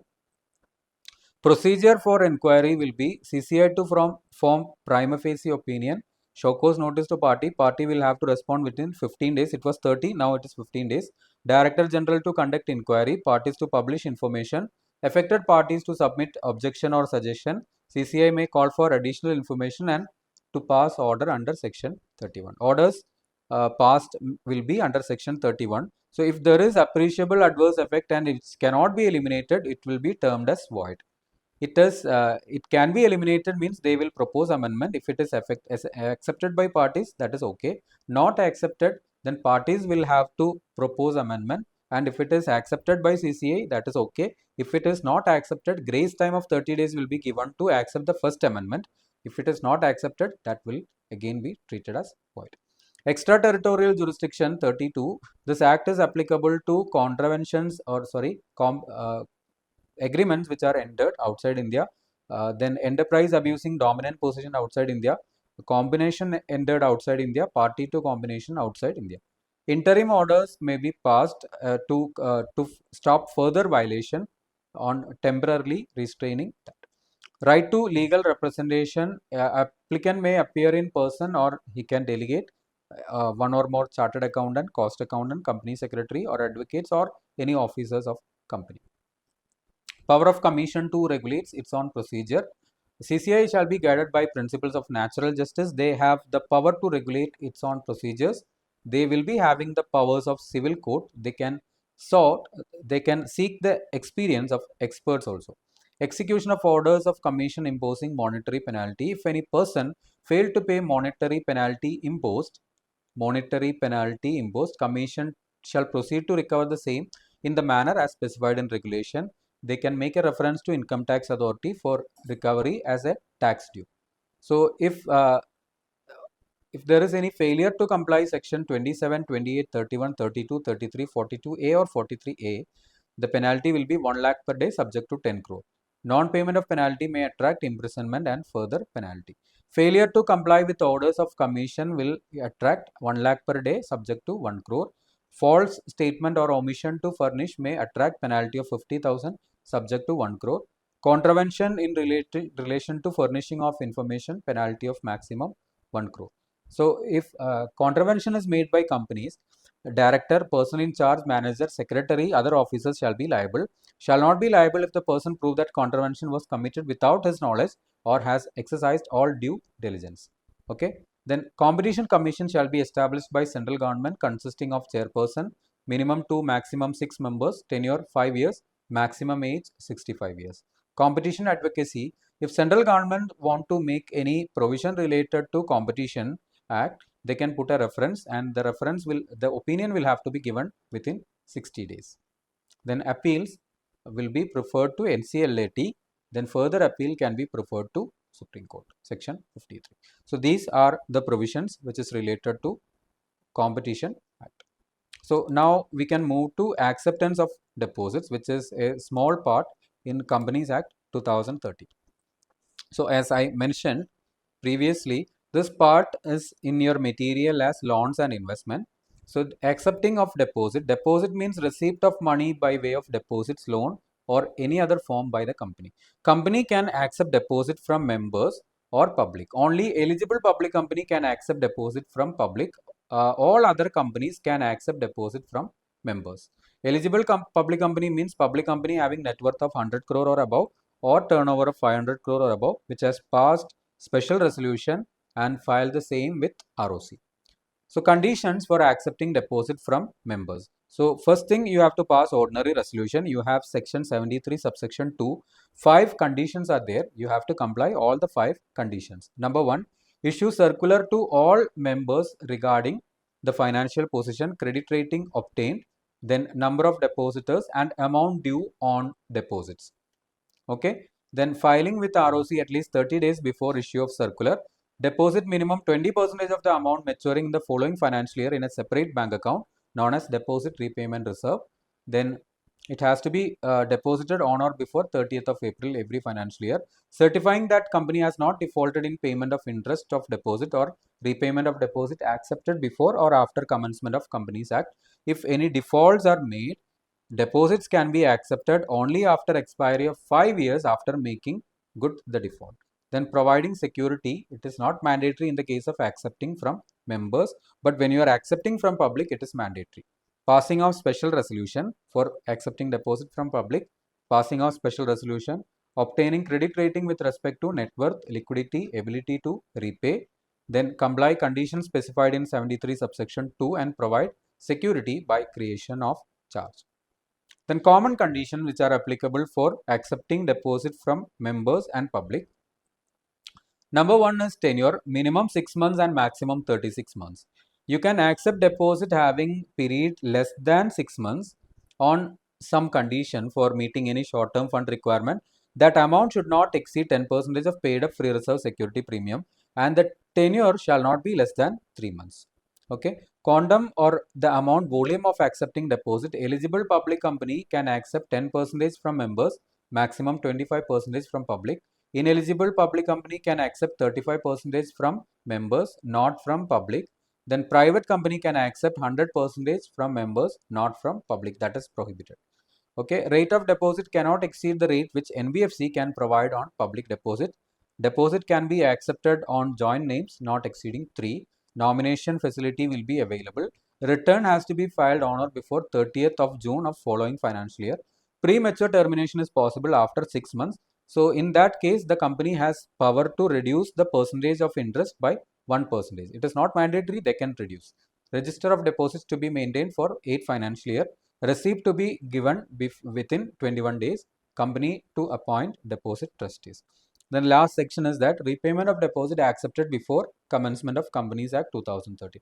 If your deposit was accepted before Companies Act 2013 in under 1956 Companies Act, you don't have that 36 months validity. That was not there in 56 Act. So if your deposit was accepted in 2010 and they had given the tenure as 20 or 25 years, it has to be repaid on or before the actual repayment date or 3 years from the date of commencement of Act. The Act, this section was notified on 2014. So 3 years means 2017 or actual date which is mentioned while accepting deposit. Repayment to be made within 3 years from the date of commencement of Act or due date of repayment. Okay, so whichever is earlier. So these are the provision related to acceptance of deposits. Now we can move to the provisions which are related to SEBI. So first we will discuss SEBI issue of capital and disclosure requirement regulation. In your material, it is mentioned as raising finance from capital. So one thing you have to keep in mind is that SEBI provision is consisting of 10 marks. Okay, so the provision is very limited. So if you are going through this provision very thoroughly, you can secure that. I am not saying that you will be getting 10 mark. It is not a negative statement. I am saying that from the practical point of view, you cannot say that you will be scoring 100 mark. Okay, over and above 50 or 60 will be more than sufficient, or it is a very good mark, right? So if a 10 mark question is being asked from SEBI, if you are scoring 7, that is wonderful. Okay, so raising of finance from capital. So first of all, when a capital is issued by a company proposed to issue capital, it can be issued in certain ways. With respect to a private limited company, they can go for rights issue, bonus issue, private placement. Public company can have, or they can go for the option of public issue apart from the rights issue, bonus issue and private placement. Okay, so we'll now directly move into the regulations. So these regulations are applicable or the persons who are not eligible to make IPO or FPO. Okay, so issuer, promoter group, director, selling shareholders who are debarred by SEBI from accessing capital market. Promoter, director of company or promoter, director of another company which is debarred by SEBI from accessing capital market. So if your issuer, your promoter, your director is debarred, the company cannot go for IPO or FPO. In the same case, if your director or promoter is not debarred, but they are director promoter of another listed company which has been debarred by SEBI, means that debarment will be passing on to your company as well. Okay. Number 3, issuer, promoter, director who is willful defaulter or fraudulent borrower, promoter or director who is fugitive economic offender if there are outstanding convertible securities. So eligibility requirement for IPO. So IPO may be under profitability route or QIB route. Okay. So conditions for profitability route are, these 4 conditions has to be satisfied. Number 1, net tangible assets of 3 crore or above in preceding uh, 3 financial years of 12 months each. Maximum 50% can be held as monetary asset. If more than 50% are held in monetary asset, firm commitment to be made to utilize the same in business or project. Average net operating profit should be minimum 15 crore with profit in each of 3 financial years. Net worth of minimum 1 crore in each of 3 preceding 3 financial years. If company has changed name in preceding 12 months or 1 year, 50% of the revenue to come from activity associated with the new name. If that is not possible, profitability route is not viable, they can go for QIB route, in which 75% of the issue to be given to qualified buyers. So the general conditions for making IPO FPO are: application to be made to one or more stock exchange and one to be appointed as designated stock exchange, agreement with depository for dematerialization of shares, partly paid up shares to be made fully paid up, then shares of promoters to be dematerialized, and firm arrangement of finance has to be made. Additional conditions just like amount for general corporate purpose and unidentified purpose. Unidentified purpose shall not exceed 35%. Minimum subscription of 90% to be obtained. If it is not obtained, refund should be made in 4 days, which is amended. It was earlier 15 days. Allotment cannot be made if prospective allottees are less than 1000. Then if you issue proceeds exceeding 100 crore, credit rating agencies to be appointed as monetary agency. They shall send reports till 100% of the proceeds are utilized. Okay, that has been amended. Company to appoint registrar to issue, not register, typing error, registrar to issue, and share transfer agent. Company to appoint qualified CS as compliance officer. IPO grading may be obtained from credit rating agencies. So face value can be has to be minimum 10 if issue price is less than 500. If issue price is 500 or above, it can be less than 10 but subject to minimum 1. Differential pricing. If you are making IPO or FPO, the price can be different. Retail individual shareholders can be offered at a price lower than the price which is given to other investors, subject to a maximum of 10%. Means if you are giving 1000 to others, you can give 900 to retail individual investors. Maximum 10% of issue price to others. 100 rupee can be the difference. Okay. In the case of composite issue, price may be different for shares under FPO and right issue. Anchor investors can be given shares, but their price should not be less than the price which is given to other investors. Then retail individual shareholders, I have already mentioned that point. The minimum contribution and lock-in period, promoter to contribute at least 20% of post-issue paid-up capital. Their lock-in period is for minimum contribution, it is 18 months. It is maybe 3 years in your material, it is reduced to 18 months. It is reduced to half. Okay. Excess over promoter contribution, it was 1 year, it is now reduced to 6 months. Okay. Types of book building, there are two types of book building. Normal, in which 35 will be given to retail, 15 to non-institutional, maximum 50 to qualified buyers. In alternate book building, maximum 10 to retail, maximum 15, and minimum 75 to qualified buyers. So these are the provisions related to your issue of capital and disclosure requirement regulation 2018. Okay. So now we will move to SEBI prohibition of insider trading regulation 2050. Okay. So first of all, you have to understand what is insider trading. So if any person is having the access to unpublished price sensitive information, if I am the CFO of a listed company, I am having the access to unpublished price sensitive information. I know that what amount of dividend will be declared by the company in the next 2 months. What is the merger amalgamation plan of the company in the next 3 months? What is going to be the result of this financial year, which is going to end on 31st of March 2027? At this moment itself, I know that what will be my projected revenue. So if I am passing on this information to anyone, or if I am I am purchasing the shares of that company from stock market, expecting that in by March or May 2027, it will be having a boom, it is known as insider trading. Or if I am passing the information to my friend, if I am telling my friend Rohit that, okay, brother, these shares are going to increase by 200 or 300 rupees by March 2027, you can buy the shares right now, then it is also known as insider trading.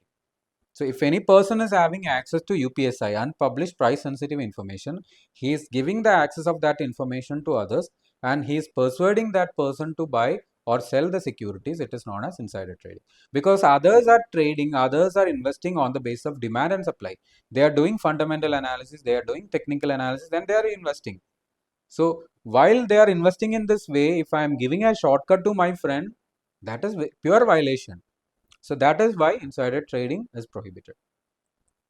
So buying or selling of shares or securities of a listed company when the person is having access to unpublished price sensitive information, and the same is used to gain advantage over others or to avoid loss. Okay. Then insider may be either a connected person or person having access to unpublished price sensitive information. Connected person means who is or has been during 6 months connected, associated with the company by reason of frequent communication, then being in contractual fiduciary employment relationship, director, officer, employee, that allow person to access UPSI or expected to allow such access. So if a person is connected or associated or having associated during the 6 months prior to buying or selling. Persons who are deemed to be connected, relative of connected person, who will include spouse of person, parent of person and spouse, sibling of person and spouse, child of person and spouse, spouse of sibling of person and spouse, spouse of child of person and spouse. Then it is reputable presumption that relative is connected. Relative cannot say that, spouse cannot say that we are not having contact for the last 6 months, so we are not connected. Okay. If you are father, if you are parent, if you are sibling, you are connected. You cannot say that we were not communicating during those period and all. Okay. Holding company, subsidiary, associate, SEBI intermediary, investment company, trustee, asset management, employee, director, official of stock exchange, clearing house, corporation, member of board of trustee, mutual fund, member of board of director, AMC or employee, then member of board of director or employee, PFI, official or employee of self-regulatory organization, banker, concerned where director, relative, banker has more than 10% of holding or interest, firm or its partner or its employee in which connected person is also partner, person who is sharing household or residence with the connected person. Unpublished price sensitive information means it is not published now. When it is not published, when it is published, it will be affecting the price of securities. Examples are financial result, dividend, change in capital structure, merger, demerger, change in KMP, change in rating other than ESG, fund raised proposed to be undertaken, agreement which may impact the management or control of company, frauds or defaults by company, resolution plan, admission or winding up petition, initiation of forensic audit, then actions initiated or orders passed within India or abroad by regulatory authority, statutory authority, enforcement authority or judicial body, outcome of any litigation or dispute, then giving of guarantee indemnity and granting withdrawal, surrender, cancellation of any key license or regulatory approvals. Compliance officer, any senior officer designated as such and reporting to board or head of organization who is financially literate and capable of the following provisions. Then communication, a person, see the regulation says that you cannot communicate except in relation to legitimate purpose. Means the general provision is that you cannot communicate UPSI to others. But for some reason, if you are taking a loan from bank, you will have to give your projected financials to the bank. That is also communication of UPSI. So the regulation says that you can give for legitimate purpose, provided that you are monitoring the same. You have to undertake that as, you have to mention that transaction as insider trading. You have to monitor whether it is being violated or not. Okay, yeah, and you have to mention, you have to keep the record of the person who is sharing the information and who, to whom it has been shared. It is not insider trading. I'm saying that you have to mention the person to whom it is mentioned, it is disclosed as insider, and you have to monitor that person. Person cannot communicate, procure or cause communication except for legitimate purpose, performance of duties or discharge of legal obligation. Okay, so it might be to suppliers, customers, creditors, financial institutions, collaborators, etc. So what steps you have to take is that the person to whom data will be shared as will be treated as insider. It has to be ensured that data is not misused, and a structural digital database has to be maintained. Structural digital database has to be maintained, and the same has to be preserved for 8 financial years, which contains person who has shared UPSI, person to whom it is shared, nature, PAN of person to whom it is shared. Then regulation is not applicable to open offer and sharing of UPSI if board is satisfied it is in the best interest of the company. So we'll move to trading plan. It had also gone on certain amendments. Trading plan can be formulated. See, I'm working in a listed company. Example, I want to trade in that securities of that company. So I don't know whether the trading window will be open or not. Means when unpublished price sensitive information is available with insiders, trading window will be closed. So it will be opened only after making of publishing of this unpublished price sensitive information. So I am not sure that whether the trading window will be open on May 1st of 2027 or not. So I can give a plan to my compliance officer, my company secretary, saying that I am planning to trade in the shares of this company. If I am working in Kitex Limited, I will be having restriction only to buy and sell shares of Kitex Limited. I can buy and sell any other companies. There is no restriction. Okay, so trading plan can be formulated in advance and approval of compliance officer to be obtained. Trading can be made after 120 calendar days of public disclosure of plan. It was earlier 6 months. Then trading plan cannot be overlapped. So I have striked off certain points. This has been amended.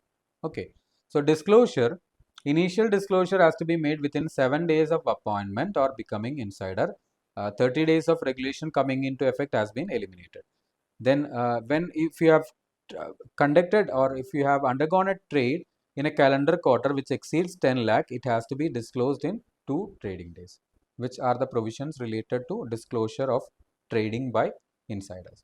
Code of fair disclosure. Fair disclosure means if you want to make UPSI, if you want to remove a data from UPSI, it has to be available to everyone. So Code of Fair Disclosure includes prompt and public disclosure of UPSI, uniform and universal dissemination of UPSI, delegating senior officer as Chief Investors Relations Officer, prompt dissemination of UPSI, appropriate and fair response to queries on news report and market rumors, then ensuring that data shared with analyst and research personnel is not UPSI, developing the best practices to record proceedings of meeting and make transcript, handling all UPSI on need to know basis. Okay. With respect to code of conduct, board of directors of listed company and board of head of organization shall ensure that CEO shall formulate code of conduct with their approval to regulate, monitor, report trading by its designated person and immediate relatives. So, code of conduct shall include provisions like compliance officer shall report to board and give reports to audit committee, handling of information on need to know basis, establishment of Chinese wall policy to avoid communication of data between the departments. Notional trading window concept will be in operation for insiders. Insiders cannot trade when the notional trading window is closed, but they can trade when the notional trading window is open. Insiders can trade after obtaining pre-clearance from compliance officer if the value of trade exceeds certain limits. So, designated persons and immediate relatives shall be governed by internal code of conduct. Timing of reopening of window shall be determined by compliance officer. Disclosures from designated persons. Institutional mechanism to prevent insider trading. CEO, MD or such persons of listed company shall place adequate system for internal control. Review shall be made by audit committee. Company shall ensure there is no leak of information, and if there is any whistleblowing policy by the company, it has to be established. If inquiry is initiated by listed company, intermediaries and fiduciaries shall have to cooperate with the same. Okay, so these provisions are related to insider trade. Okay, now we'll move to the last part of SEBI provision, which is takeover code, substantial acquisition of shares and takeover regulation 2011.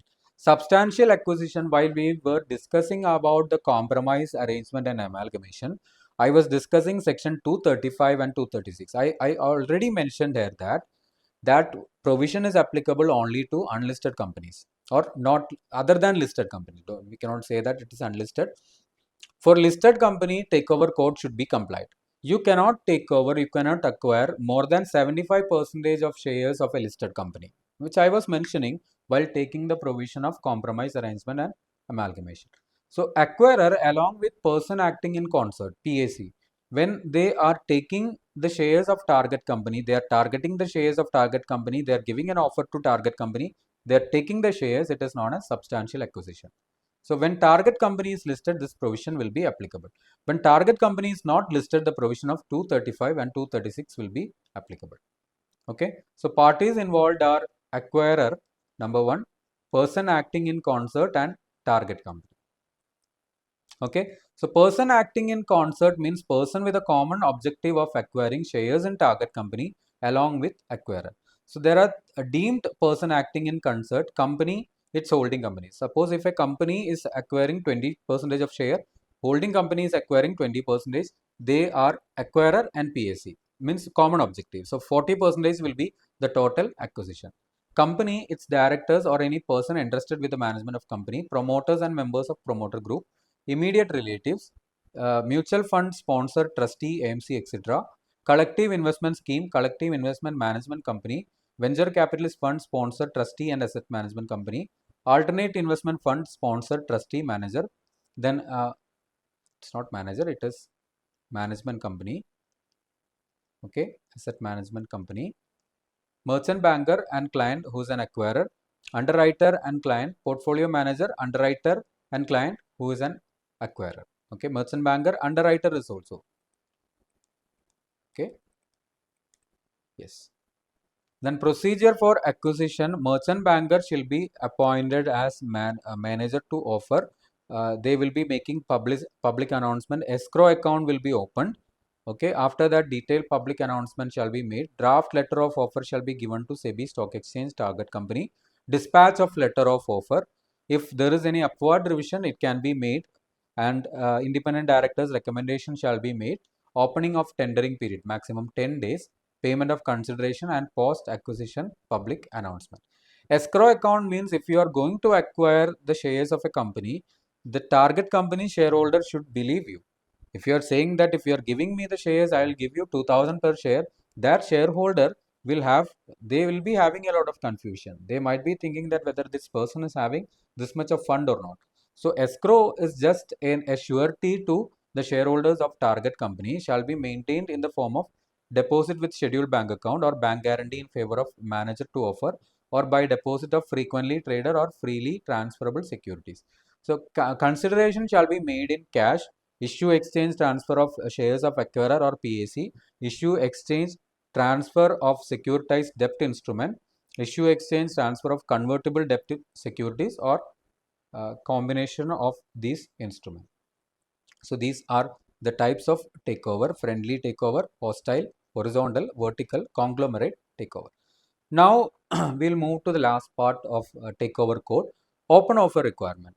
See that we have already learned that there is acquirer, there is person acting in concert, and you are having target company. So if you are acquiring shares of target company in a series of step or in one step, and your acquisition, your cumulative acquisition has reached 25%.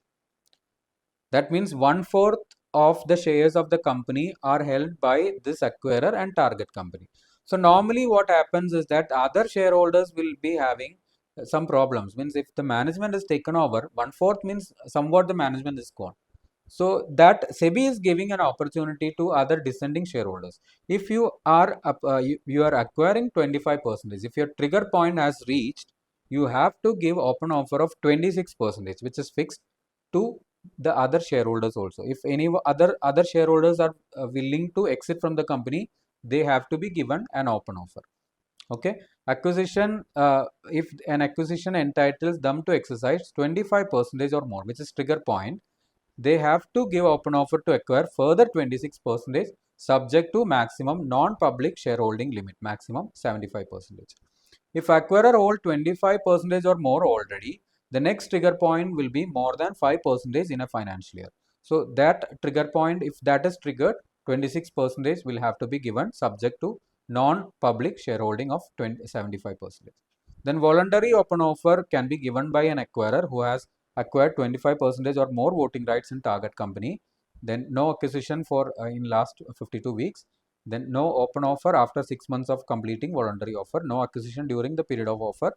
Acquirer may make offer conditional by prescribing minimum level of acceptance. Normally, the open offer can be withdrawn, but in certain circumstances, it can be withdrawn. Number one, refusal of statutory approvals, death of acquirer, non-compliance of any condition, or with the approval of SEBI. Then we will now move to obligation of target company and obligation of acquirer. Target company has to carry on the business in ordinary course. They have to furnish to acquirer all the required details, not to fix any record date on or after third working day prior to tendering period until the expiry of tendering period. Cannot alienate assets without passing a special resolution by way of postal ballot. Obligation of acquirer to make payment in time, to ensure that all required approvals are obtained, not to alienate assets of target company, not to sell shares of target company which are already held by them during open offer period, to comply with all provisions of takeover code.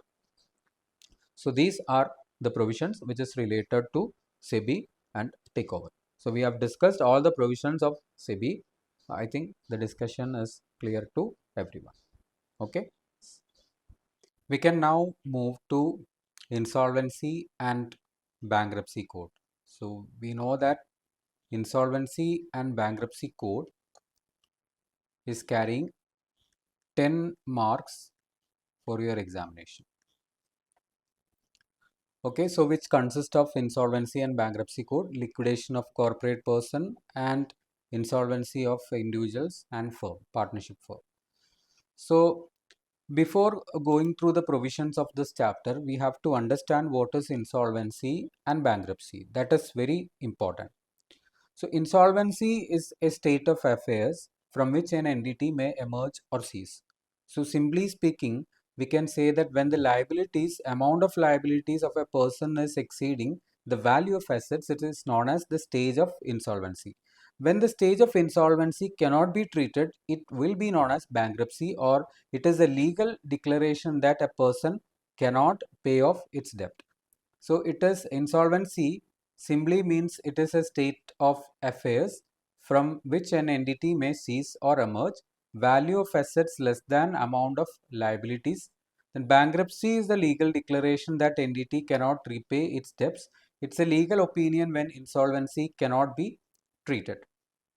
Okay, So Insolvency and Bankruptcy Code, while talking about the act, it is an act consisting of 255 section, which is also having 12 schedules, which is divided into 5 parts: preliminary 1 to 3, then 4 to 77 is the part which is related to insolvency resolution and liquidation of corporate person, company and LLP. Then part 3 is explaining about insolvency resolution of and bankruptcy of individuals and firm. Then regulation for insolvency intermediaries under section 188 to 223. Then last part will be miscellaneous 224 to 255. So the pillars of IBC 2016 are Insolvency and Bankruptcy Board of India, Insolvency Professional Agency, Insolvency Professional, then Information Utility and Adjudicating Authority, not Adjusting Authority, it is Adjudicating Authority. Right. So we'll just go through the provisions of all these pillars. Insolvency and Bankruptcy Code, Insolvency and Bankruptcy Board of India is constituted by government, which is consisting of certain officials which will be regulating all the insolvency intermediaries. So regulation of insolvency intermediaries are their main function. Professional agency is a Section 8 company with the sole object of functioning as IPA. The three institutes, Institute of Chartered Accountants of India, Company Secretaries of India, Cost Accountants of India, each are having three insolvency professional. Means they are having insolvency professional agency like Indian Institute of Insolvency Professionals of ICAI, first one, ICSI Institute of Insolvency Professionals, and Insolvency Professional Agency of Institute of Cost Accountants of India. Then their function is granting and controlling, giving direction to the insolvency professional. So insolvency professional is the professional enrolled with IPA and registered with IBBI. Okay. So information utility are the agencies which are registered with IBBA to collect and distribute financial information, to operate with other information utilities and to provide access to financial information. So the adjudicating authority of company LLP will be NCLT, then to NCLAT and then to Supreme Court. Individuals or firm will be first applying to DRT, then to DRAT, then to Supreme Court. Okay. So the code, Insolvency and Bankruptcy Code, will be applicable to company registered under Companies Act or previous law, company formed under Special Act, LLP, personal guarantors of corporate debtor, firms, partnership, individual, body corporate notified by government. Then corporate person. So we were discussing about section 4 to 77, which is part 2 of IBC 2016. So corporate person means it may be company, LLP or any other person having separate limited liability or separate legal entity. Okay. Corporate person does not include the following financial service providers like bank, financial institution, insurance company, asset reconstruction company, mutual fund, pension fund, collective investment scheme, etc. So when we are discussing about the concept of insolvency and bankruptcy code, there are three players. Like one is corporate debtor who is undergoing the resolution. Number two is financial creditor and number three is operational creditor. Okay. So corporate debtor can be simply explained as a corporate person, a company or LLP who owes debt to any other person. Any other person means it may be a financial creditor or operational creditor. Financial creditor means to whom financial debt is owed, legally assigned or legally transferred. So financial debt simply means amount disbursed by considering the time value of money.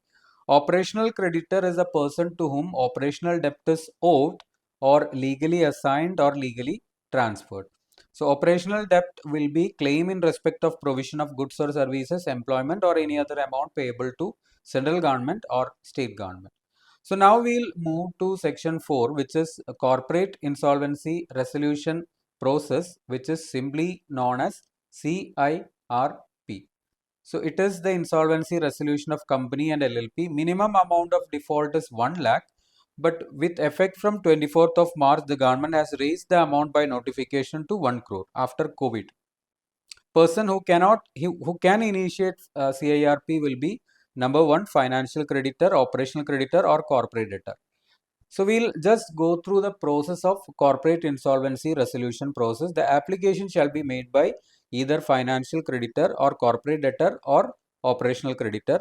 Then NCLT will be admitting or rejecting the application within 14 days. Before rejecting, defense opportunity of 7 days will be given to rectify the mistake. Once it is once the application is accepted, NCLT shall pass 3 orders. Number 1, declaration of moratorium, making of public announcement and appointment of interim resolution professional. Then insolvency resolution process commences from the date of admission, and which has to be completed within 180 days. One-time extension of 90 days will be granted by NCLT. Overall, including the time taken for legal proceedings, your time will be 330 days. Then interim resolution professional to constitute committee of creditors consisting only of financial creditors. Within 7 days of constituting COC, they can appoint either interim resolution professional or any other professional as insolvency resolution professional. Then a resolution applicant, which means one among the financial creditor, prepares a resolution plan on the basis of information memorandum. Resolution plan to be approved by 2/3 majority of value of committee of creditors. Then insolvency resolution professional to submit the plan to NCLT. NCLT may approve the same or reject the same. So these 9 steps are the base provisions of insolvency and bankruptcy code. We will be moving to each and every step in detail. Okay, number one step was regarding the person who can initiate corporate insolvency resolution process. So we had explained either financial creditor, operational creditor or corporate debtor can apply to NCLT. So we'll first discuss the process of applying by financial creditor. Financial creditor alone or financial creditor by joining with other financial creditor or any person on behalf of financial creditor can apply to NCLT with the record or evidence of default, proposed interim resolution professional and any other detail. Okay, so if NCLT is satisfied that default has occurred, application is complete and no disciplinary action is pending against proposed interim resolution professional, it will be accepted. If any of this condition is violated, 7 days time will be given to rectify the mistake. If rectified, it will be accepted. If not rectified, the application shall be rejected. With respect to the operational creditor means who has provided us some goods or service. Suppose if you are not making any payment to your supplier, means the goods which or services which you have been provided are of inferior quality or it is not matching with the quality which you have specified. So before giving application to NCLT by operational creditor, the operational creditor will have to give an intimation to corporate debtor with a demand notice along with copy of invoice asking for the amount which is pending. Okay, if there is no reply in 10 days, the corporate debtor can either intimate existence of dispute or intimate pendency of suit or make payment. If no reply is received within 10 days, operational creditor can apply to NCLT along with copy of invoice, affidavit with that no intimation of dispute is received, copy of information with financial institution, copy of information with information utility only if it is available, then any other proof, proposed interim resolution professional, which is not mandatory. So dispute may be existence of amount of debt, quality of goods or breach of condition or warranty. Okay, dispute should be supported always by evidence. Next is initiation of corporate insolvency resolution process by corporate debtor. Corporate debtor can apply to NCLT with record or evidence of default, proposed interim resolution professional, information regarding books of accounts, special resolution or 75% approval of partners. So these are the persons under section 7 who cannot section 11 who cannot make application for CIRP. There are 6 category of person. Number 1, corporate debtor undergoing CIRP, financial creditor, operational creditor or corporate debtor undergoing pre-packaged insolvency resolution process, corporate debtor having completed CIRP 12 months before date of application, corporate debtor in respect of whom resolution plan was approved 12 months preceding date of application, corporate debtor or financial creditor who has violated the terms of resolution plan approved 12 months preceding date of application, corporate debtor in respect of whom a liquidation order has been passed. Okay, now we can just move to the provision related to corporate applicant includes corporate debtor, authorized member or partner, individual managing operation and resources, person having control and supervision of affairs of the entity. Okay, so the time limit is 180 days under section 12. one-time extension of 90 days will be granted if resolution is passed by committee of creditors with 66% majority. Application is given to NCLT by resolution professional, and NCLT is satisfied that subject matter cannot be completed within 180 days. So, including the time taken for legal proceedings, total number of days which can be availed is 330. So, withdrawal of application. If a corporate operational creditor or your financial creditor has given application and the corporate debtor has made the payment to that concerned creditor, they can withdraw the application provided that they are getting the approval of 90% of majority of committee of creditors. Means other creditors position will also have to be considered. Then we will move to declaration of moratorium and other provisions in section 3. Once the application is admitted, NCLT shall pass 3 orders. Number 1, declaration of moratorium. Then they shall cause public announcement and appoint interim resolution professional. Moratorium means that NCLT will be prohibiting institution of suits, continuation of pending suits, execution of judgment, decree, order, transferring or disposing assets, legal right, legal benefit. Then any action under SARFAESI Act, recovery of property occupied by corporate debtor. But supply of essentials or essential goods or services will not be interrupted.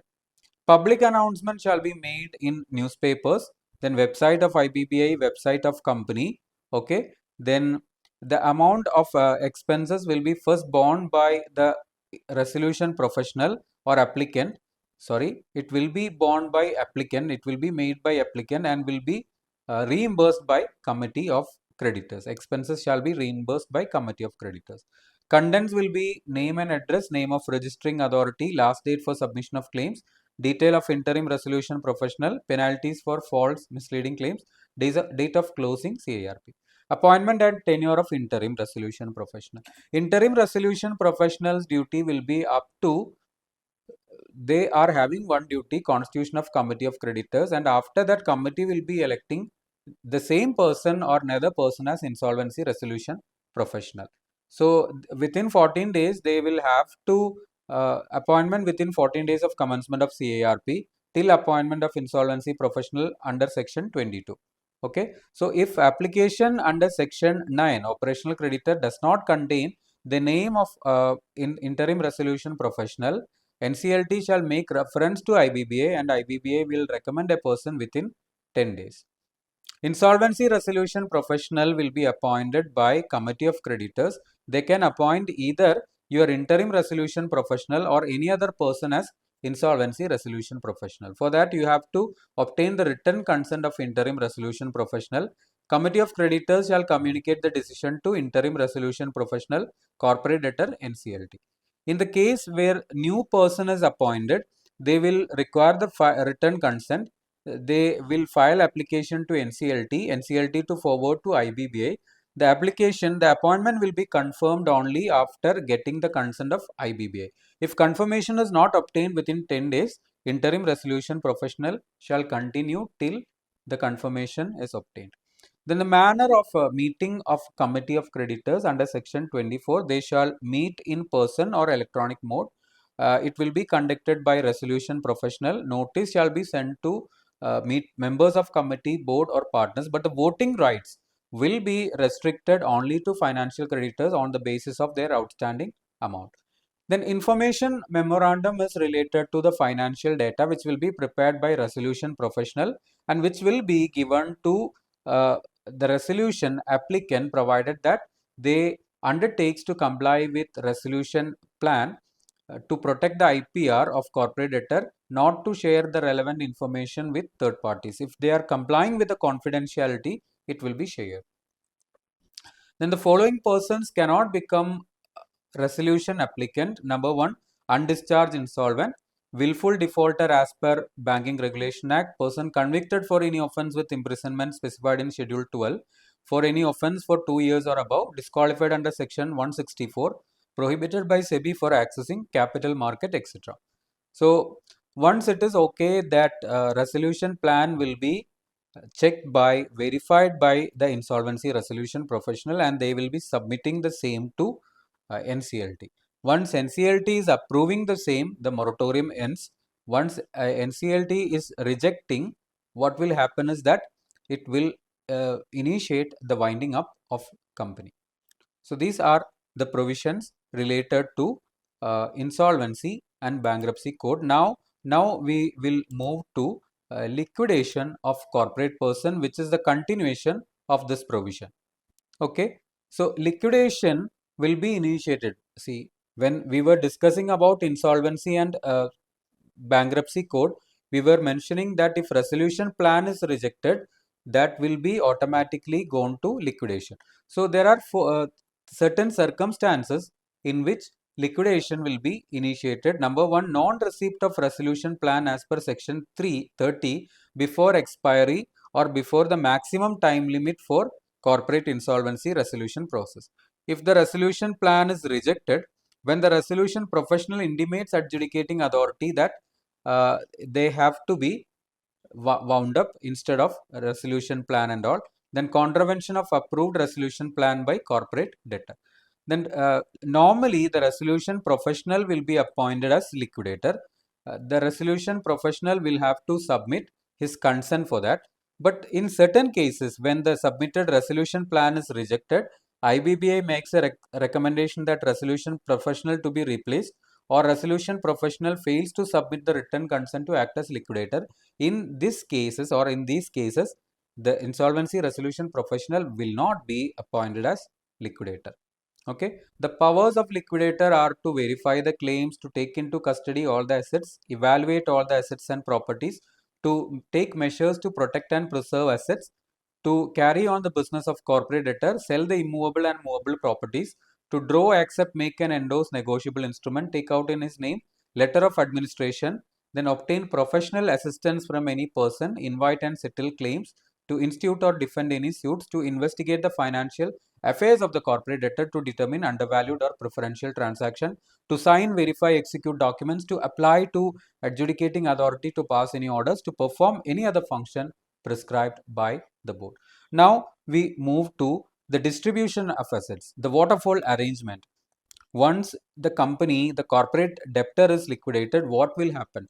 So the secured creditor is having two options. Either he can relinquish his security interest that can be provided to the liquidator. He can say that I am a secured asset, I am having this much of security, please do me a favor, please take the security and sell it for me, or realize its security interest. There are two options which is available to the secured creditor. When the secured creditor decides to realize the security interest, he shall inform the liquidator. If the realized amount is in excess of the debt, the difference shall be accounted to liquidator. Suppose the secured asset is having value of 1 crore, his total debt is 50 lakh only, the balance 50 lakh will have to be accounted to liquidator. When the realized amount is less than the amount of due, what will happen is that the secured creditor will have to wait in the step number 5, which I'll explain. Okay, so the distribution order is that insolvency resolution cost and liquidation cost will be the first one. Then workman dues for 24 months and debt owed to secured creditor, second position. Wages and unpaid due to employees for 12 months, third position. Financial debt owed to unsecured creditors, fourth position. Then central government dues and debt owed to secured creditors who has enforced security interest in the fifth position. Any remaining debt and dues, preference shareholders, equity shareholders or partners. Okay, so if you have realized your security interest and if the amount is short, you will be pushed to the fifth position for receiving the balance amount. That is only after receiving the amount is being received by this unsecured creditors. Okay, so liquidation estate, which is in the hands of liquidator, will have certain assets which will not be forming part. Forming part assets are assets over which corporate debtor has ownership rights, assets that may or may not be in the possession of corporate debtor, tangible assets, intangible assets subject to determination of ownership of court or tribunal, assets or value recovered through avoidance of any transaction, then assets in respect of which secured creditor has relinquished interest, any property belonging to or vested at the corporate debtor at the insolvency commencement date, all proceeds of liquidation as and when they are realized. Okay, not forming part assets are assets owned by third party which are in possession of corporate debtor, including held in trust, bailment, due to EPF, ESI, etc., contractual arrangement where there is no transfer of title, such other notified assets. Then assets and security held as collateral security, assets in collateral security. Okay, personal assets of any shareholder or partner, assets of Indian or foreign subsidiary, then any other assets as may be prescribed by the board. So preferential transaction and undervalue transaction. We have mentioned that the position of unsecured creditor is 4. Secured creditor will be having the second position. So if a company knows that it is going to wind up, so the company, for getting a preferential position, a good position to its creditors, if they are giving any security to that particular creditor, it is known as preferential transaction. There is transfer of property, and such transfer has affected putting of the creditor in a beneficial position. If it is in the ordinary course and which is securing new value, there is no issue. It is normal course of transaction. Undervalue transaction means if corporate debtor is giving an amount or any service to any other party, the value which the corporate debtor is received is less than what the value that they have given. Okay, these transactions, if it is taken in the ordinary course, it is okay. If it is not taken in the ordinary course, it will be void. The relevant period will be if the transaction is with a related party, a period of 2 years preceding insolvency commencement date. For with any other person, period of 1 year preceding insolvency commencement date. Then now we'll move to the last part of IBC 2016, insolvency process of individuals and partnership. Application can be made by debtor or creditor, and it may be under 100 subsection 4, 115 subsection 2, 118 subsection 3. Application shall be filed within 3 months. Creditor may propose insolvency professional who is known as bankruptcy trustee, BT. Okay, application cannot be withdrawn without the permission of adjudicating authority. Interim moratorium shall continue, commence on the date of application.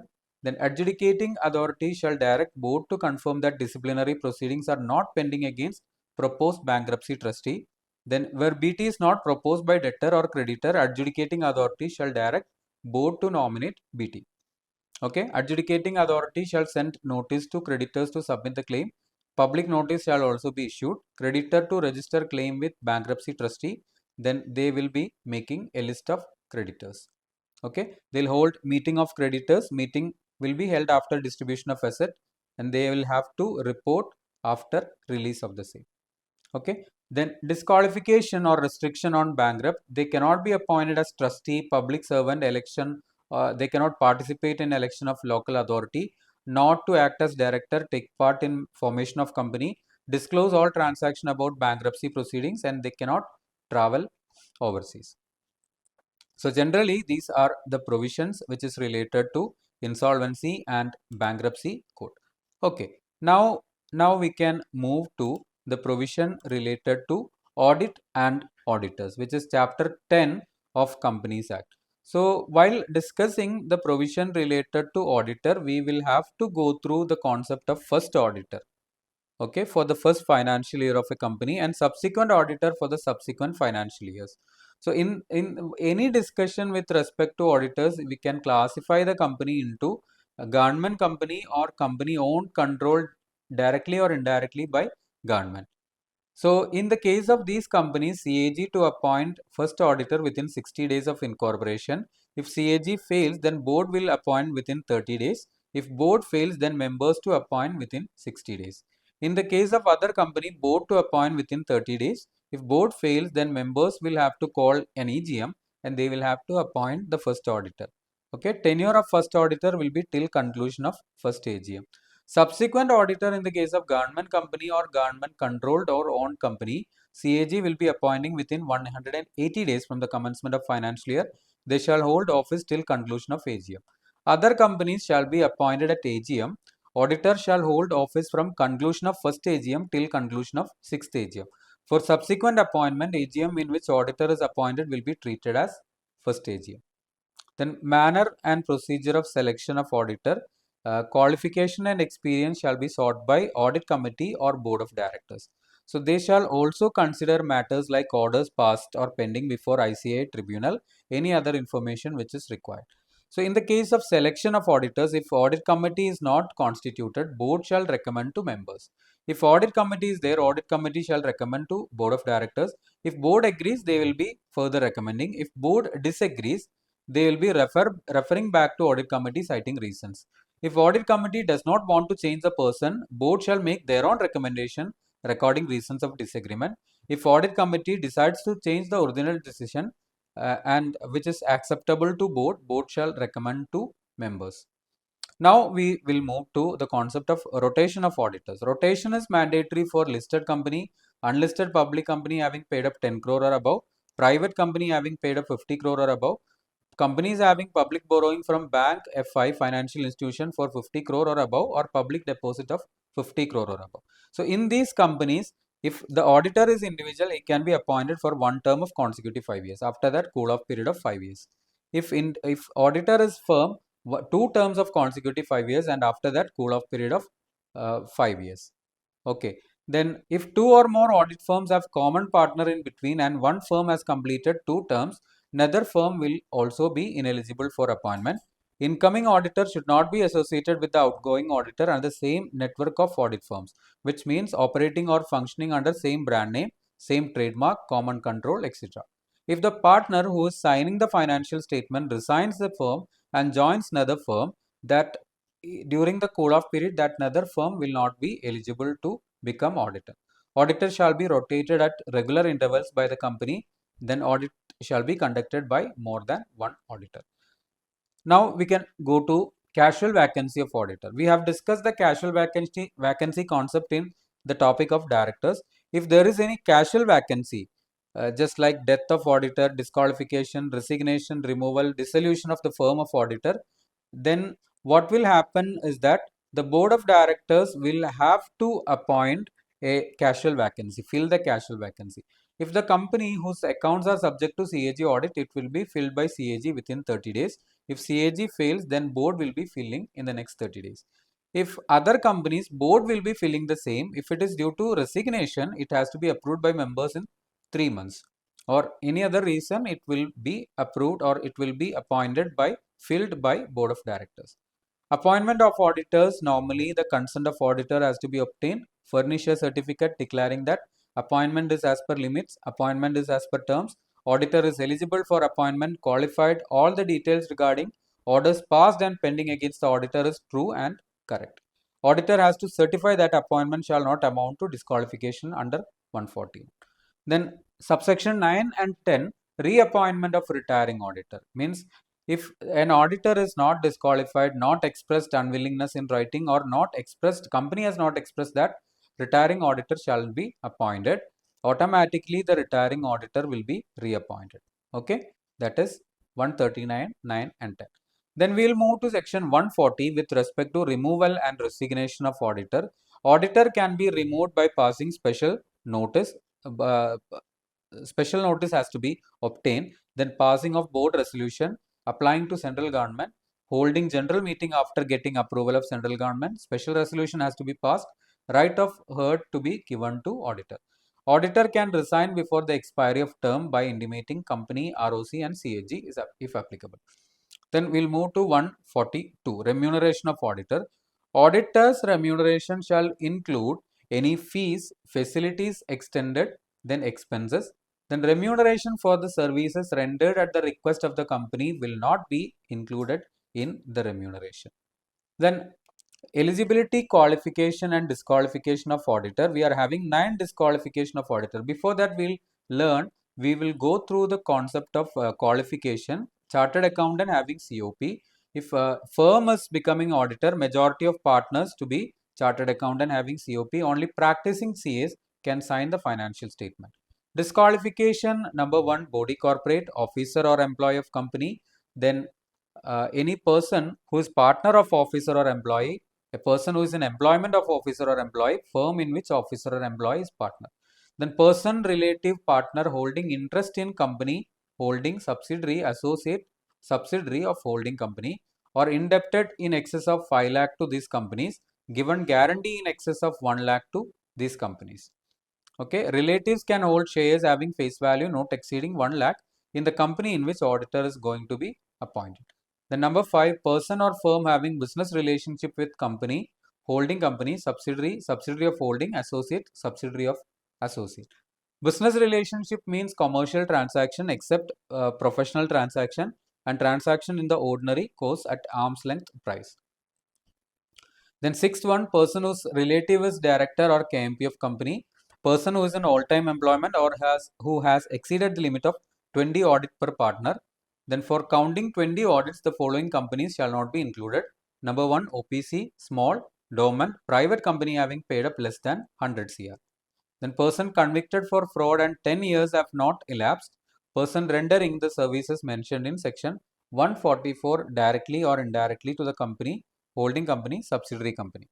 Then auditor not to render certain services we have mentioned to company, holding company, subsidiary company.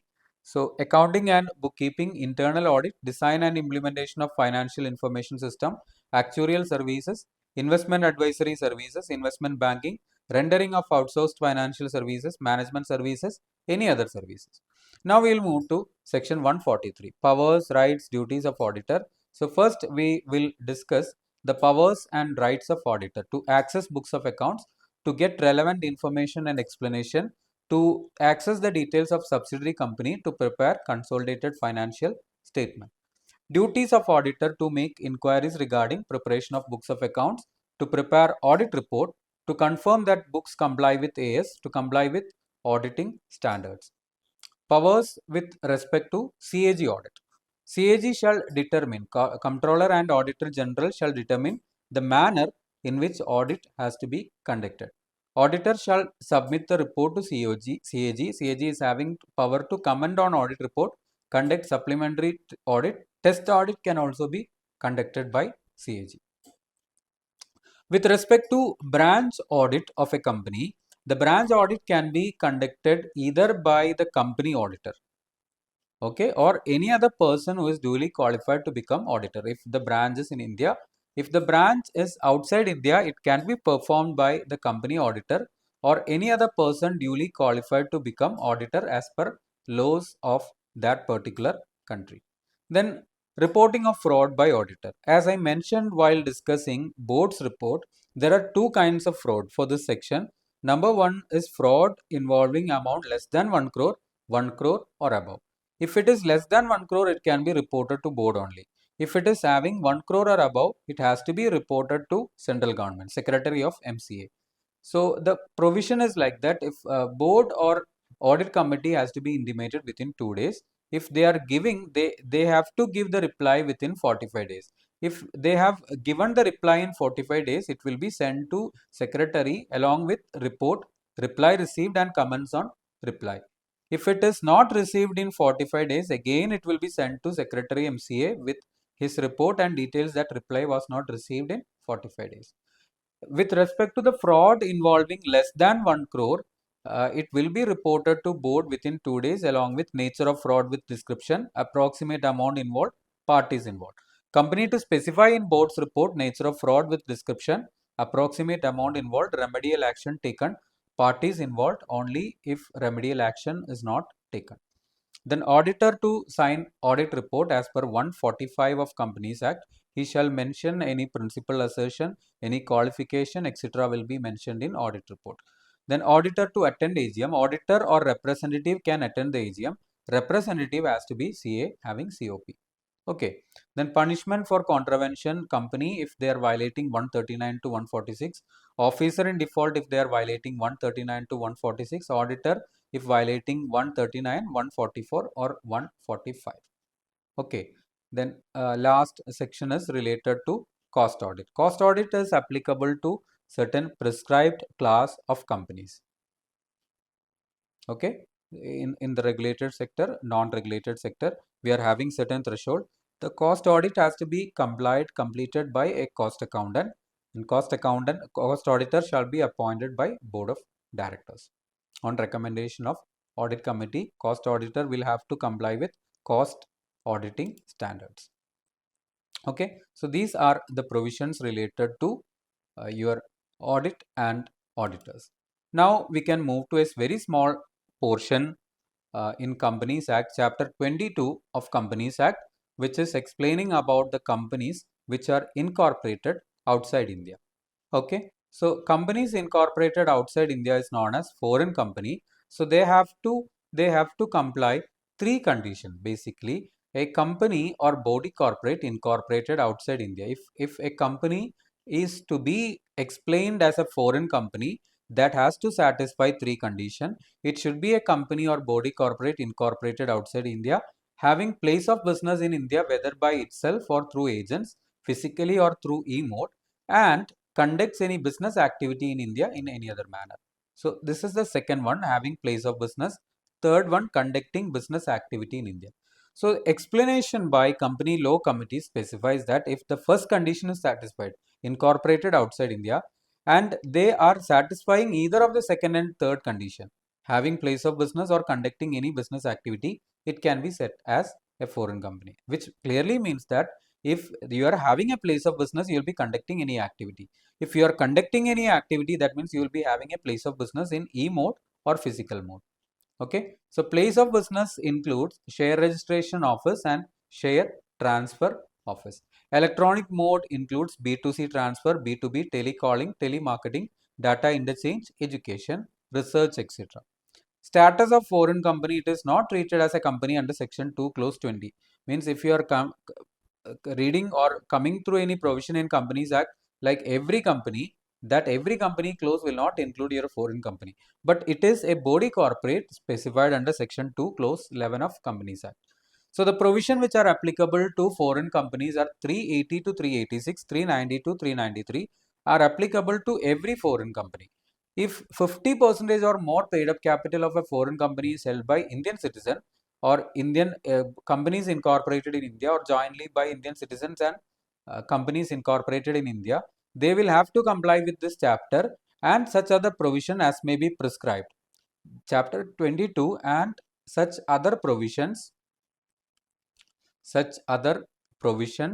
as if they were a company incorporated in India.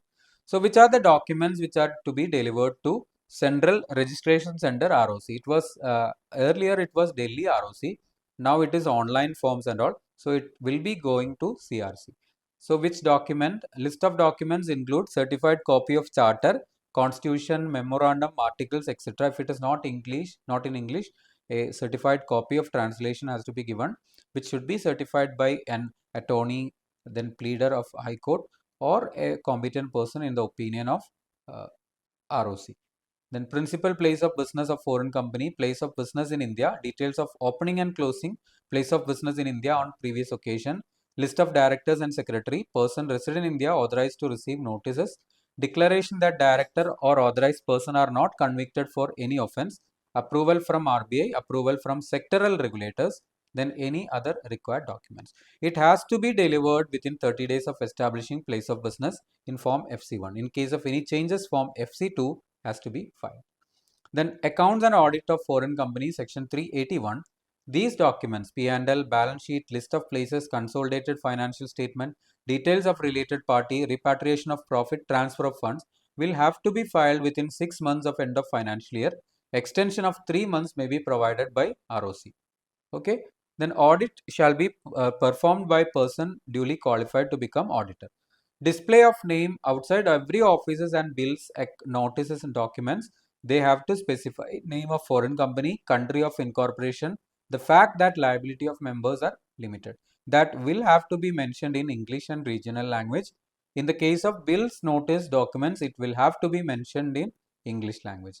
Service of notice. Notice shall be sufficiently served by a foreign company if it is addressed to the person who is authorized to receive notice under section 380. Okay, and it is left at the address, sent by post or sent by email. Now we can discuss the applicable provision to foreign company. Section 71, debenture is applicable mutatis mutandis. Annual return to limited extent, that is in Form FC4.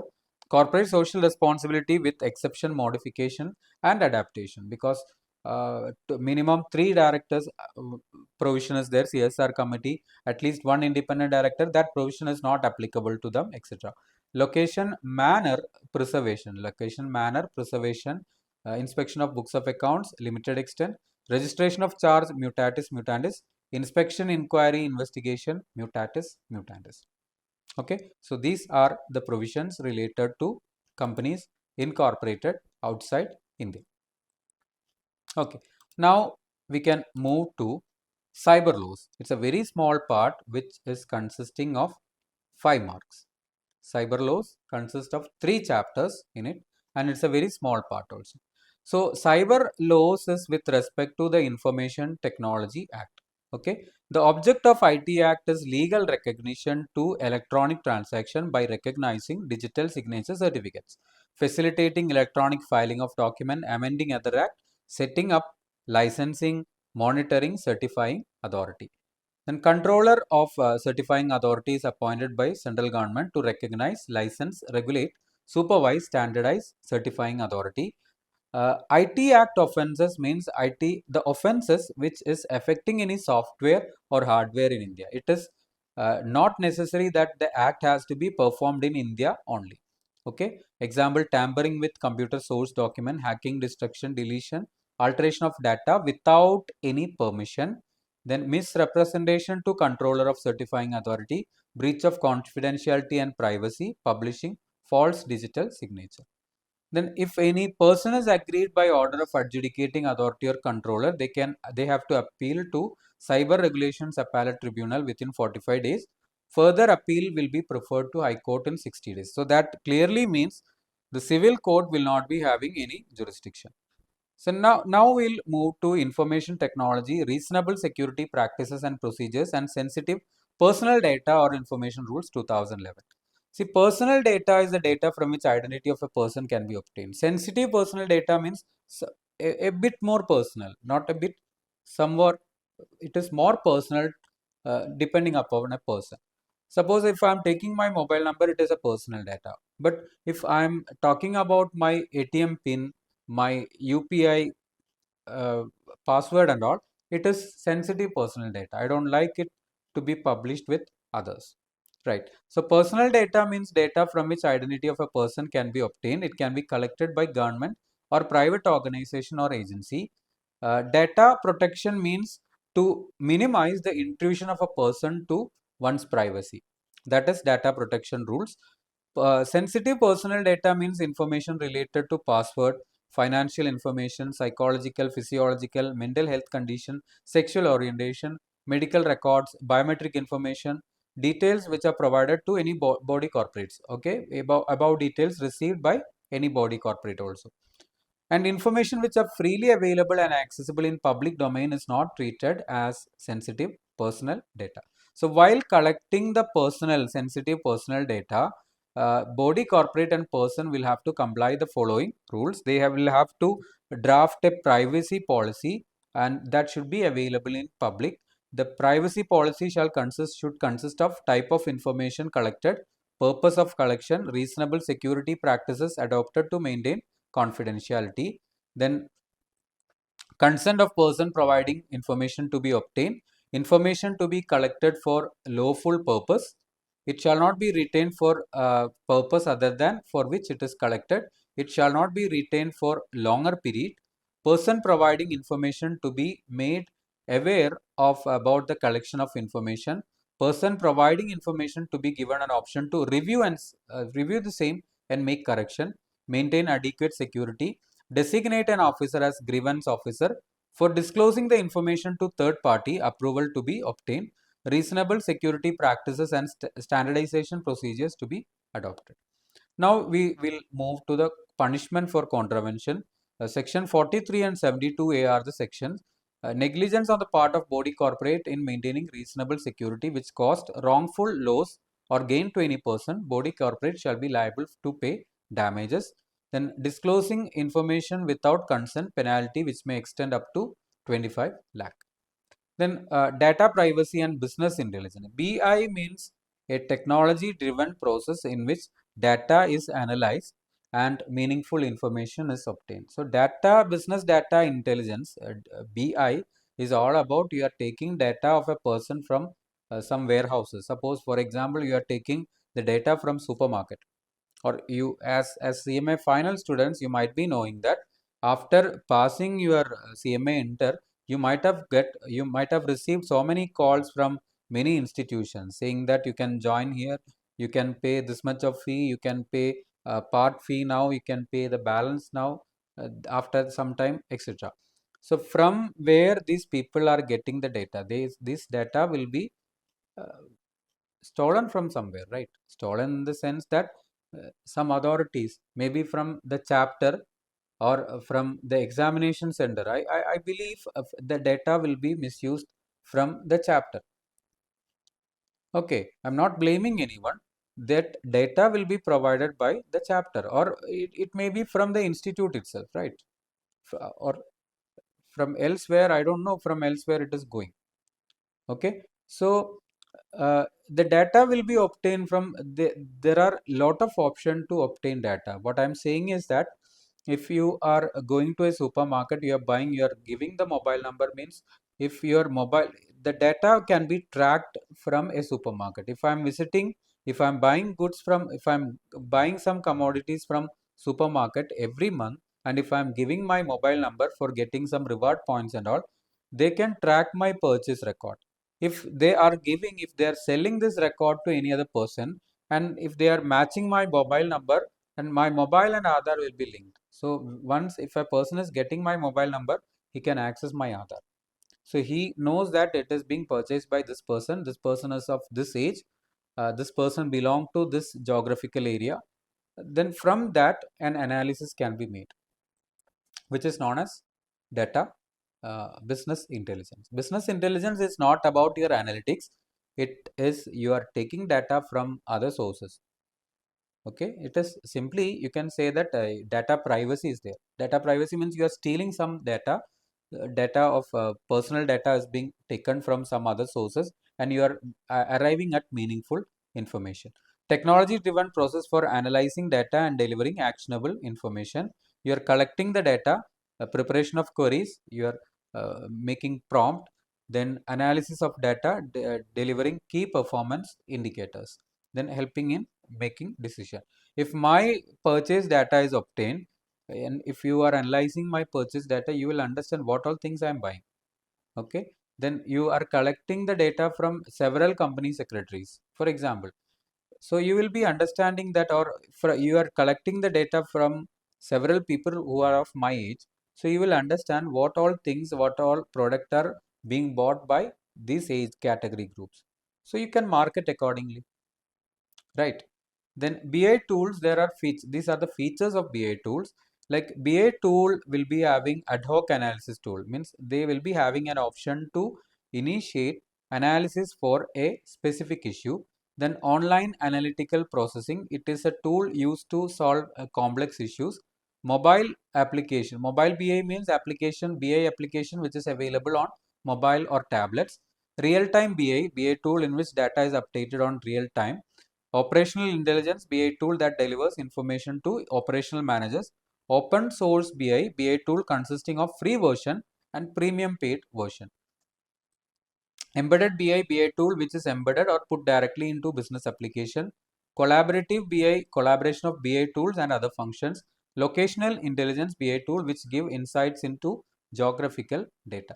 Advantages of BI, it is speeding up and improving decision making, optimize internal business process, increase operational efficiency, spot business problems that need to be addressed, identify emerging business and market trends, develop stronger business strategies, drive higher sales and new revenues, gain competitive edge over competitors. Okay, then we'll move to the cyber crime. Cyber crime means criminal activity in which computer network, computer software, or computers are used as tool, target, or place of criminal activity. So, cyber crimes may be against person, against property, or against government. Against person examples are cyber stalking, in which creating of physical threat, obscenity, indecent exposure, and hosting on website. Defamation, acting of reducing or lowering the dignity of person.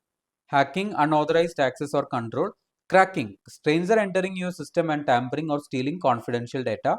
Spoofing, act of disguising communication from an unknown source as from known source, means disguising. You are getting email or calls from other company, and they're claiming that we are from this company. This mail is from Tata Motors. You have to deposit this much of amount, like that. That is spoofing. Carding means fraud involving debit cards, credit card, etc. then fraud, threat, etc. Against property, squatting is there, act of registering similar domain to gain advantage of IPR. Means you are creating a new website which looks similar like an existing website and you are collecting amount. For example, ICMA is having a website. You are starting a website with the same similar identity. The name may be different, but you are doing search engine optimization, paid services and all. So once if you are searching in pay CMA final exam fee, that site will be coming, and once you are clicking, the amount will be going to some other party. Okay, it is not that much easy, but it is also possible. That is squatting. Vandalism means a site like if ICMA like site is being attacked, what will happen is many users are there. So that will be brought into notice very easily. But there may be some sites which will not be noticed by people very easily. For example, there is a provision if you are taking loan, legal entity identifier is there, LEI. Okay. So if you want to take a legal entity identifier number, you can just search in Google.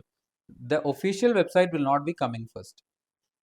If you are taking the case of Food Safety and Standards Authority of India, FSSAI, for some period in India, their site was not coming. For if you are making application, some other private sites were coming. Okay. For example, Udyam registration, MSME site was not coming during some period. Okay. So that is also, I'm not talking that it is fraud. The sites of some consultants will be coming. So once you are registering there, the consultant will be providing the service and giving you the service aptly, but they will be charging high price. In some words, you can say that it is also squatting. Okay, vandalism means intentionally destroying, damaging property, hacking, virus, trespass. Trespass means entering without the permission. Cyber crimes against the government, terrorism, warfare, distribution of pirated software, unauthorized information, etc. Then under IT Act, tampering with computer source document, hacking, publishing obscene information, unauthorized access to protected system, breach of confidentiality and privacy, publishing a false DSC. Under other act, sending threatening messages by email, defamatory messages by email, forgery of electronic records, bogus websites, cyber frauds, email spoofing, etc. Okay. Yes. So these are the provisions related to your cyber law. Okay. Now we can move to laws related to MSME, micro, small, medium enterprises. So advantages of MSME is providing, they are in the grassroots level. Okay, so they can provide larger employment, regional imbalance can be reduced, assuring more equitable distribution, because the grassroots level concept is very important as far as micro, small and medium enterprise is concerned. So the act came into force on October 2006 with 32 sections. Promotion is primarily with state governments. Central government is supplementing various activities. Okay, so the Ministry of MSME, before Ministry of MSME, it was merged from Ministry of Small Scale Industries and Ministry of Agro and Rural Industries. Okay, that merged to form Ministry of Micro, Small and Medium Enterprise. So the definition has undergone a change in the year 2025, April. Investment in plant and machinery or equipment, annual turnover. These two provisions will be taken. In the case of micro, it should not be more than 2.5 and not more than 10 crore. In the case of annual turnover, not more than 25 crore and not more than 100 CR, not more than 125 crore and not more than 500 CR in the case of medium. Okay, then data will be auto-populated from previously filed ITR. Plant and machinery does not include land, furniture, fittings, while computing turnover, export turnover shall be excluded. Okay, then National Board for Micro, Small and Medium Enterprises will consist of certain persons. Minister in charge of Ministry Department of Central Government having administrative control of MSME, then Minister of State, 6 ministers from State Government, 3 members of Parliament, Administrator of Union Territory, Secretary to Government of India in charge of Ministry of Central Government having administrative control of MSME, 4 secretaries to Government of India, then chairperson of Board of Directors of National Bank, chairperson MD of Board of Directors of Small Industries Bank, chairperson Indian Banks Association, 1 officer of RBI not below rank of executive director, 20 persons to represent Association of MSME, 3 persons of eminence each from field of economics, industry and science and technology, then 2 representatives of Central Trade Union Organization, 1 officer not below the rank of Joint Secretary to Government of India. Okay, so these 47 persons will be included in National Board of MSME. Okay, 47 members, then tenure will be 2 years, have representation for all parts. They shall meet at least once in every 3 months. Functions will be examination affecting the promotion of MSME, reviewing the policies and programs to facilitate promotion, making recommendation, advising the central government on proper use of funds.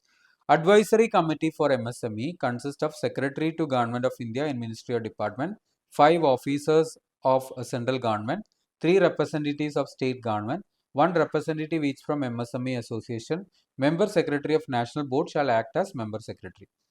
Then their functions will be examination of matters which are referred by national board, providing advice to central government, then providing advices and recommending state government for various initiatives.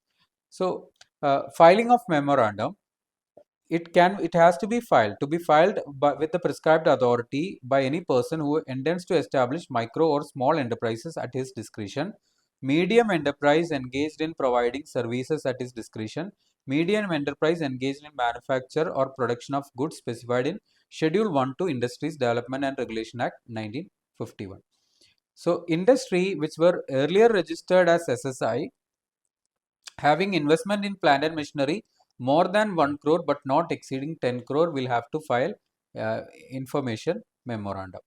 Okay, memorandum within 180 days from commencement of act.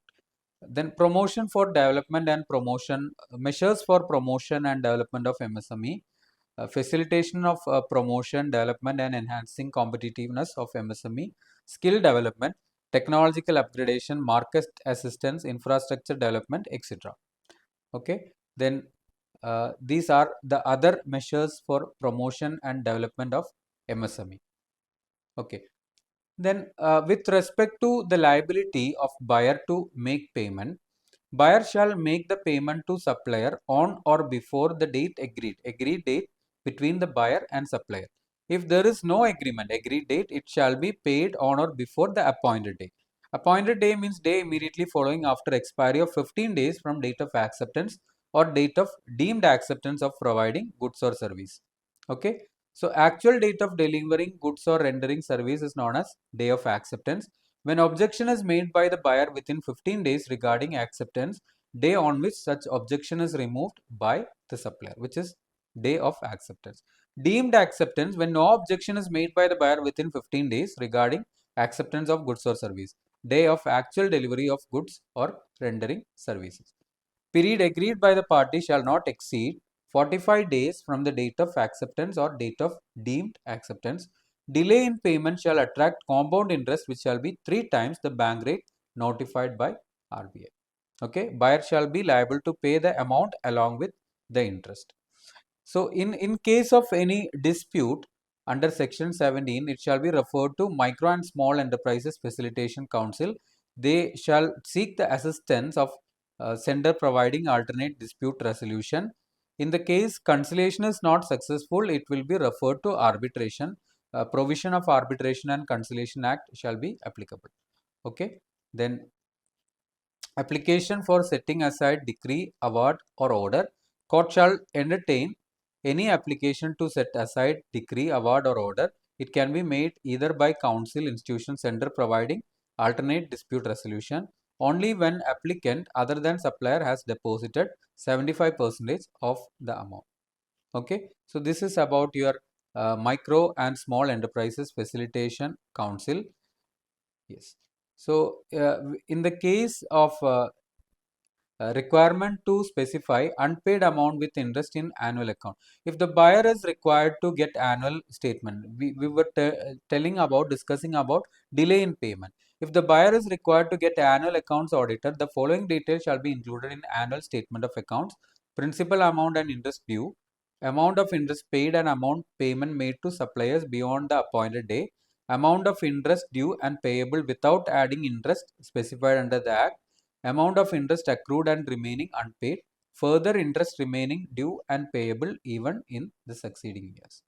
Okay, it shall not be allowed as deduction while computing total income under Income Tax Act. So other bodies includes MSME facilitation centers, designated officers.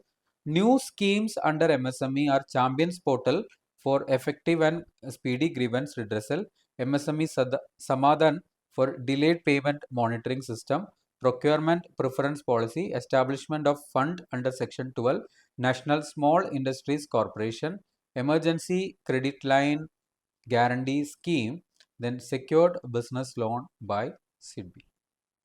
Okay, so these provisions are related to MSME. So now we will move to the topic corporate governance. Corporate governance, social responsibility and sustainability.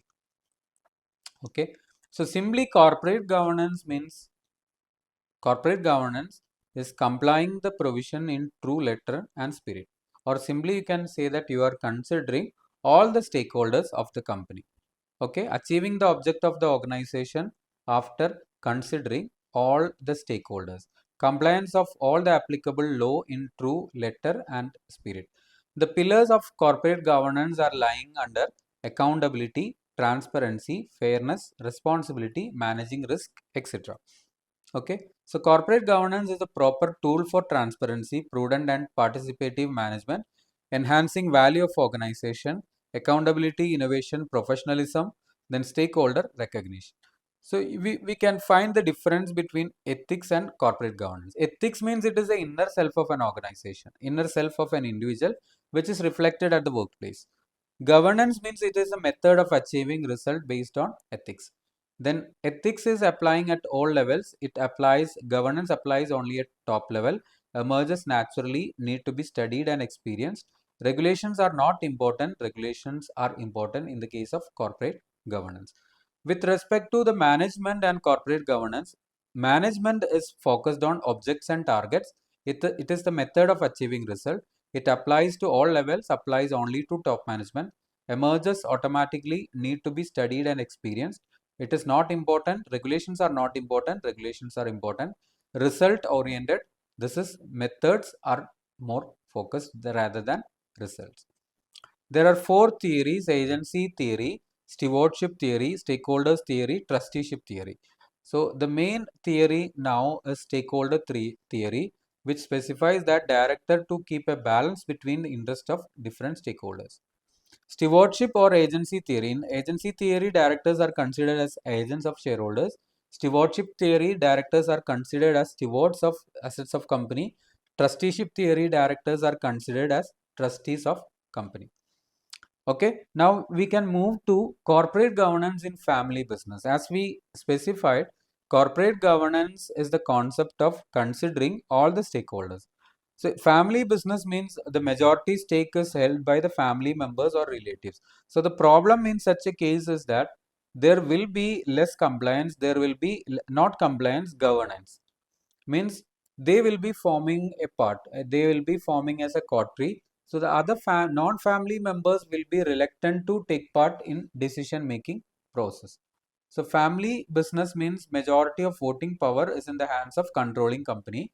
Their directors, senior management will be from the controlling family. Shareholding is passed through generation. There is no logic for that.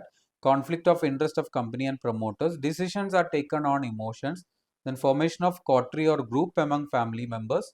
Then non-family members will be reluctant to involve in decision making. Lack of professional succession planning.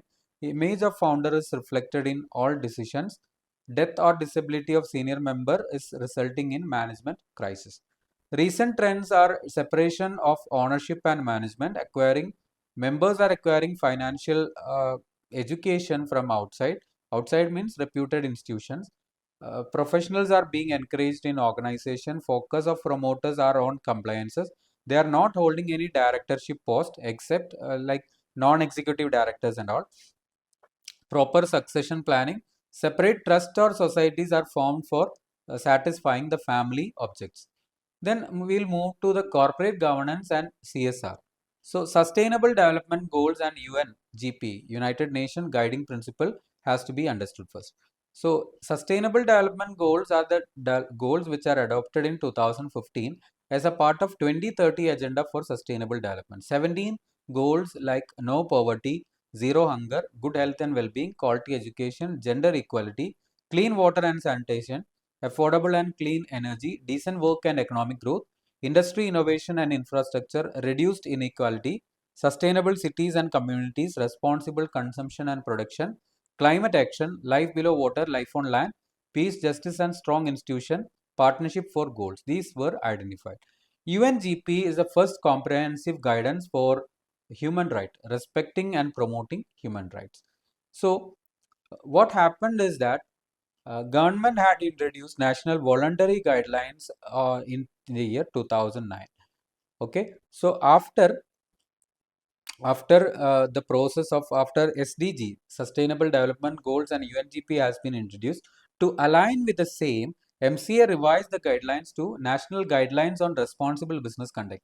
These are 9 principles which certain companies has to comply. So, national guidelines on responsible business conduct. Business should conduct and govern themselves with integrity and in a manner which is ethical, transparent, and accountable. They have to provide goods or services that are safe and sustainable. Respect and promote employees and persons in value chain. Respect and be responsive to all stakeholders. Respect and promote human rights. Respect and make efforts to restore environment. While influencing public and regulatory policy, give focus on responsibility and transparency to promote inclusive growth and equitable development, to provide value to customers in a responsible manner. So these guidelines, these principles will have to be adopted by every company. They will have to make the report, business responsibility and sustainability reporting. They will have to specify how each of these principles are achieved by the organization. Okay, so prescribed listed company has to report the same in BRSR, which consists of general disclosure about the company, management and process disclosure, principle wise performance. So while implementing the CSR, first we will be determining the thrust area, main area, then identifying the specific project, evaluation of project, implementing of the project, monitoring and impact assessment, whether that application or when that project is implemented is having any impact on the society. Sustainability management means you are reducing the resources today by thinking in the mind that by believing in the mind that there is a future society or society which is coming to the future. So there are three triple bottom line: profit approach, people approach, and planet approach. Profit approach is economic approach, social approach is people approach, planet is environmental approach. So action taken by company to on sustainability, initiating to change the present process, convincing present generation to reduce waste, controlling deforestation and promote afforestation, reducing harmful substances in factories, carbon emission management, sustainable agriculture. Okay, now we can move to the corporate governance practices in India. There are 4 committees which we have to learn. A lot of committees are there. Number 1 is Cadbury Committee by Adrian Cadbury, Committee on Financial Aspect of Corporate Governance by London Stock Exchange. They focused on Audit Committee, role of Statutory Auditor, Finance Director, Chairperson of Audit Committee to answer queries of shareholders, etc. Then second is Rahul Bajaj Committee by Confederation of Indian Industries, which included desirable corporate governance, a code, need of a single board, constitution of non-executive directors, maximum number of directorship as 10, active participation of non-executive directors, attendance report to be given for reappointing directors, then audit committee. Then K.R. Chandratre Committee was there, third one. Fourth one, Kumar Mangalam Birla Committee, which consists of mandatory and non-mandatory recommendation. Number of independent directors on the basis of executive, non-executive chairperson, number of committees in which a director can be member, composition of audit committee, role of chairperson, remuneration committee of board, shareholders' right for receiving half-yearly performance report, postal ballot, corporate restructuring, further issue of capital. Then independent directors' duty, update and refresh the skill of independent directors to be updated on external and internal environment, attend all the meetings, board meeting, committee meeting, AGM, etc., report on fraud or suspected behavior, not to disclose UPSI, not to disclose sensitive information, not to obstruct working of company, to act within their powers. Then rating of corporate governance. Corporate governance, as I still mentioned, it is considering all the stakeholders. So if you are rating the corporate governance, you will be checking the environment, you will have to check the society, you will have to check the governance aspect. Okay, so environmental issues like carbon footprint, energy efficiency, renewable energy usage, water usage, pollution, waste management, social issues like labor practices, pro-diversity efforts, human rights, community relation, health and safety, governance issues like board diversity and structure, executive compensation, shareholders' right, business ethics, risk management, etc. So now we'll move to compliance report on corporate governance, which is applicable to listed company as per regulation 27 sub-regulation 2 of listing regulation. Format consists of details which are to be provided on a quarterly basis, to be provided at the end of the financial year, to be provided from 6 months, at the end of 6 months from the close of financial year, details to be provided on half yearly basis. Okay, so these are the provisions related to your uh, corporate governance and sustainability provisions. Okay, so I think the discussion is clear to everyone. So since this was a fast track marathon, I was trying to go through each and every topic. Okay, I don't know whether I've missed any topic or not. So I have tried to include all the topics. Uh, so it was a bit fast, I know that. So because the exam date is coming very fast, so I thought of giving you this kind of a revision which is not consuming so much of your time. Okay, so I think the discussion was okay to everyone. Okay, and all the very best in advance for your examination. Do well. Thank you.